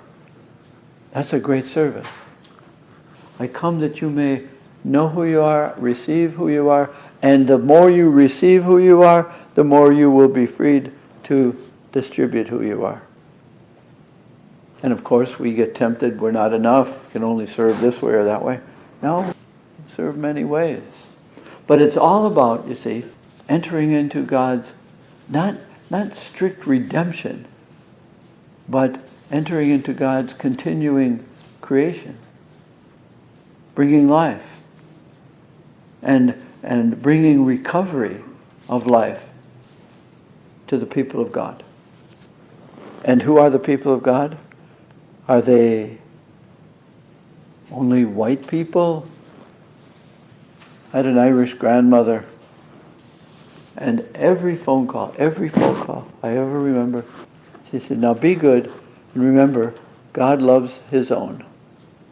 And we knew exactly whom she meant. Not just the Irish, but just our family. We were God's own. And she really believed that. She lived that. God loves his own. Now his own have broadened. And we have a responsibility, responding to Jesus, to wash the feet of those who threaten us by being different. And Jesus related with foreigners, different people, lepers, the blind, the lame. Because, as you know, in the time of Jesus, any physical defect was a result of sin. So anything that you did not relate with, the lepers or the blind are always on the curb, the sinners are up in a tree, or they are not to be contacted. You don't have association with them, and Jesus did. And Jesus didn't have boundaries and walls and alienations. And he asks us to embrace all of creation. Well, that's very difficult because we are selective, protective by nature. So that our conversion is a bit of a change of our nature, of our natural inclinations to protection. And he says, go beyond your comfort zone.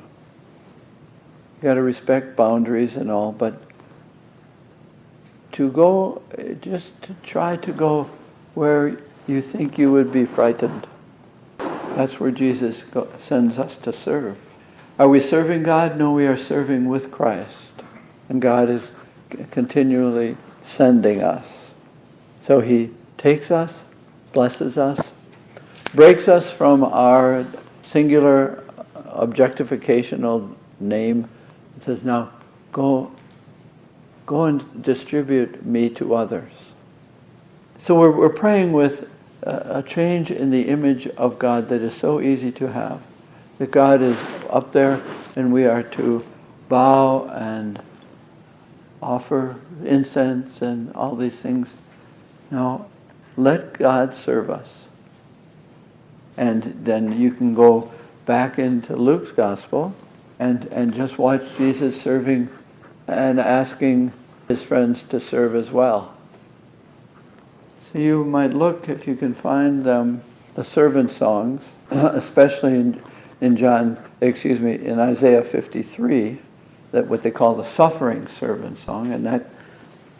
But remember, that's a prophecy not of Jesus, but a prophecy of Israel, really.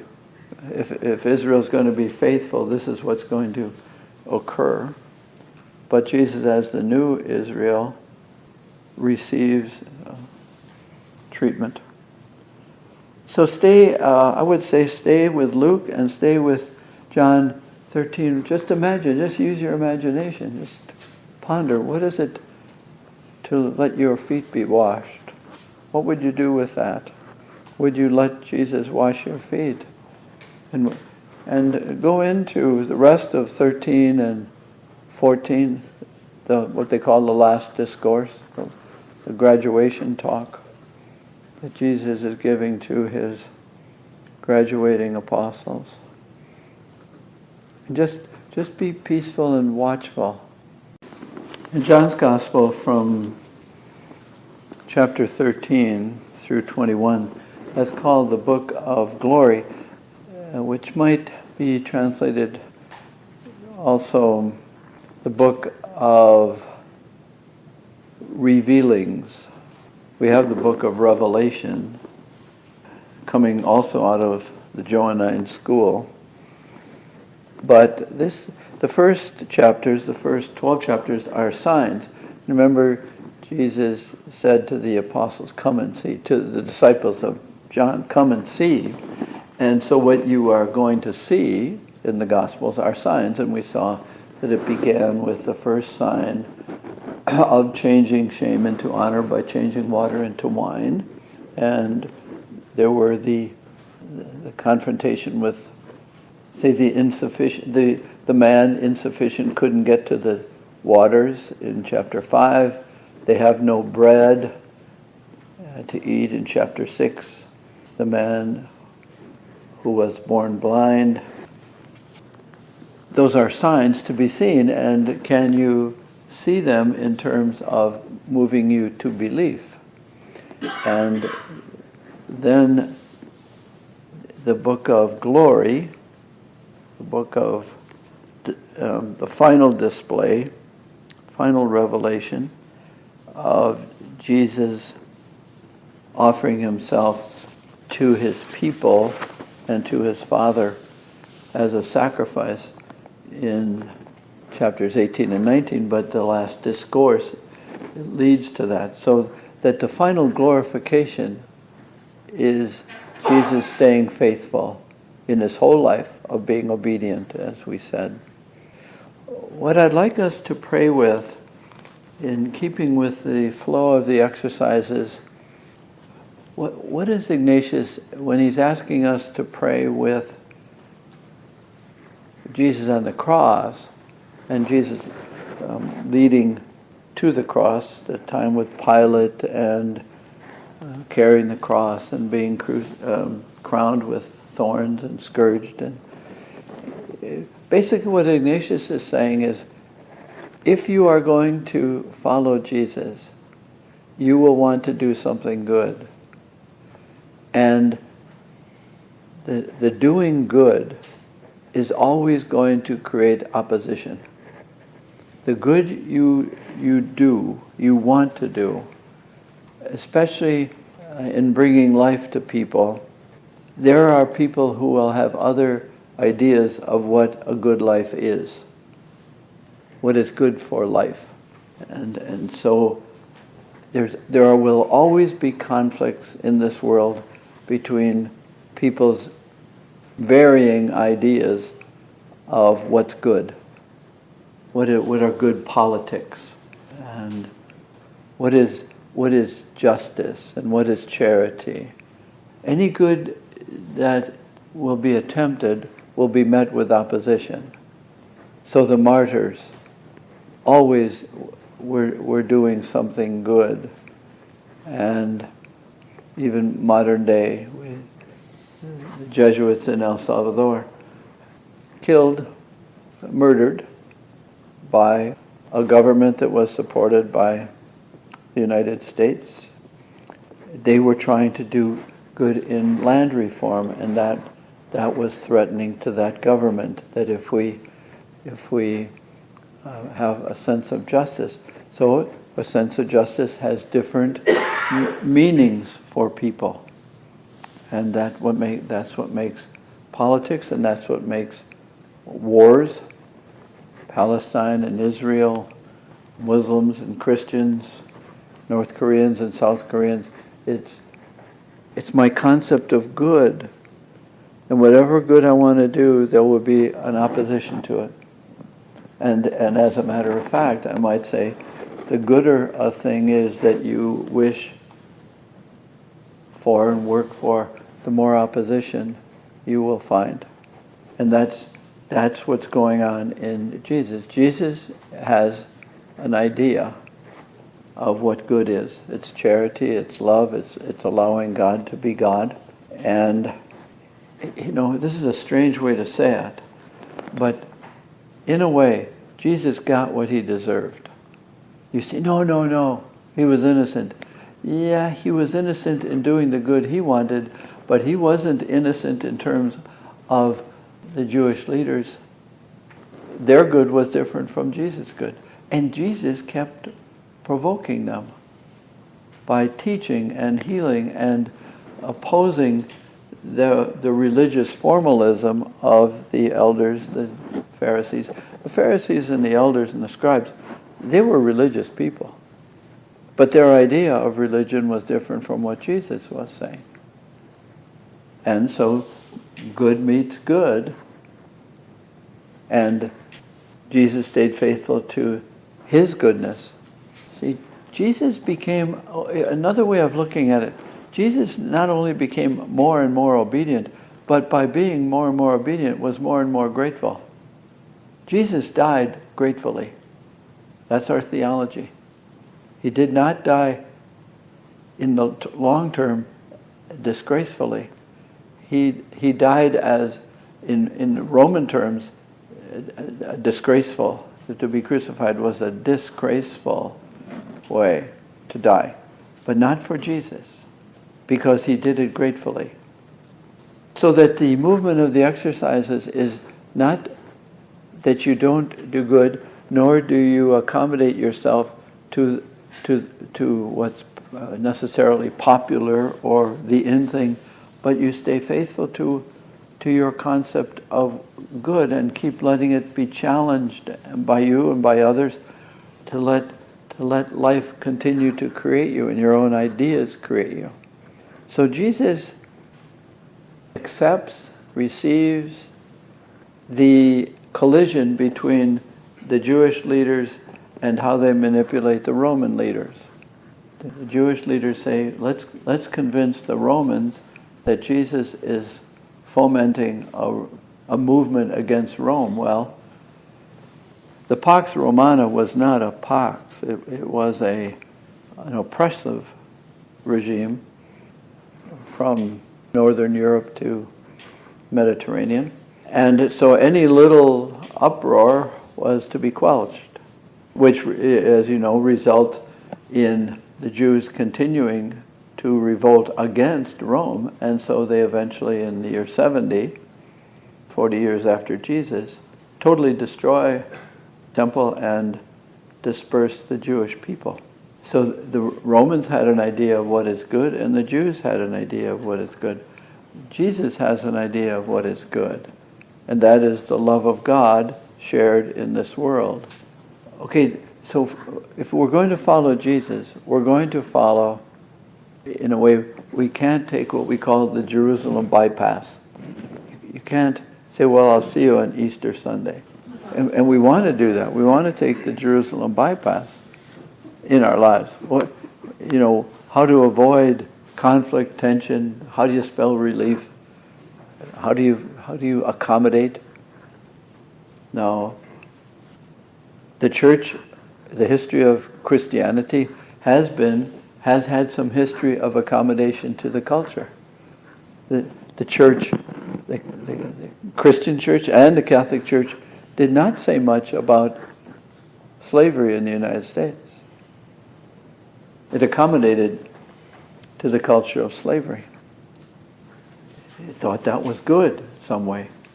Well, we don't have to go into history and revisionist history to excuse it or challenge it. It just was. But more and more, the Christian community has to say something, and is saying something, against the objectification, say, of creation, of misusing creation. Has to. Not as a political statement, but as living out the theology. So the church way long has accommodated itself to popular culture, and little by little it's learning that it can't do that anymore. And Jesus couldn't do that. Now let's look at it in terms of Mary. We're kind of making the exercises as Mary lived them.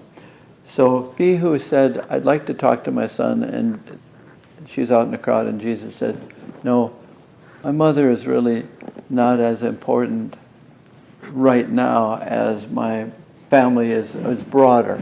And she's learning a lot about him too, watching her, hearing about him. He's traveling around doing miracles, and the report comes back to her.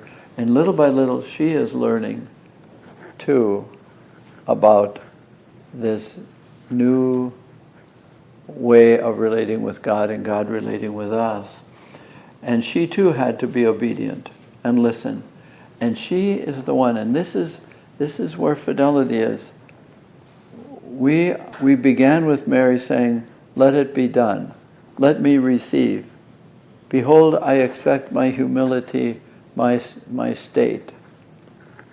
If I were to have a statue of Mary or a church, and we don't have one named, we have Our Lady of Good Counsel and Our Lady of Perpetual Help and Lady of Sorrows and all these churches and shrines dedicated to Mary. I would have one, Our Lady most receptive, most available. And she lived, and this is the freedom, and Ignatius calls it indifference, of not preferring a good name to a bad name, or sickness to health, or a long life to a short life. While those are very natural, whatever is, let it be done to me. And we say, no, I will decide what's good for me, and I will decide what I want, and I will dedicate my life to perpetuating my expectations of myself. And Mary, most receptive, says, let it be done. Let me receive it. I will continue discerning, watching, experiencing. God, what are you saying to me? What are you speaking? Not messages about I should do this, I should do that, but you are confirming me in my relationship with you and my relationship with my son, Jesus. So this let it be done is the way Jesus lived, receiving, being available, as we have seen. He listened to who he was, and Mary listened to who she was, and we are invited in the Gospels and in the spiritual exercises to receive who we are, who each of us is. Not who each of us should be, or used to be, or will be, but who I am right now.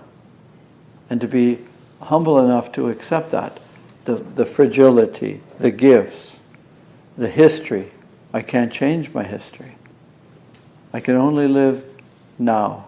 One of the freedoms of the exercises, and we teach this, to be present to the present of the present.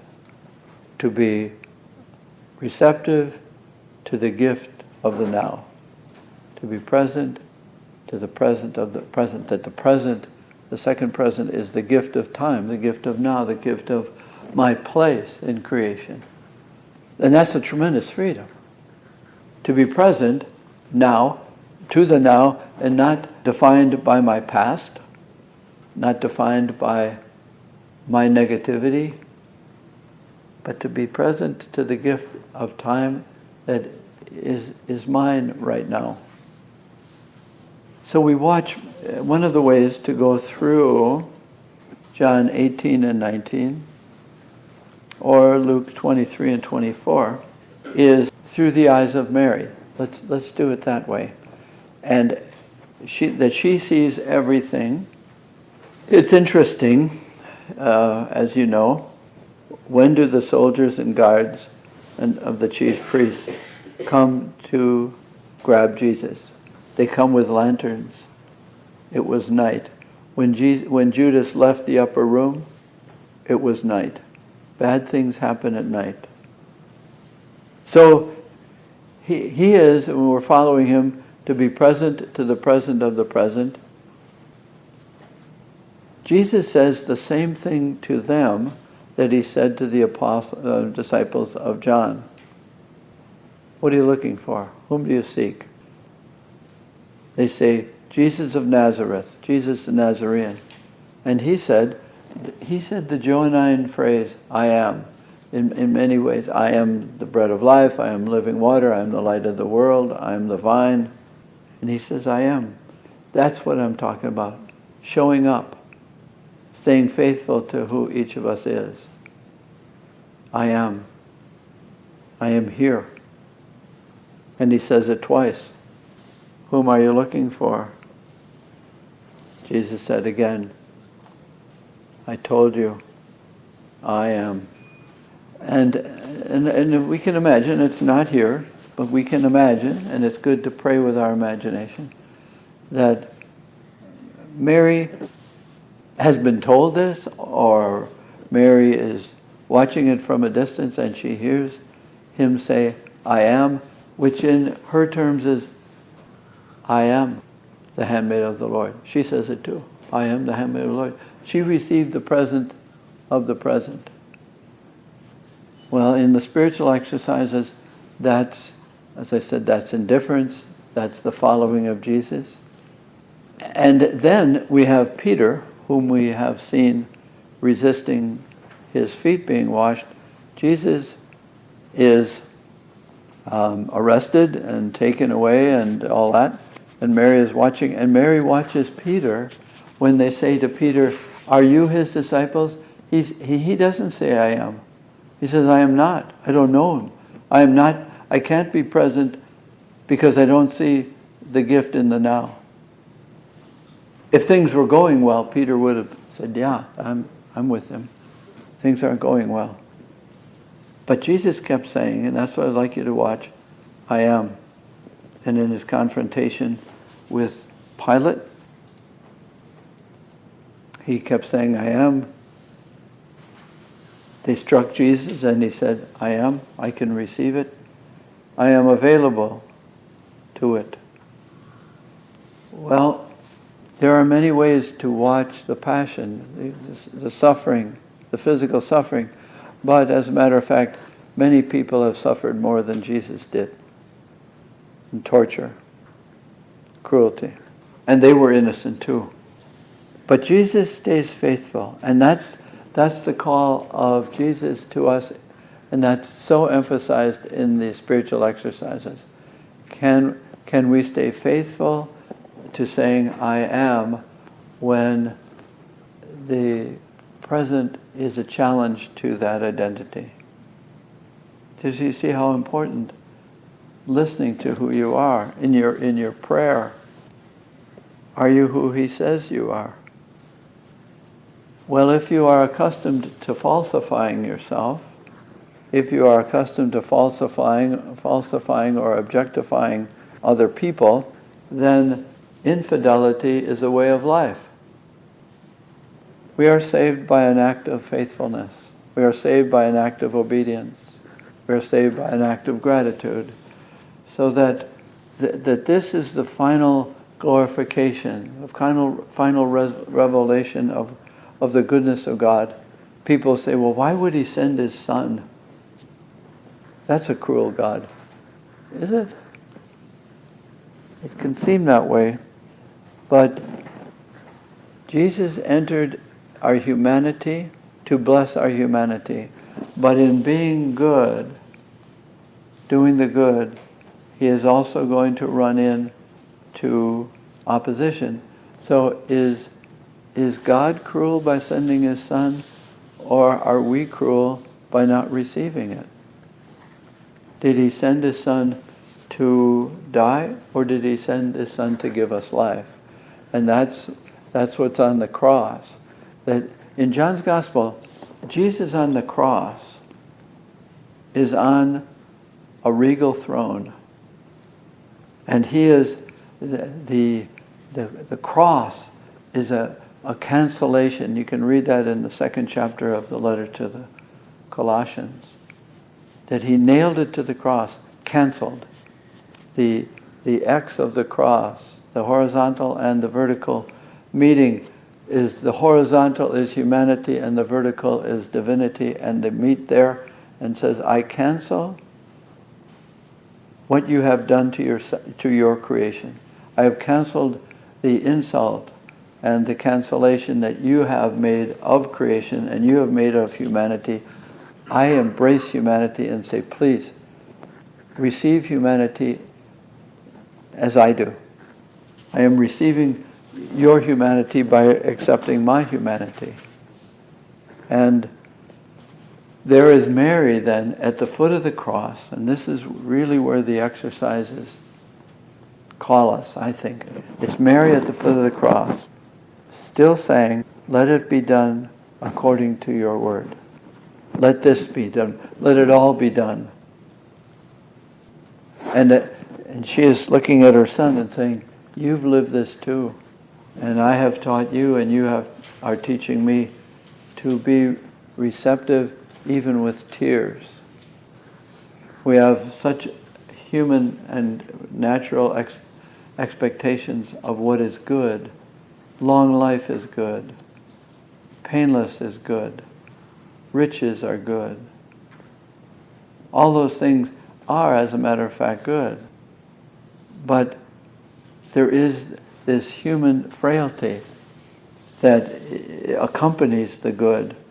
And these people who are killing Jesus have a sense of goodness. The Romans who are stabbing him and making him suffer, they have a sense of goodness, and it's the Pax Romana. It's the, we're doing this for Caesar, we're doing it for our people. And the Jews are doing it for the preservation of their traditions and their sense of relationship with God. They are doing something good. You see what I'm saying? That concepts of good collide, and we say, no, that was bad. Hitler had a sense of goodness. The extension of the golden race, the solidity of the German ideals, Nazism, and people bought into that. They really thought they were doing good. And communism and all these things, it's so easy to say that's essentially bad. No, killing is bad and manipulation is bad, but we're doing it for good reasons, a good philosophy or even a good theology. I mean, the radical Islam people really are religiously based. Maybe not all of them, they are hiding behind religious fundamentalism, but they are more committed to their religious beliefs than Christians and Catholics can be. That's just it. It's good meeting good, and Jesus says, stay faithful to your good. And I'm trying to show you the way, the truth, and the life. I'm trying to show it to you by coming as light into the world. But it's going to cost. There is a cost to discipleship. And the discipleship is not just to Jesus, but to good. And we have a whole history of Christian martyrs and recent martyrs, not just killed, but dying for their sense of goodness. And the invitation of the exercises is, let my goodness be done. Not just let this event be good and let it be received. No, let me be faithful, let my goodness be done too. Even though it's being rejected or contradicted or I have to die for it. You probably have read something of Dietrich Bonhoeffer, the Protestant theologian who died very close to the end of the Second World War because of his beliefs. A real modern martyr. So living faithfully is letting it be done. Let me be done. Let the goodness that you have given me, let it be done, even though it's not going to be successful. And this goes back to Emerson's sense. What is success? And I would say success is got something to do with fidelity or availability or receptivity. So pray with Mary as she watches Jesus and she's saying, okay, I don't understand it. It's real, but I don't understand it. And I mean, she's woman and mother and religious, trusting God, but trust has to have the invitation to not trust. It's not iron. We are wobbly in our fidelity. In the friendship to marriage, somebody told me that a man was lying in bed with his wife and said, I don't feel married. And she said, well, you are, and don't try to get out of it. Well, fidelity allows for challenge. It makes fidelity fidelity. Fidelity is not a habit. It's not a rigidity. It allows for the ups and downs of our own human emotions and ideas.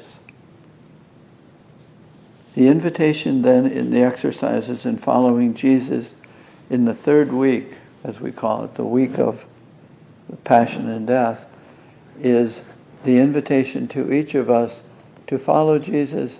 Even though we will fall, he turns and looks at us and says, keep going. Keep on keeping on. And Mary turns to us and says, return. Don't give up. Keep walking. Keep going.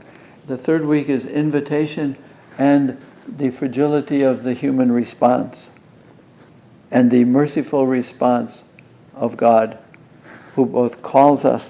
There's an interesting thing about call, and we may have seen it in our life and in, say, in the Gospels, the call of Peter. The call of Peter, when they catch all that fish, he says, oh, just amazing. Oh, awe. Then when Jesus says, come follow me, Peter says, uh-oh. The O changed to uh-oh. There's implications to invitation. There's implications to intimacy. And then Peter goes on in life and keeps saying, oh and oh, and sometimes, oh. And that's where we are. That's the exercises. To be excited about the call and challenged by the implications and peaceful because of the resolutions, how God is faithful. Not according to our script always. Negative things happen to us. We lose family and friends, spouses, parents. We can't escape our human condition. But to say, oh, I don't see, but I see. So maybe spend time with Mary. That would be good. Watch her watching. Watch her watching Jesus, and in your prayer, watch her watching you as you struggle to follow Jesus. In the spiritual exercises, the text, there are two contemplations, two times of using your imagination to picture events in the life of Jesus. One of them is the scene of Jesus leaving home. That's not anywhere in Scripture. But coming out of the life of Ignatius, who, because of his conversion, left home, became a pilgrim, returned home once, but it is considered in the text of the exercises that letting go of the past, letting go of what is of personal identity.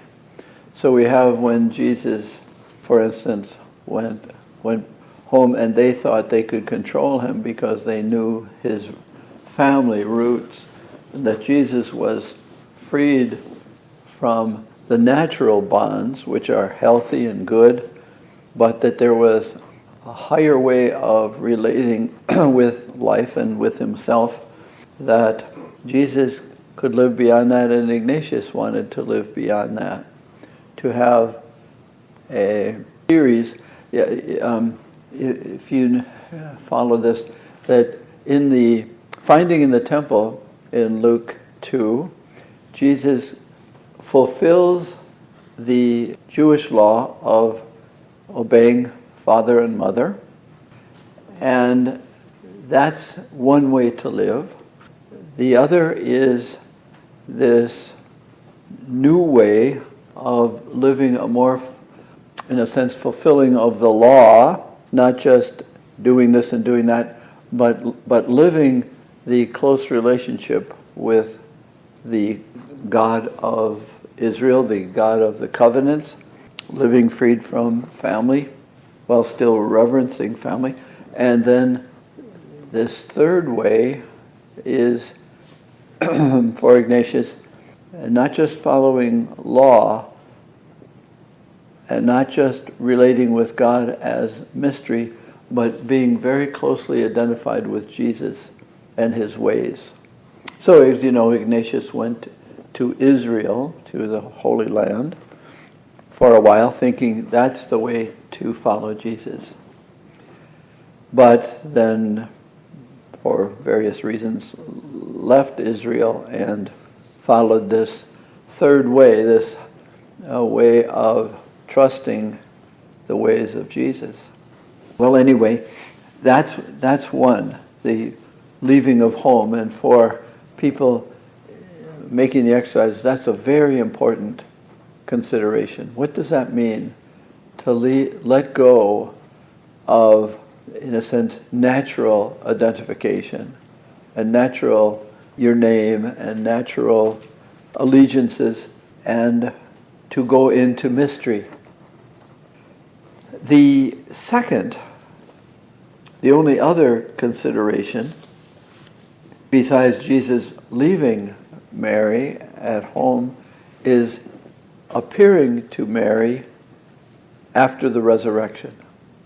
So this Mary who stands at the foot of the cross and keeps faithful, saying, during this trauma, I will apparently, by her fidelity, is saying, I will not do the natural reaction to trauma by return or reversion or going back, retrenchment, if you will, going back to what was familiar. Where can I find my security?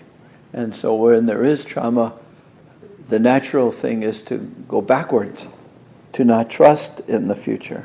So Mary stays faithful to all that she has seen and has lived this, let it be done, and she is present to the present. And Ignatius could not imagine, though it's not in Scripture, could not imagine Jesus not returning to his mother as a first experience of consolation of his resurrection. In Scripture, say in John's Gospel, in chapter 20, he appears to Mary Magdala, who has come seeking him. Ignatius would say that would be after his appearing to his mother. Well, that's tender. And Ignatius was very tender about his relationship with the mother of Jesus. And it's fitting both for the psychology of Ignatius and for Scripture that's apparently not as important to the Scripture writers as the appearance to Mary Magdalene beginning the church. Why do I say that? And I'd like us to contemplate, use your imagination, in John 20, and Jesus appears to her. She is there seeking him, and here's the whole theology in a sense. She is seeking him. He is seeking her. And that's why did I say that's everything that is of God. That we do not find God. God is not lost. We are the found. We can seek being found. And what that is being available to all of the invitations that God gives. One might hit you, and we might have had that experience, that one time we experienced God finding us or giving us our name or some religious experience. And that is the seeking God, and we are the found. So she comes seeking for him, and he finds her. That is theologically absolutely central to everything we've said these days, that God is the seeker. Peter and John come running early in chapter 20. They don't find him. So right at the beginning of the gospel, come and see, and what you're going to see is my finding you, my seeking you, my reaching you, you, humanity. I am the finder. So after Peter and John, in verse 11, you have Mary Magdalene, and it's the beginning. This whole chapter is a beginning of the church. Go and tell. Go and live. Go and find the rest of the brothers. I am sent and he'll say it later on, as I have been finding you, you go and find others. In verse 19, so Mary Magdalene wants to hold on to Jesus, very natural, hold on to security, which is the result of trauma. Don't cling to me. I have other findings to do, and so do you. And you have an intimate experience here, but it's not just for you. Anything you receive is not yours. It is an interesting thing.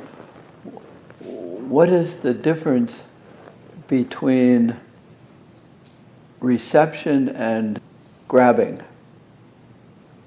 Maybe that's what receiving is with open hands, grabbing is with closed hands.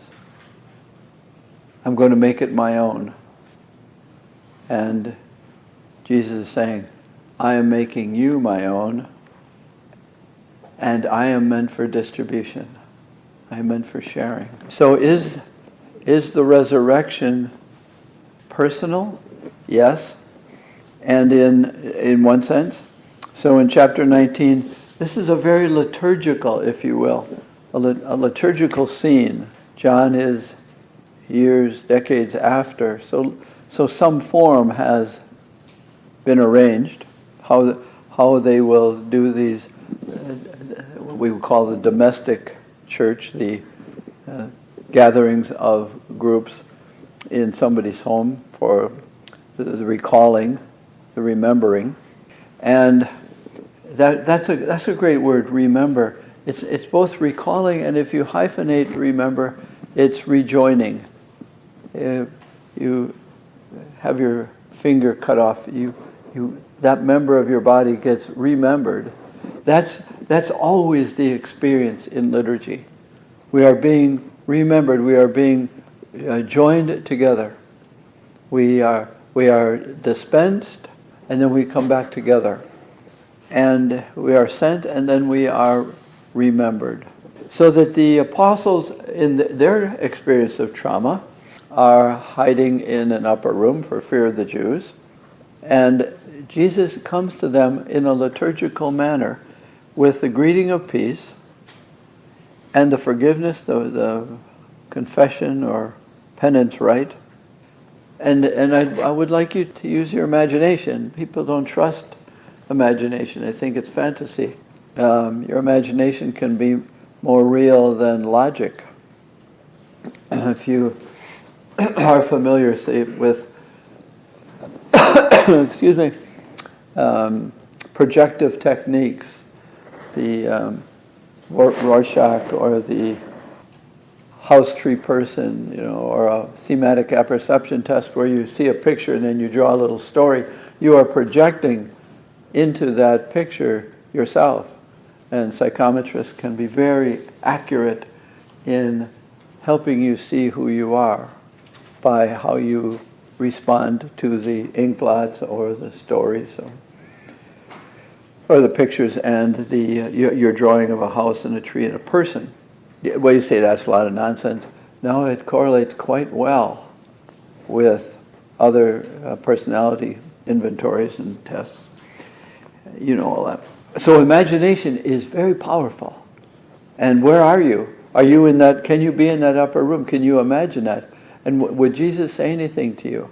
Or he'd say, well, yeah, he'd say, peace be with you, whose sins you forgive. No, does he say anything else? That's not in Scripture. You say, well, if it's not in Scripture, then it's not real. You make it real. And he is that's why in the book of Hebrews, whatever Hebrews is, a letter, he says the Word of God is alive. And if you confine it just to pages and words, yeah, it's dead.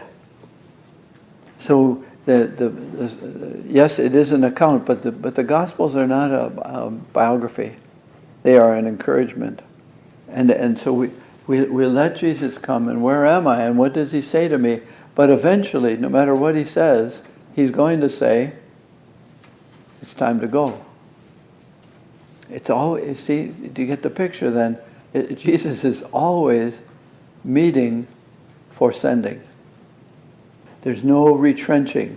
So if you go to Luke chapter 24, where the famous men on the way to Emmaus, they are retrenching, they are going backwards, and Jesus gets a hold of them, and then they, because of the experience, want to go back to the community, back to the church.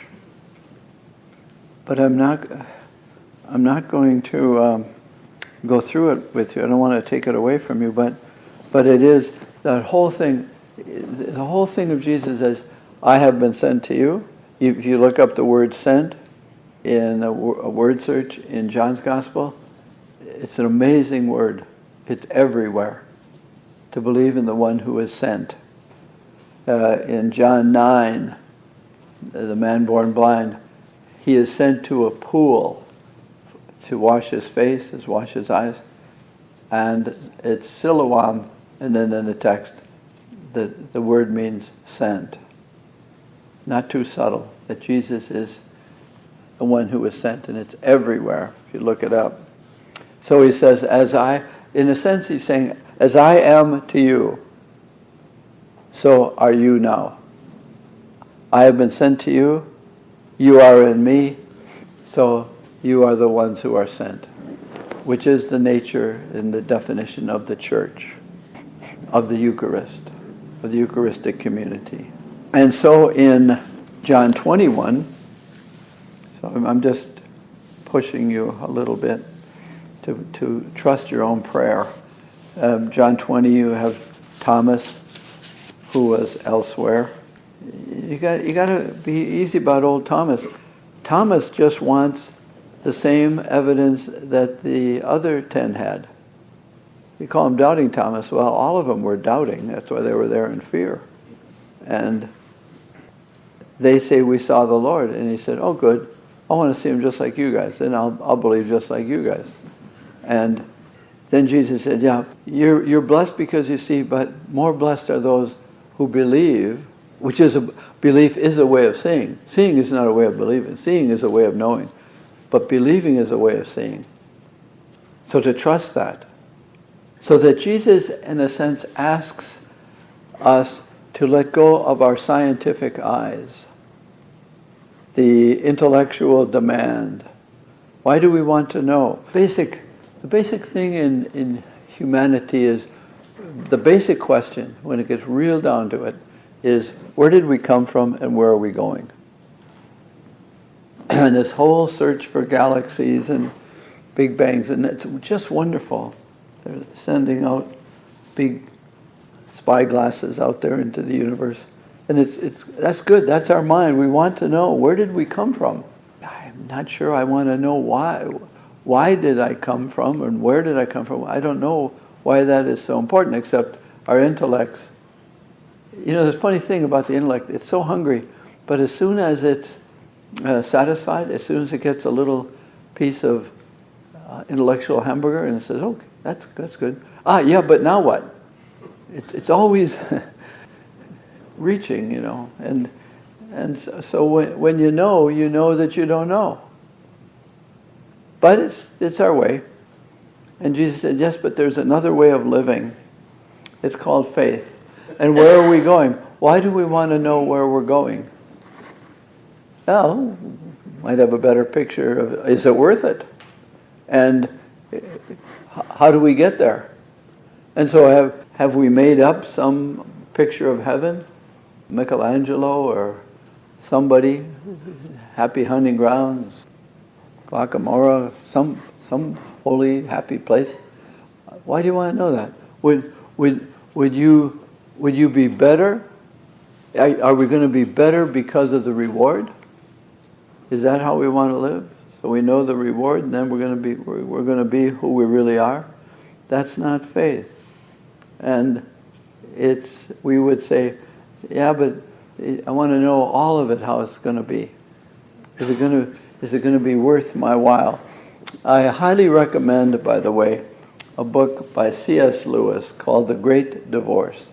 And if you haven't read that, and it was written in the 40s, 1942 or something, and it's a book about a busload of people from hell who go to heaven. They get to go to heaven, and each of them, and the book is each little story about why they choose to go back to the bus and go to hell. Yeah, I know, you smile, and it's funny, but it's tragic. Because in every one of those stories, there's a part of you and a part of us. And C.S. Lewis lays it out very clearly. Some of it a little strange, but really cleverly. And basically, the reason they don't want to stay in heaven is it's too real. It makes their lives too real, and they've been living in an unreal life, which is what hell is. And how they lived was unreal on earth, and it's unreal in hell, and they have grown to love it. It's their habituated, conditioned life. But anyway, where are we going? Where does it end? And it's so natural to want that. We want to know the future. I had my nephew, who is older now, but when he was a little kid, was in the back seat with his mom and his siblings, and they had pulled into a hamburger drive-in, and on the way out, with a malt in one hand and a hamburger in the other and French fries on his lap, he said, "Mom, where are we going to eat after we eat next?" So that's each of us. We want to know the future, and is it going to be okay? Are you going to take care of me, Mom? And is life going to take care of me? The other scene I would like you to imagine is in John 21, which is obviously, if you read the whole chapter of 20 at the end, starting at verse 30, it's like a little conclusion, and then there's another chapter. And the chapter is, very similar to Luke 5, the call of Peter, and they didn't catch it. But, they didn't catch anything. Guess when they were fishing? All night. Nothing good happens at night. And, seriously, that's what it says. They caught nothing. Verse 3. When it was already dawn, the lights are coming up and something good is going to happen. Get the nets out. It's going to be a big catch. And it is. And so he is the seeker. And he finds them where they are. And they have reacted normally to trauma, and Jesus finds them and calls them back to who they really are. So spend time with that. I don't know how the resurrection happened. I know how mine happened. And I know other people's have resurrections. They recover from trauma. They recover from night. They recover from their own rebellion. They recover from the deaths of their spirit. There is recovery. That's resurrection. We know how that happens. Where is it leading? It's leading to tomorrow. All we know, where are we going? We're going to tomorrow. And are we going to go dragging our life around like a heavy weight? Or are we going with a lighter spirit? And what I'd like you to pray with is a sense of, where are you going? Where are you going tomorrow? To whom? Where are you going after you pray next? God, what are you going to give me after you give me something next? What is that? We want to know the future. And am I going to look good? And am I going to be secure? And is it going to be happy? And are we going to be with friends? All we have is invitation. And we have a few memories of God's fidelity, of life's fidelity. We have memories of God's not being, seeming to be around with us. We were alone, we were diminished, whatever. We have the ups and downs of humanity. God created us to be human and said, I will find you there, and I'm not retrieving you from your experience of humanity. So the resurrection in the Gospels is very encouraging. And for Ignatius, he says, Jesus went around collecting his friends, bringing them out of their tombs, giving them a sense of themselves, and now what are you going to do with it? I'm giving you as a gift. Can you receive it and distribute it? There is a poem by Hopkins, the Jesuit poet, and he says, seeing a sailor, this is of course he was British in England, seeing a sailor, you'd say, that's a noble. Our redcoats, that's a noble calling. The person who does that, like our veterans, there must be a greatness in that person that could risk his life and be in service of his country. He said, now here's Christ, and he imagines Christ in heaven, and looking down, he's in bliss now, he's looking down, seeing some person do all that they can do for love. He sees that. This is his imagination. Christ would say, he would lean down and massage his neck and kiss him and hug him and say, what you're doing, if I ever came again, I'm doing what you're doing. I would do that. When you are visiting the sick, tending the elderly, changing the babies, laboring to bring health, whatever, to bring justice, to bring light, to bring whatever you're doing for love, that's what I would do.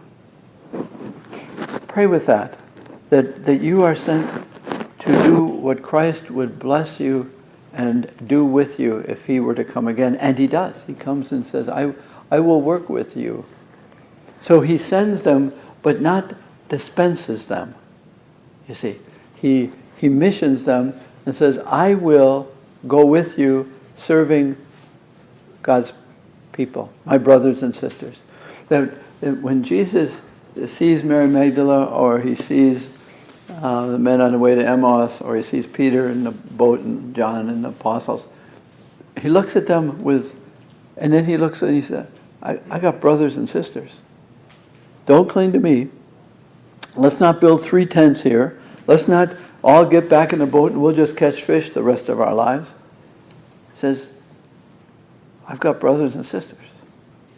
I came for them, and now I'm still coming to attract them, to encourage them, to feed them, to give them back themselves, and that's what I want you to do.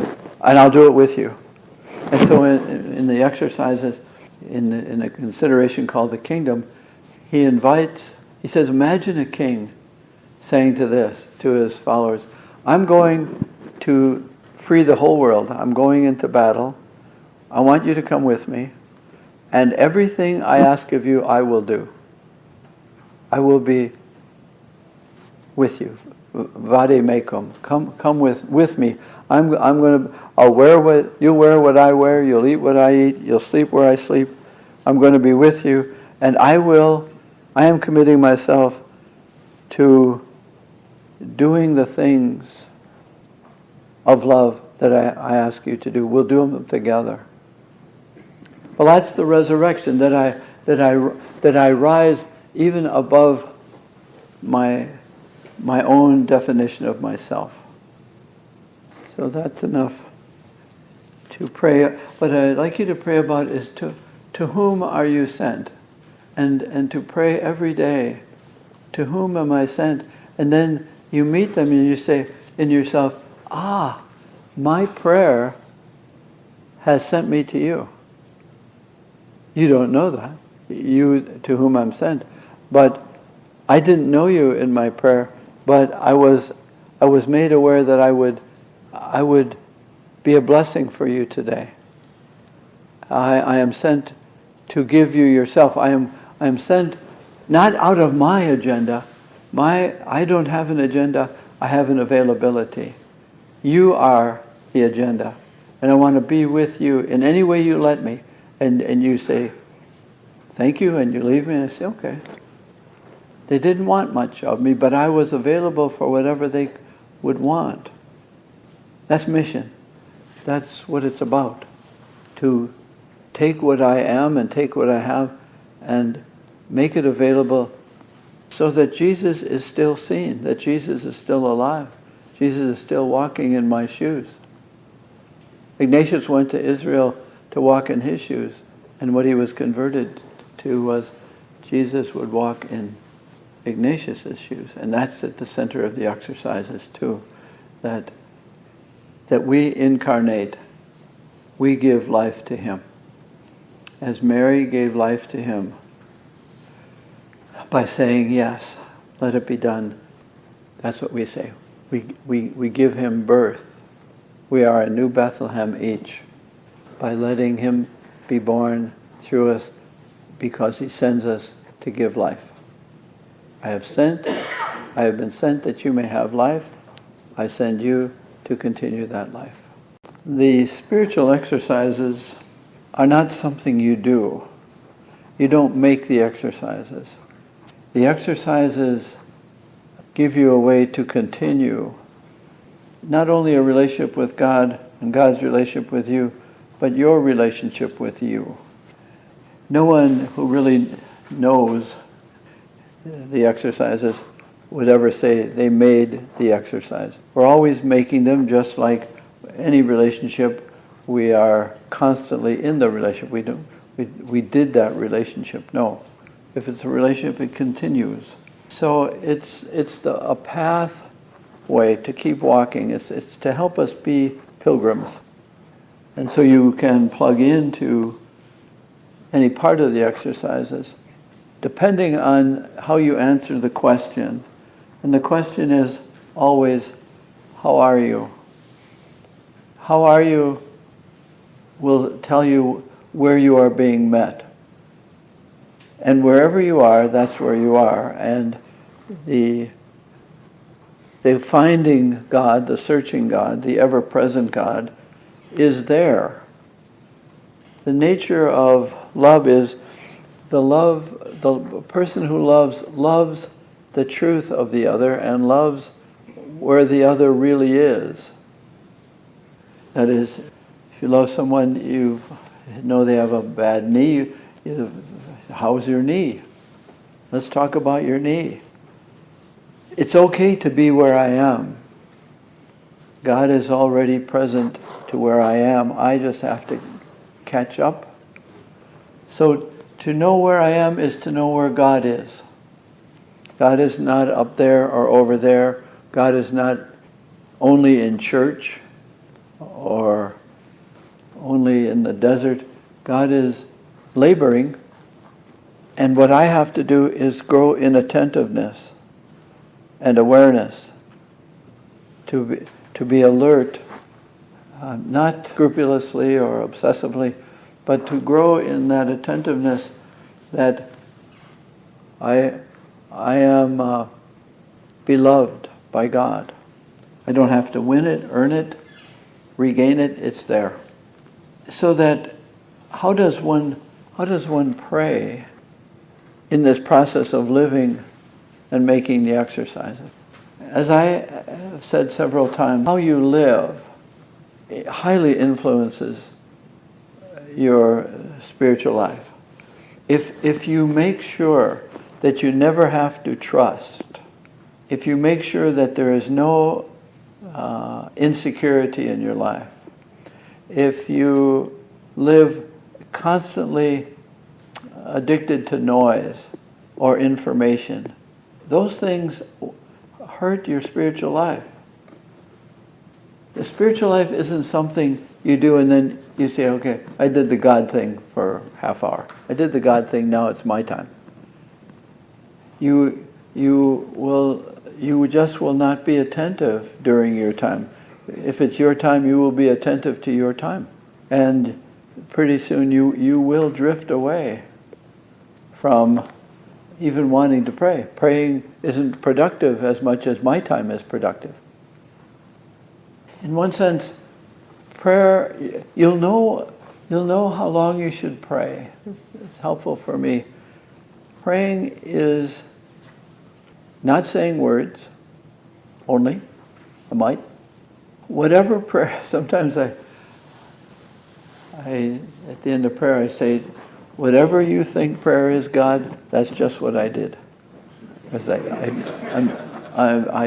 it's a faith experience. I don't have a program, except as Ignatius would start, how am I? What's my truth? And where am I? How is God finding me? I have not been in contact with God, but now I am. So there is that.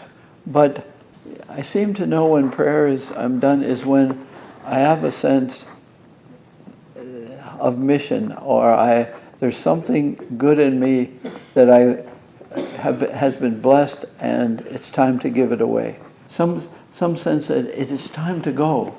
An image of that might be, if you remember the Transfiguration, when they're up on the mountain, the three of them with Jesus, and they have this spiritual experience of the transcendence of God. And it's a consolation to them. It gives them deep meaning. They have an intimate experience of the interior of Jesus, and they say, good, let's build 3 tents and stay here. Let's change the locks and throw away the keys. Let's just have it for ourselves. And Jesus said, no. In Luke's gospel, they go down on the level. I love that. Let's go deal with life on the level. As I said early in the retreat, be careful about spirituality as an egocentric thing. Maybe religiously self-righteous. I can quantify. I go to adoration. I say the rosary. I have the 9 First Fridays. I do novenas. But what do you let God do for you? So the question is, prayer will send me to life. Not that I've told God everything and got everything figured out, but I've been quiet enough to receive myself again. It's not egocentric, no, because whatever I receive is not mine. And so we go. Prayer will send you to life. Fortunately or unfortunately, life will say you haven't prayed enough. It'll send you back to prayer. And that's the revolving prayer door, where I see that I am not receptive to life. I do not receive all the slices of daily bread. I don't receive everything gratefully. And I'm not mad at it. I come back because I am so human. I am so self-centered. I have inclinations towards indulgence and regret and revenge and all. I'm human, therefore nothing human is alien to me. I am available to everything that is human. And so was Jesus. And he lived with it and asks me to live with it as a human being. Prayer is not something that you can define. Maybe it's this way. Intimacy cannot be standardized. Real quality relationships cannot be measured. They're just experienced. And real relationships free both persons in the relationship to be beyond that relationship. So our relationship with God automatically will move us beyond just me and Jesus. Jesus makes me a we. That's really what it is. And the danger in the spiritual life is like the danger in all of life, that it's all about me. I want to know how well I'm doing. Forget it. You're never going to know how well you're doing. There's no numbers. There's no colors or adjectives that'll tell you how you're doing. And maybe that's the most mysterious thing about relationship with God. You're never going to know how you're doing. You're not going to know what house you're in or rung of the ladder or how far you are up the mountain. That's so human and so unhealthy. It's to live that way. You know, you wouldn't go on a walk with a friend and at the end of it say, "What grade would you give us for that talk?" That'd be the last walk you had with that person. It's not to be gauged, it's to be engaged. It's to be experienced, and assuming it's an intimate relationship, both are better for the encounter, but not better just for each other, but for beyond each other. The North American problem with prayer is that it doesn't seem immediately productive, and those are two big words. We like immediacy and we like productivity. Another thing that we like is selectivity, and this is what I'm saying about how you live. Menu used to be something in a restaurant. Now it's everywhere in our lives. It's the TV switcher business, the remote, the computer, the cell phones, the iPhones. Everything has options, and you can switch so quickly and get immediate information. The immediacy and productivity and choice. And do you see? If that's the atmosphere, if that's the psychology and it really influences us, then prayer, it doesn't have a chance. Our spiritual life doesn't have a chance because we demand options, productivity, and immediacy. And it's so available to us. And it can be delivered to us. We don't have to go and get it. It comes in on a drone or it comes in on a package the next day.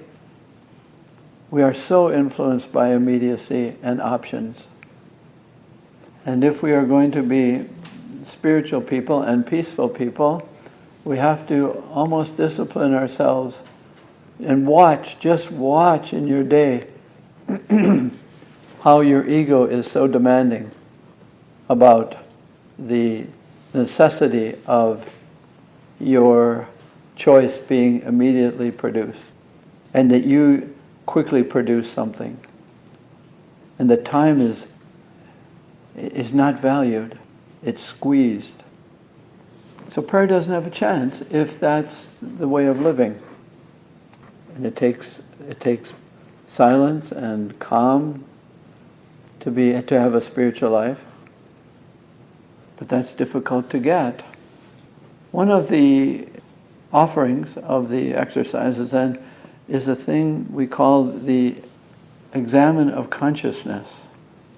And there are articles about that. Father George Aschenbrenner wrote the famous book, and Father Dennis Ham wrote a book called Rummaging for God, a little essay, I shouldn't say a book, a little essay that's very popular, about spending some time at the end of the day not looking for productivity, but looking for the presence of God and the rising of your spirit and the comfort, and to stay in touch with your spirit and something of the beyond.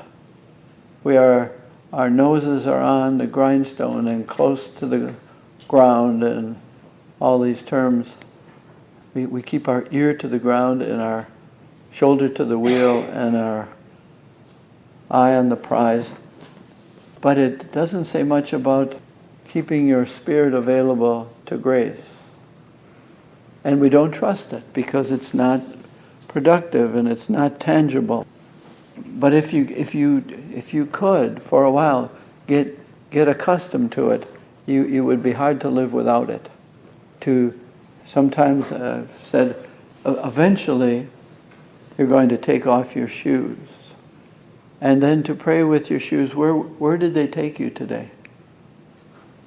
And how were you where they took you? And when you were in your shoes, what did you receive and what did you refuse to receive? And no regrets or anything. It's just I review the day. I look at the day, and that's what it was. I'll never have another day like that. It's a day of time and leading towards eternity. So to spend some time with it, I know people who make the examen better in the morning about the day past. I think you need a little distance from it. Where was I? Where wasn't I? Maybe that's a good way of examine. What was given and what was taken, what was refused? Any questions? But it's not an examen of conscience, but consciousness. Conscience is, what did I do wrong? It's not about what did I do wrong. It's what was given and what was received. And to get accustomed to the activity of the laboring God. Well, that's one way to continue being in a position to let the exercises make you, rather than you're making the exercises. It is always about receptivity, moving towards generosity. It's all about intimacy, moving to mission. It's the examen, in some ways, is the antidote to the encouragement of our culture that it's all about me. And that's so natural to us. It's our natural default. It's how we fall. It's the gravitational pull. That's where we go. We go to protecting and celebrating ourselves. And that's not, there's no happiness there. There's no peacefulness in constantly serving and being obsessed with the importance of myself, with my grabbing myself rather than receiving it. The spiritual life is a great way to live, but it's countercultural. And people making the exercises, people say, you're crazy, you were praying, but boy, did you miss what was on TV, or Did you miss that ball game, or did you miss that parade or that party? Or you say, I may have missed it, but I'll be more available to not missing other chapters, other parties, other somethings. So the spiritual life does move us to being attentive, but we have to be attentive to be in a spiritual life, so it's a circle. There are many forms of prayer, and in the exercises, that's one prayer, one way, and the emphasis on contemplation and examine. But there's prayer of quiet, there's vocal prayer, there's songs, whatever encourages you, gives you a heart, an enthusiasm, a theos. Enthusiasm means the Greek word for God, theos. Enthusiasm is, there's a God inside me. To let that be. That will, it's not just to receive peace during my prayer, it's that I will be a more peaceful person around. I will be less concerned about my protection of turf. Prayer is a way of living, actually. And people might say to you, how was your prayer, or how was your retreat? And what is the proper response is, when somebody says, you say to them, you tell me in 6 months how my retreat was. I'm not going to know. You'll know if there's any change. That's egocentric, to pray so that I change, that I get better. God's grace will do the increase. I won't know it. In one way, prayer is not what I do, it's something I receive. That God, the laboring God, prays over me and around me and within me. And I don't know what God is doing. I give that up. I say, well, I didn't get any warm, fuzzy feelings, or I didn't get any good ideas. Good for you. It doesn't mean you didn't pray.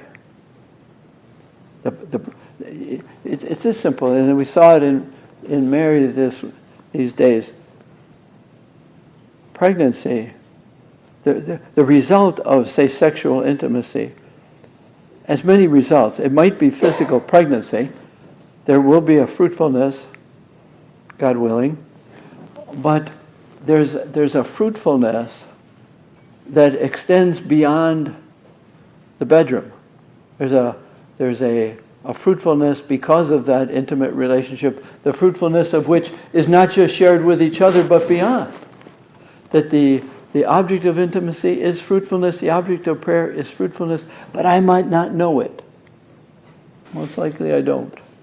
And I'm glad I don't, because then my ego would say, boy, you really prayed well. I don't want to hear that. I don't want to get suckered in. That prayer is something that extends me into life. It's not just half hour here, half hour there. It goes with me. It takes me into life. That's where the fruitfulness is. And I might, as I say, I might not know it. I might not know I've changed. The changes that are brought about by encounter, by friendship, by love, we don't know them. Others know them. My wanting to know them is egocentric. I want to know how good I'm getting by how well I'm doing. Yeah. Then you're not praying. You're at a charm school. You're at a camp for weak egos. Well, how to end retreat? See, we're ending the time together, but beginning. I mean, it's like the Eucharist. When does Mass begin and when does it end? It doesn't. How I live the Eucharist continues the Eucharist. It's part of the Eucharist. When does prayer end? It doesn't. It goes with me, and I take prayer along with me, and it takes me into living a fruitful life that I'm not gauging. I don't count it. My examine of consciousness is not about evaluation, it's about celebration of the activity of God. As good as you are to yourself during prayer, that is how good the world needs you to be for them. Be a creative presence, a Christ presence, and you won't even know how you're doing it if you can forget that. Now Jesus says, nobody puts a lamp under a bushel basket. Right, you are meant to be seen. But Christ is meant to be seen in us. And while the ego says, no, you should be seen too, you should be celebrated. No, that's empty. That's boring. It's that Christ is to be seen in me and seen in you. That's how this world is going to change. That's how my little world is going to change. So you are not done making the exercises. God is not done laboring to bring you more and more to life.